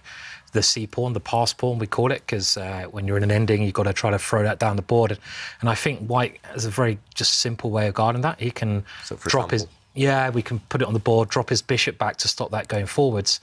The pawn can't come forwards. If it's supported by the king, let's say now, then I think you can just move your knight to really... block that from ever happening. Your king, the white king, will surely just come in now, and slowly but surely you win the game. I would have thought. I think it's quite key as well in that line you show, Simon. Sorry, just for example, okay, he jumped in with the knight first, same idea. Right, okay, same idea. But if the bishop had jumped forward, it's nice that you can actually take this bishop, take this pawn, and you can still come back and block any potential checkmating ideas. We normally say give your king some breathing space because you don't want to get checkmated on the back rank. But the bishop can block. Magnus, though, he doesn't want to go passive with his bishop, for example. He doesn't want to risk, for example, the black rook coming and grabbing this lone pawn. So he goes the other way. But same idea you mentioned there, Simon, and very effective. The white knight just completely blocks the advance of black's only hope, the passed pawn. And it's annoying you can't even bring a rook in right now. You can't bring a rook in to attack pawns because this knight jumps back with a fork and winning the game. Yeah, and I think if Magnus now just improves his king, and then, you know, endings, you should always look where you have majority of pawns, what side of the board. White has a majority of pawns on the king side, 4 versus 3. So at some point, you should be able to create a passed pawn, and at some point, that passed pawn will probably become a queen. So it's kind of looks pretty simple, his winning plan, to be honest. I mean, long term. I don't think there's anything even, that black can do, because you're stopping all black's counterplay. Yeah, black's pawns are fractured, and I mean these pawns are isolated, and knights are fantastic against isolated pawns. And your plan in action, Simon, just rerouting the white king, one more square, and the black rook will never break into the white camp. It's important that the black rook, if it does come in, it can be completely neutralized by the white bishop stepping back, defending this pawn in the corner, but also attacking this weak black pawn. And it's just, yeah, as you mentioned, almost game over. Knight and bishop together are worth 6 points, the black rook only worth 5. But it's not just that, there's 2 of them, and that's better than black's 1 piece, the rook. I mean, I think Jordan's been quite off form today, I think it's fair to say. And I think the thing with players like Jordan, it's much harder. He's very creative, and sometimes that can be, dazzling brilliancy. But on other days, if it's not quite 100%, it can be disastrous, because he's always trying to do something creative. He's always trying to think outside the box, and it's harder to play that way in the long run. So it's a lot of energy. It's just the energy, isn't it? Because rather than just copying, doing things you're used to, you're always thinking of something unique. And yeah, that just makes, it's harder to keep that tempo up. Wait until he gets my age, it'll be impossible. You have to change his style slightly or adapt. Yeah. It's quite funny, actually. On that topic, I chatted with Shakhriyar Mamedyarov, again, not to give too many spoilers, but he talks about that, and he says, so many people have said to him, hey, you're getting older, why do you not just play boring chess? And he's like, I can't. It's not in my personality when I play chess. It has to be with the heart. It has to be with the soul. I have to ignite that passion. And but here you go. We see the downsides of playing in such a fiery style. And Magnus is in full control. And Simon, you did ask our Twitter our viewers are saying, what kind of mottos did they have when they play chess? And Tyler Welch says, my motto when playing chess is stolen from Thanos. Okay, maybe David can do it, because David's a big Avenger. Can we hear it in the voice? No. Yeah, come on. Go for it. We've got to hear it, come on. I am inevitable. I like it. That was good. Okay, I would just leave the board if... Yeah, if someone did that, you'd be like, OK, I resign. I resign. Yeah, you are inevitable. Try that next time, David. Yeah. Doesn't work out so well for him the second time he says it. Oh. No spoilers. Yeah, big Marvel fan. Literally, the highlight of my summer is going to be watching the new Thor movie. Oh, yeah. So, yeah, meanwhile... Yeah, the mighty Thor, but this position not looking so mighty for Jordan. I'm looking forward to the new Top Gun movie. I think that's out soon. Welcome to the... And what is it? Danger zone. Oh, I know it's not. It's something else, isn't it? Welcome to it's highway to the danger zone. Highway. That's where we went wrong. I just freestyle my lyrics, all right? I just make them up, Call it that way. So we had a whole show where we always saying, "Welcome to the danger zone." I still haven't seen the film. Don't know the music, so. It's very not yet. It's very 80s. I feel like or 90s boysy kind of. Does it kind of age well though? Because I often feel like these 80s films, you take a look at them and you're like, I think it ages very well. So definitely. And talking of 80s, 90s, these 2 players born in the 90s, it's only going to be one winner, and that is Magnus Carlsen. The position has not improved at all for black. And look at those white pawns. They've started to push. Literally nothing for Jordan to do. I wouldn't be surprised if he just gives up hope soon. I mean, it's just those pawns. It's very actually simple to win. Inevitable. Those white pawns are marching forward. Love it, David. Inevitable. Your fate is sealed. That's not Thanos. That's someone else. I'm just making it up, saying your fate is sealed. Your demise is in the stars. So, I'm just trying to think of what I'm going to say to my opponent next time I play. Yeah. And there's simply nothing to do here for Jordan.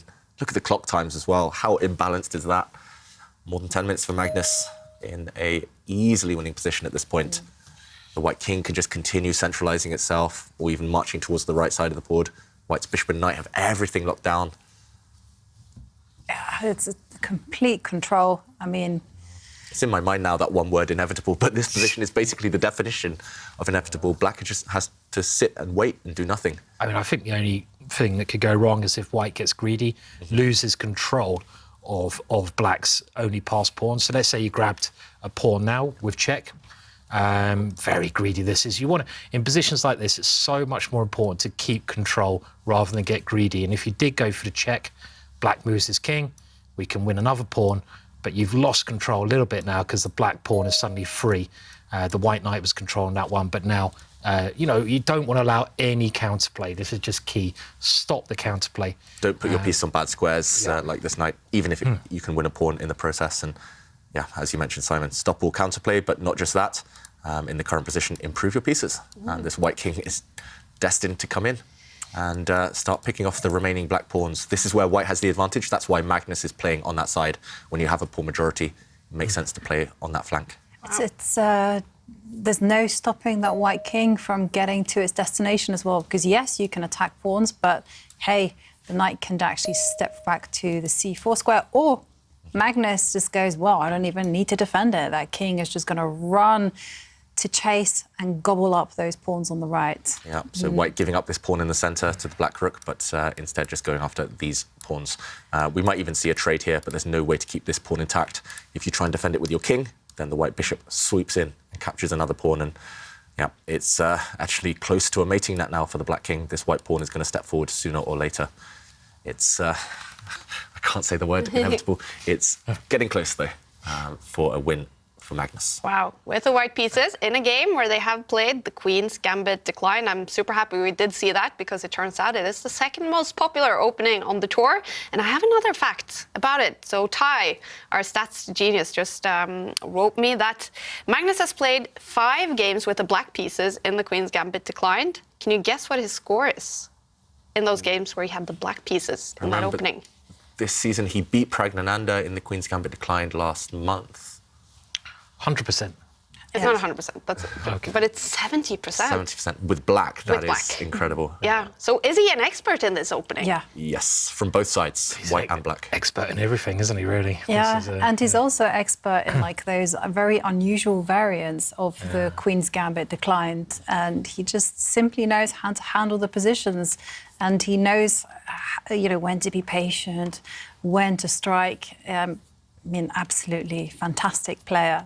Yeah. But in the Queen's Gambit Declined, he's like phenomenal. Yeah, he's phenomenal there. And, I mean, I remember him beating Nakamura on both sides of that many, many times.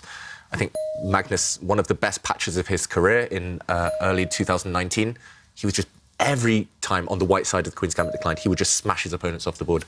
It was just a joy to watch. We rarely talk about like which openings is Magnus the expert on. He's the universal player, but is this the opening he is the expert in?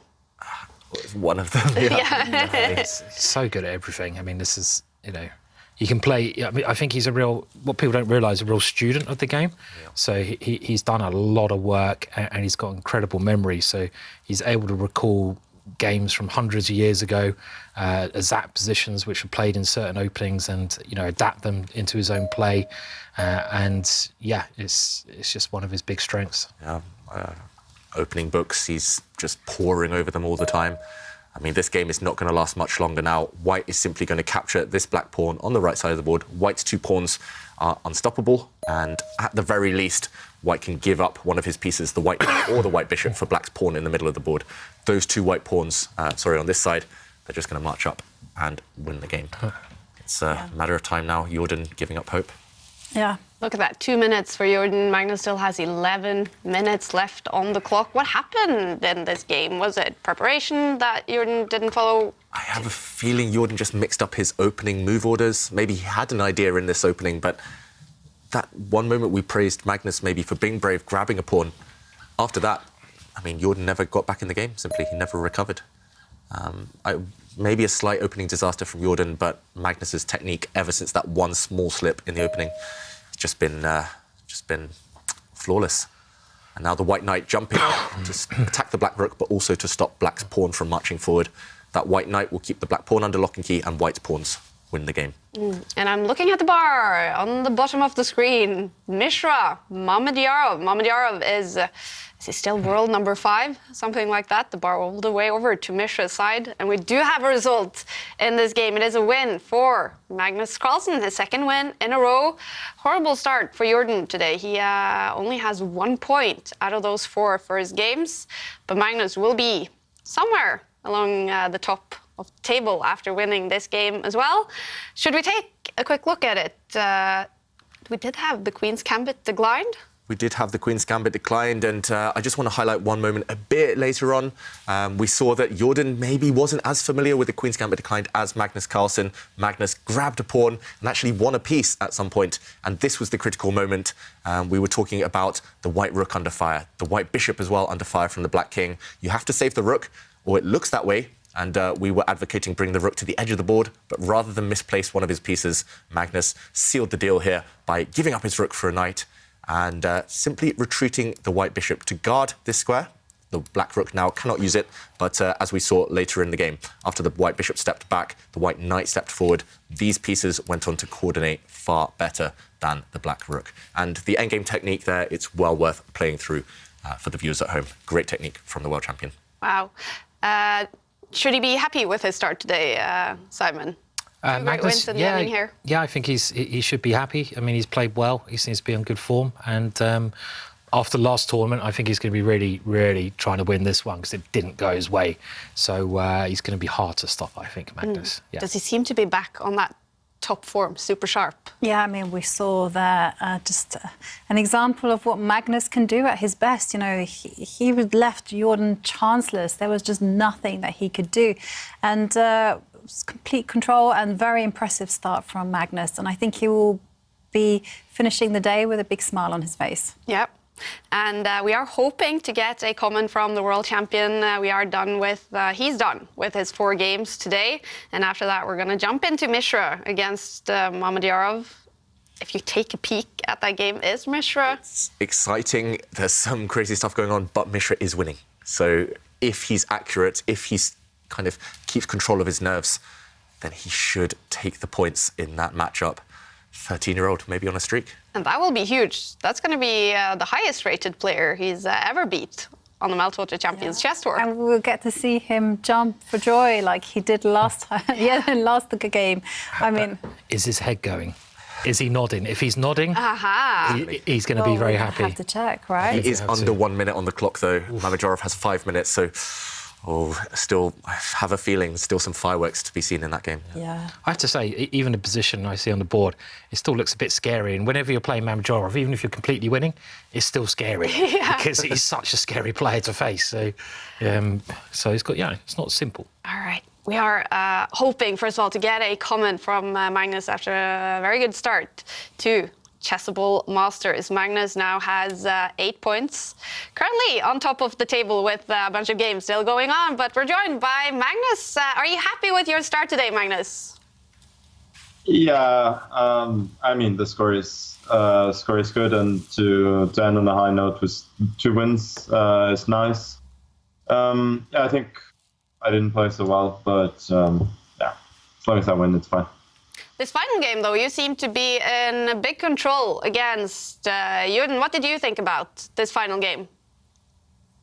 I think it was quite okay, apart from one moment at the end, which was really, really sloppy. I think which moment he could was that? have made the win a little bit difficult for me. But otherwise, it was okay. But I think it was pretty much an opening disaster for him. Can you, first of all, which moment was that? David can perhaps put it up on the board here as well. No, it was right at the end.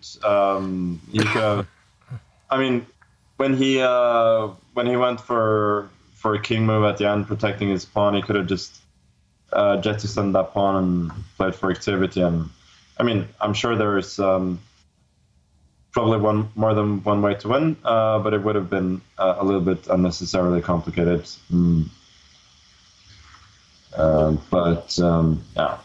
Probably was winning still. And it's also interesting, though, that you say that it was maybe an opening disaster for Jordan. We've been paying attention to stats on all openings played on the 2022 tour. Queen's Gambit Declined is the second most popular, and you seem to be an expert in this opening, Magnus. Is it one of your favorite openings? Yeah, I mean, it's been a mainstay of my repertoire with both colors for many years, but he chose a very risky sub-variation of the Queen's Gambit Declined. So maybe, that... I mean, the opening has a good reputation for a reason, but maybe not exactly the way that he played it. Mm-hmm. And we did also see the most popular opening on the tour. David was very surprised when we announced which one has been played the most so far in the tour. Can you guess which one has been played the most? I'm assuming it's not the Berlin then. I don't know, the Italian maybe? The English opening is the opening that has been played the most. That is surprising. Why is that surprising? Well, first of all, I think it's the third most, or maybe even fourth most popular first move. So, but it can transpose from one knight f3 as well. So, that helps, and even one g3. But is it an opening that would suit sort of the format, the online rapid chess? Is that why we're seeing you guys play it so much? I don't have a good answer. I think it's a good opening. It works in any format. Mm-hmm. Do you pay attention? Are you interested in these sort of trends in the opening? Yeah, not for like first moves specifically and such. It's more, concrete ideas and such. Mm-hmm. And Magnus, I've got to ask, have you had time to follow some of the other games? We have been following the progress of 13-year-old Mishra, and it looks like he might be about to win another game. How impressive is that? Well, I didn't even know he had won one, so that's impressive. But no, I'll check out the games later. All right. Well, Magnus, congrats on a good start to the tournament. Thanks for joining us. Thank you. Magnus Carlsen is currently on top of the table, but a bunch of games still going on. And we will then jump into game 4 here, round 4, between 13-year-old Abhimanyu Mishra against one of the top players in the world, Shahryar Mamedyarov. And Mishra, he did win against Hansen in round 3. It looks like he could win another one. He should win this one. I think if he had 30 minutes on his clock, it would be a guarantee. But it's all about the clock, and also that white king. There's going to be traps. There's going to be threats against it. The white king is not feeling safe while the queens stay on the board. If the queens disappear, white has a 2 bishop versus 1 black rook advantage. Actually, there, Mishra was the one to threaten checkmate. White's bishop, white's light square bishop, and the queen lining up towards the black king.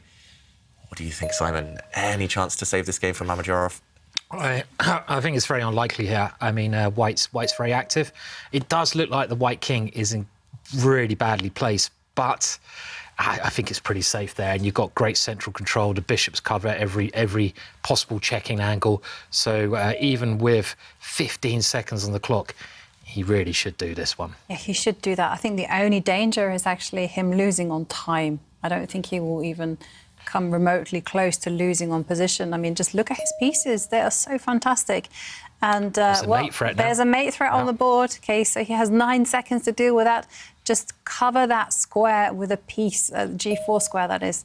Okay, he offers the trade of queens. Good practical decision there. Yeah. Very mature. If you're in doubt about the safety of your king, trade off the queens. And now the queens have left the board. Yeah, it should be a matter of technique here. The white light square bishop can just park itself on this square. Now the black king is actually caged as well. Now white's king is fantastically placed. Yeah. Now the queens are off.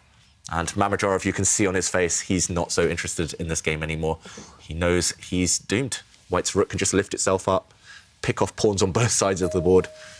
And, OK, first we see a trade of pawns. You can even move the white king up the board now. Yeah, move the white Everything king, wins. rook 2 squares, as you kind of highlighted. And I agree. 10 seconds is more than enough with the increment here. Gaining 10 seconds after every move, he can build up a lot of time here. Yeah, exactly. Like you say, you just make non-moves. And, and we're going to see checkmate on the board. We're going to see it. Yeah. Mishra celebrates. Checkmate next move. The black king trapped. And there we go. We have a result.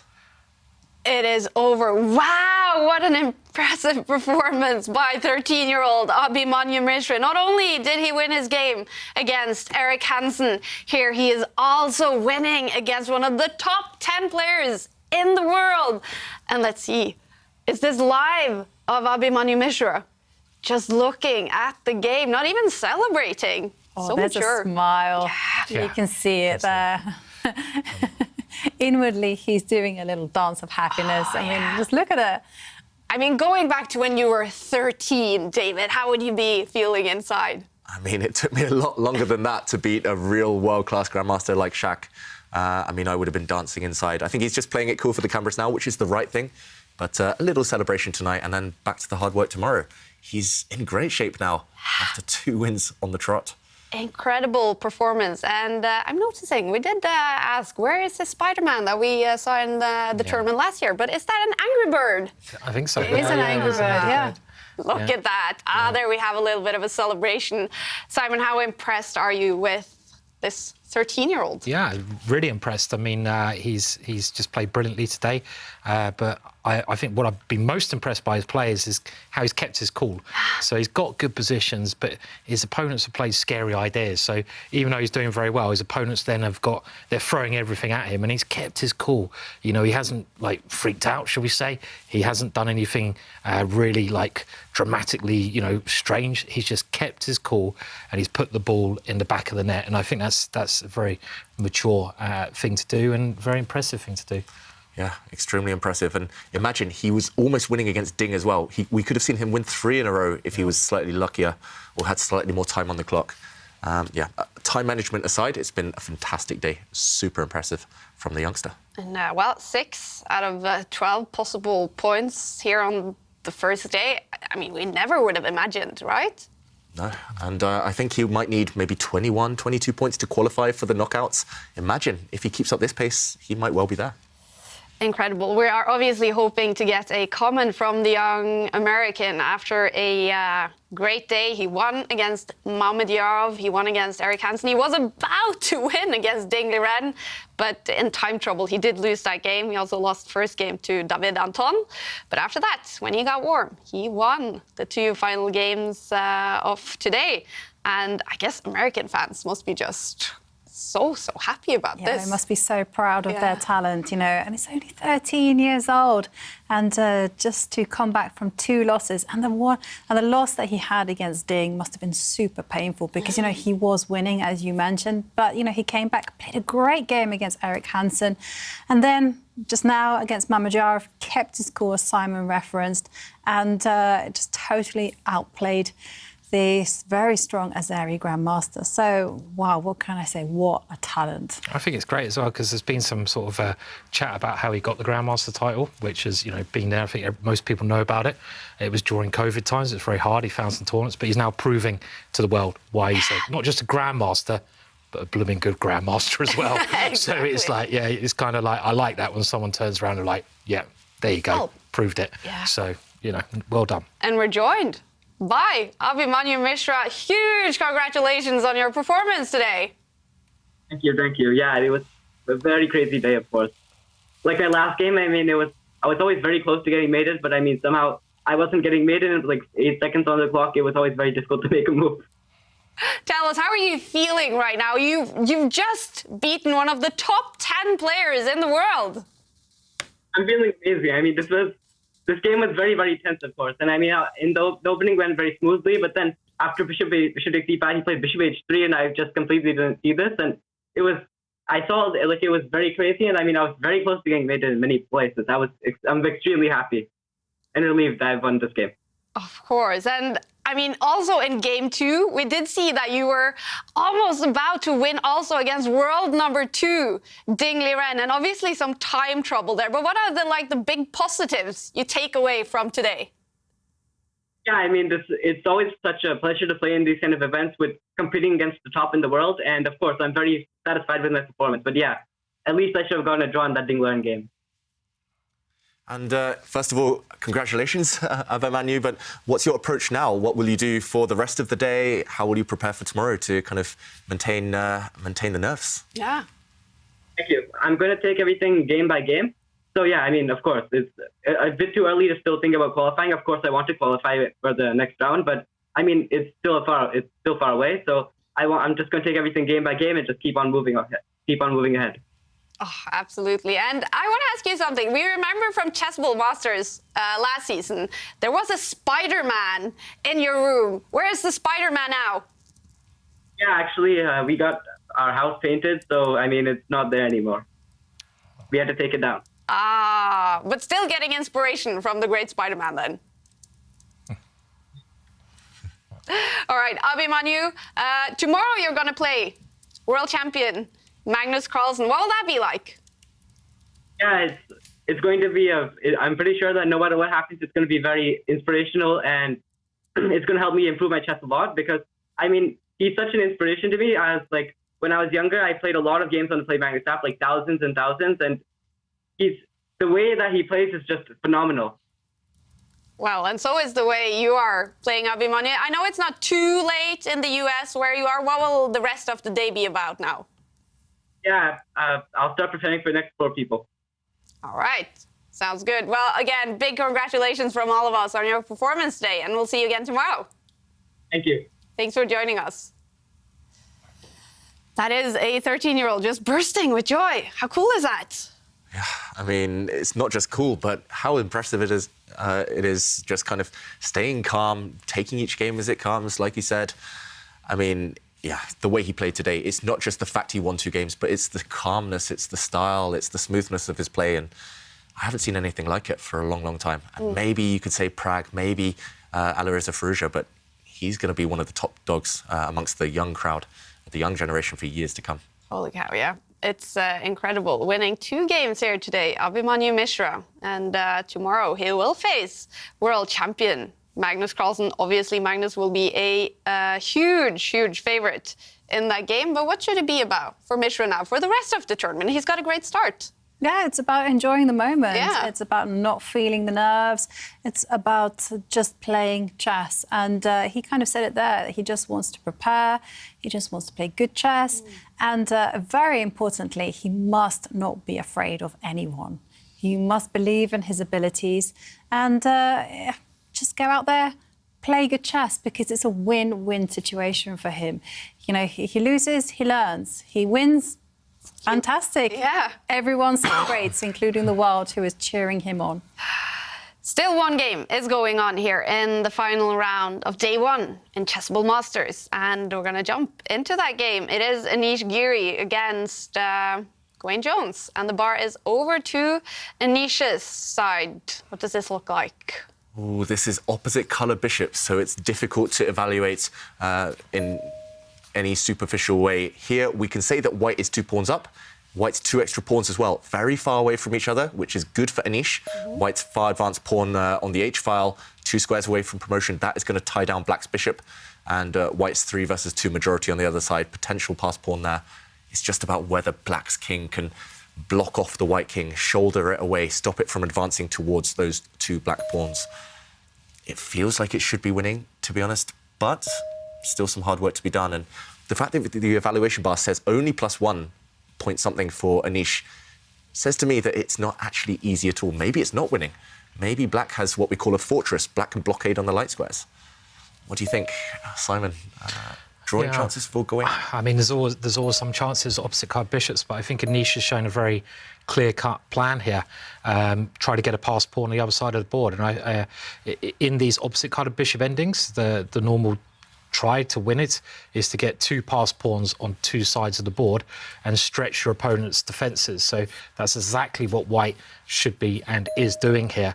And the white king coming in. I can't see how Gawain can draw this position at all, just by white doing a very simple plan of getting that pass pawn by pushing them at the right time on the queen side. I can't see it, but maybe I'm missing something here. I can't see it either, to be honest. The only hope that I can see for black is that at some point all of the pawns disappear on the left side of the board, apart from white's A pawn. And if white's A pawn promotes on a light square, that means maybe the black king can go and sit in that corner. And the black bishop can give itself up for white's H pawn, as long as black can limit white to what we call a pawn that promotes on the wrong colour square. But Anish won't allow that. That's pretty obvious defensive defensive resource. The black king doing what it has to. Maybe you can just go king into the dark square and push the c pawn 2 squares. Maybe that's one way to win immediately, actually. I think you're right, Simon. Rather than risk doing too many exchanges or something. But you can tell on Gawain's face, he's not happy at all. And another difficult day for him. He struggled on the tour, unfortunately. Yeah. We're such big fans. I mean, I grew up with him, playing him dozens, maybe even hundreds of times. But one of the nicest guys on tour, and I have to say, one of my favourite courses on Chessable is Gawain's course on the King's Indian defence. It's an amazing course. It goes into a lot of detail. Really worth checking out, guys. If you want to learn, you were saying, what should I do against the Queen's Pawn opening? Well, rather than the Queen's Indian defence, which you've seen as rubbish with all the people losing with it, like that last game of Jordan's, play the King's Indian defence. Much more fun. Kasparov, Fischer's favourite opening, and Gawain's course is fantastic. So well worth checking out on Chessable. I mean, in modern times, Gawain is maybe not only the most loyal King's Indian player out there, but the best King's Indian player out there. Yeah. I've seen him win countless games for England in the King's Indian, and I just checked out the opening of this game. Anish Giri was so scared of Gawain's King's Indian that he played an anti-King's Indian opening. So, I mean, that's...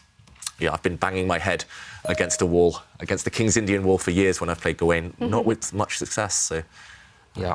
OK, trade of these sets of pawns. Probably still winning for white, but I like your idea better there, Simon, pushing the white c-pawn forward. Just seemed like you kept one more pawn on the board, and the danger is, as David pointed out, you make too many exchanges, but I guess black's king's so badly placed, you can't. The black king can't get into the corner. If black's king could move 2 squares to the left into the light square corner, it's actually quite difficult for white to win.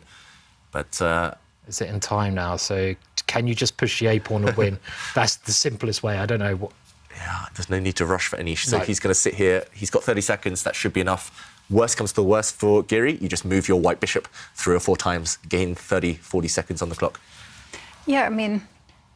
I don't think you're quite in time to... Not quite. But can you not perhaps just run with the king to the a7 square and then just, no, not that pawn, didn't want that pawn. I think it's fine to take with the white pawn now as long as you don't rush too much, but you could also just take with the king, and that should be winning as well. And, OK, he does take with the king. Okay. And it's important not to promote your rook's pawn, your corner pawn, on the light square, because that would have been difficult. Instead, white's 2 pawns now, they both promote on dark squares.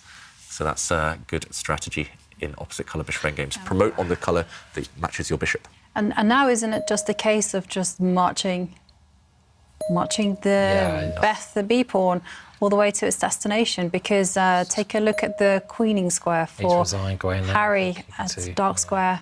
That's tough day for Gawain. Tough day. He's such a great player. It's a pity he hasn't really ever kicked into form on this tour.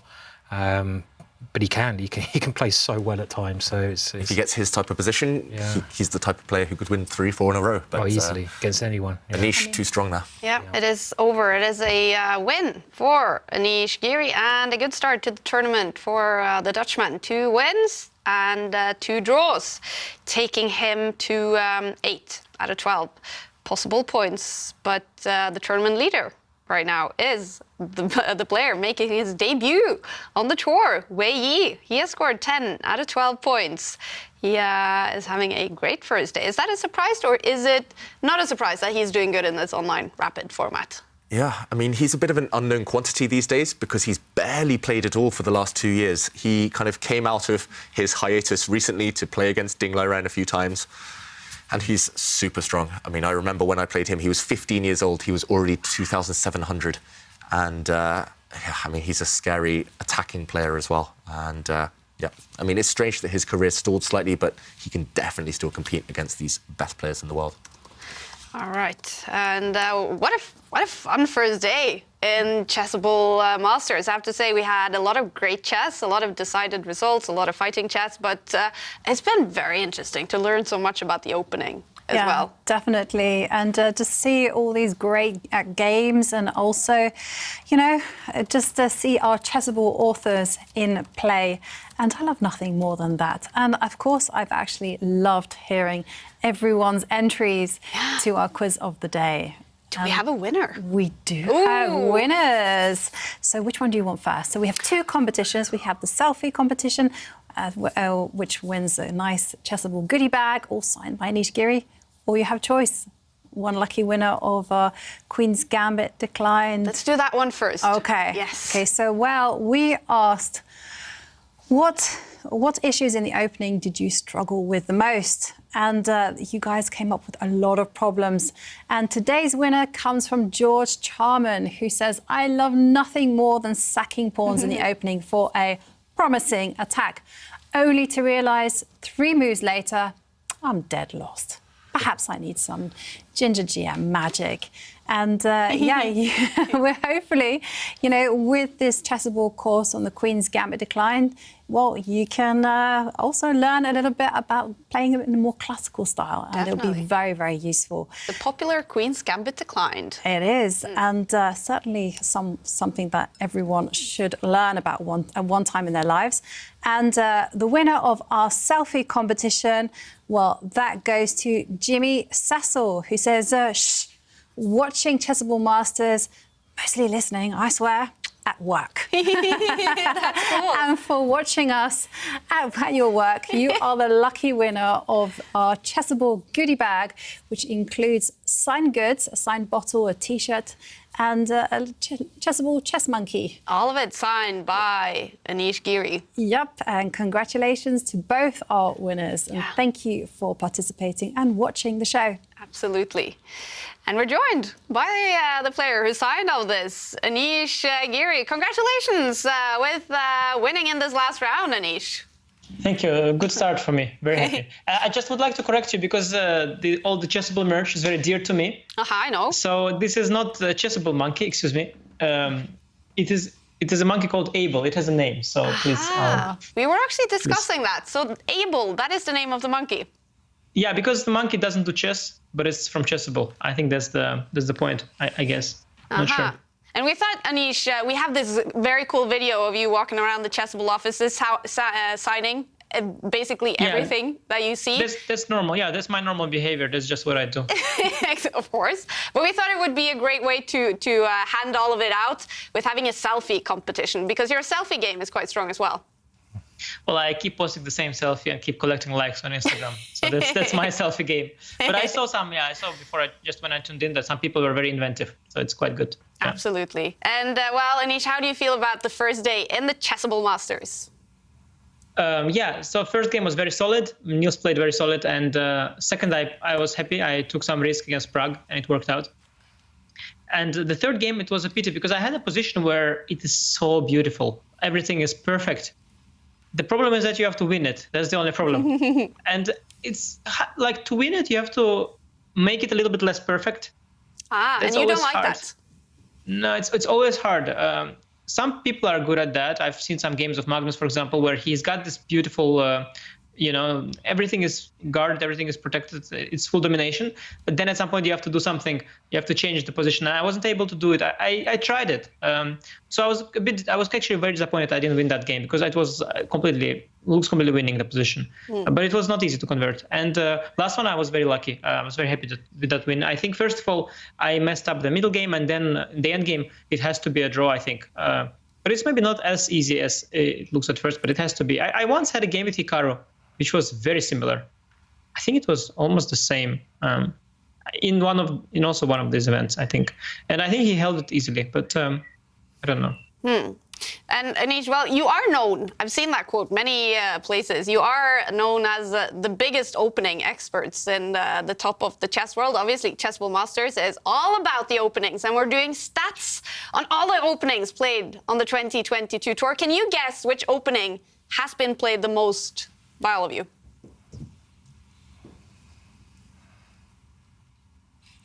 You have played it today.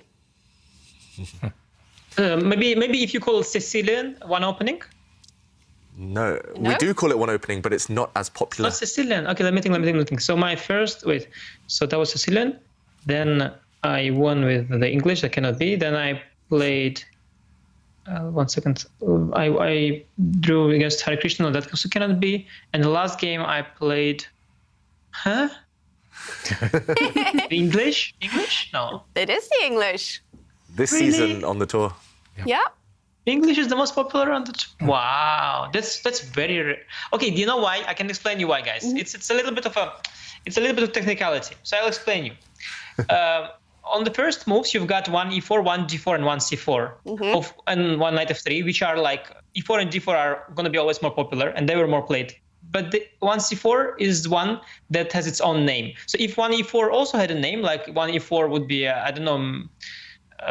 Korean or whatever, then Korean would be the most popular opening. But since one c4 is not as big as e4, it has its own name. That's why it's the most popular. I think that's the reason. But is it a trend as well, though? Is the English a trend among the top players? For sure. English is the trend. The trend is your friend. Everything. Invest in English. Everything's good. The only thing is that it is a little unfair because chess openings, we name them. You've got like a Frankenstein Dracula variation. That's like on move like 8. You've got the Sicilian. That's on move like 1, but both players played it. And English is the opening that is like named already after half a move. So comparing openings is a little unfair because it's not like we name openings after a certain number of moves. It's all a bit. It's not like this chemical, Mendeleev's table, which is all like nicely structured. Chess openings are a bit weirdly structured. Some openings, like 1b3, apparently is also called Nimzo Larsen. It shouldn't be called anything, but it's called Nimzo Larsen. So it's messed up. Yeah. You're very passionate about this, Anish. Yeah. Don't you think it's because there are 3 Englishmen here? There were 3 English people here. English opening. Yeah. I mean, I'm always passionate around you, David, if that's what you're fishing for. But chess openings, as you said, chess openings is something I'm very interested in. In fact, the book which taught me chess, it had a chapter on chess openings, and that just completely captivated me. So my very early steps in chess are connected with opening. I was always fascinated by the fact that they have names, and I don't know what's so great about it, but I was completely into it. And are you less than surprised to hear that the second most popular opening is the Queen's Gambit declined? Wow. No, I mean we are trying to grow the game. Trying to get all these Queen's Gambit fans into the game.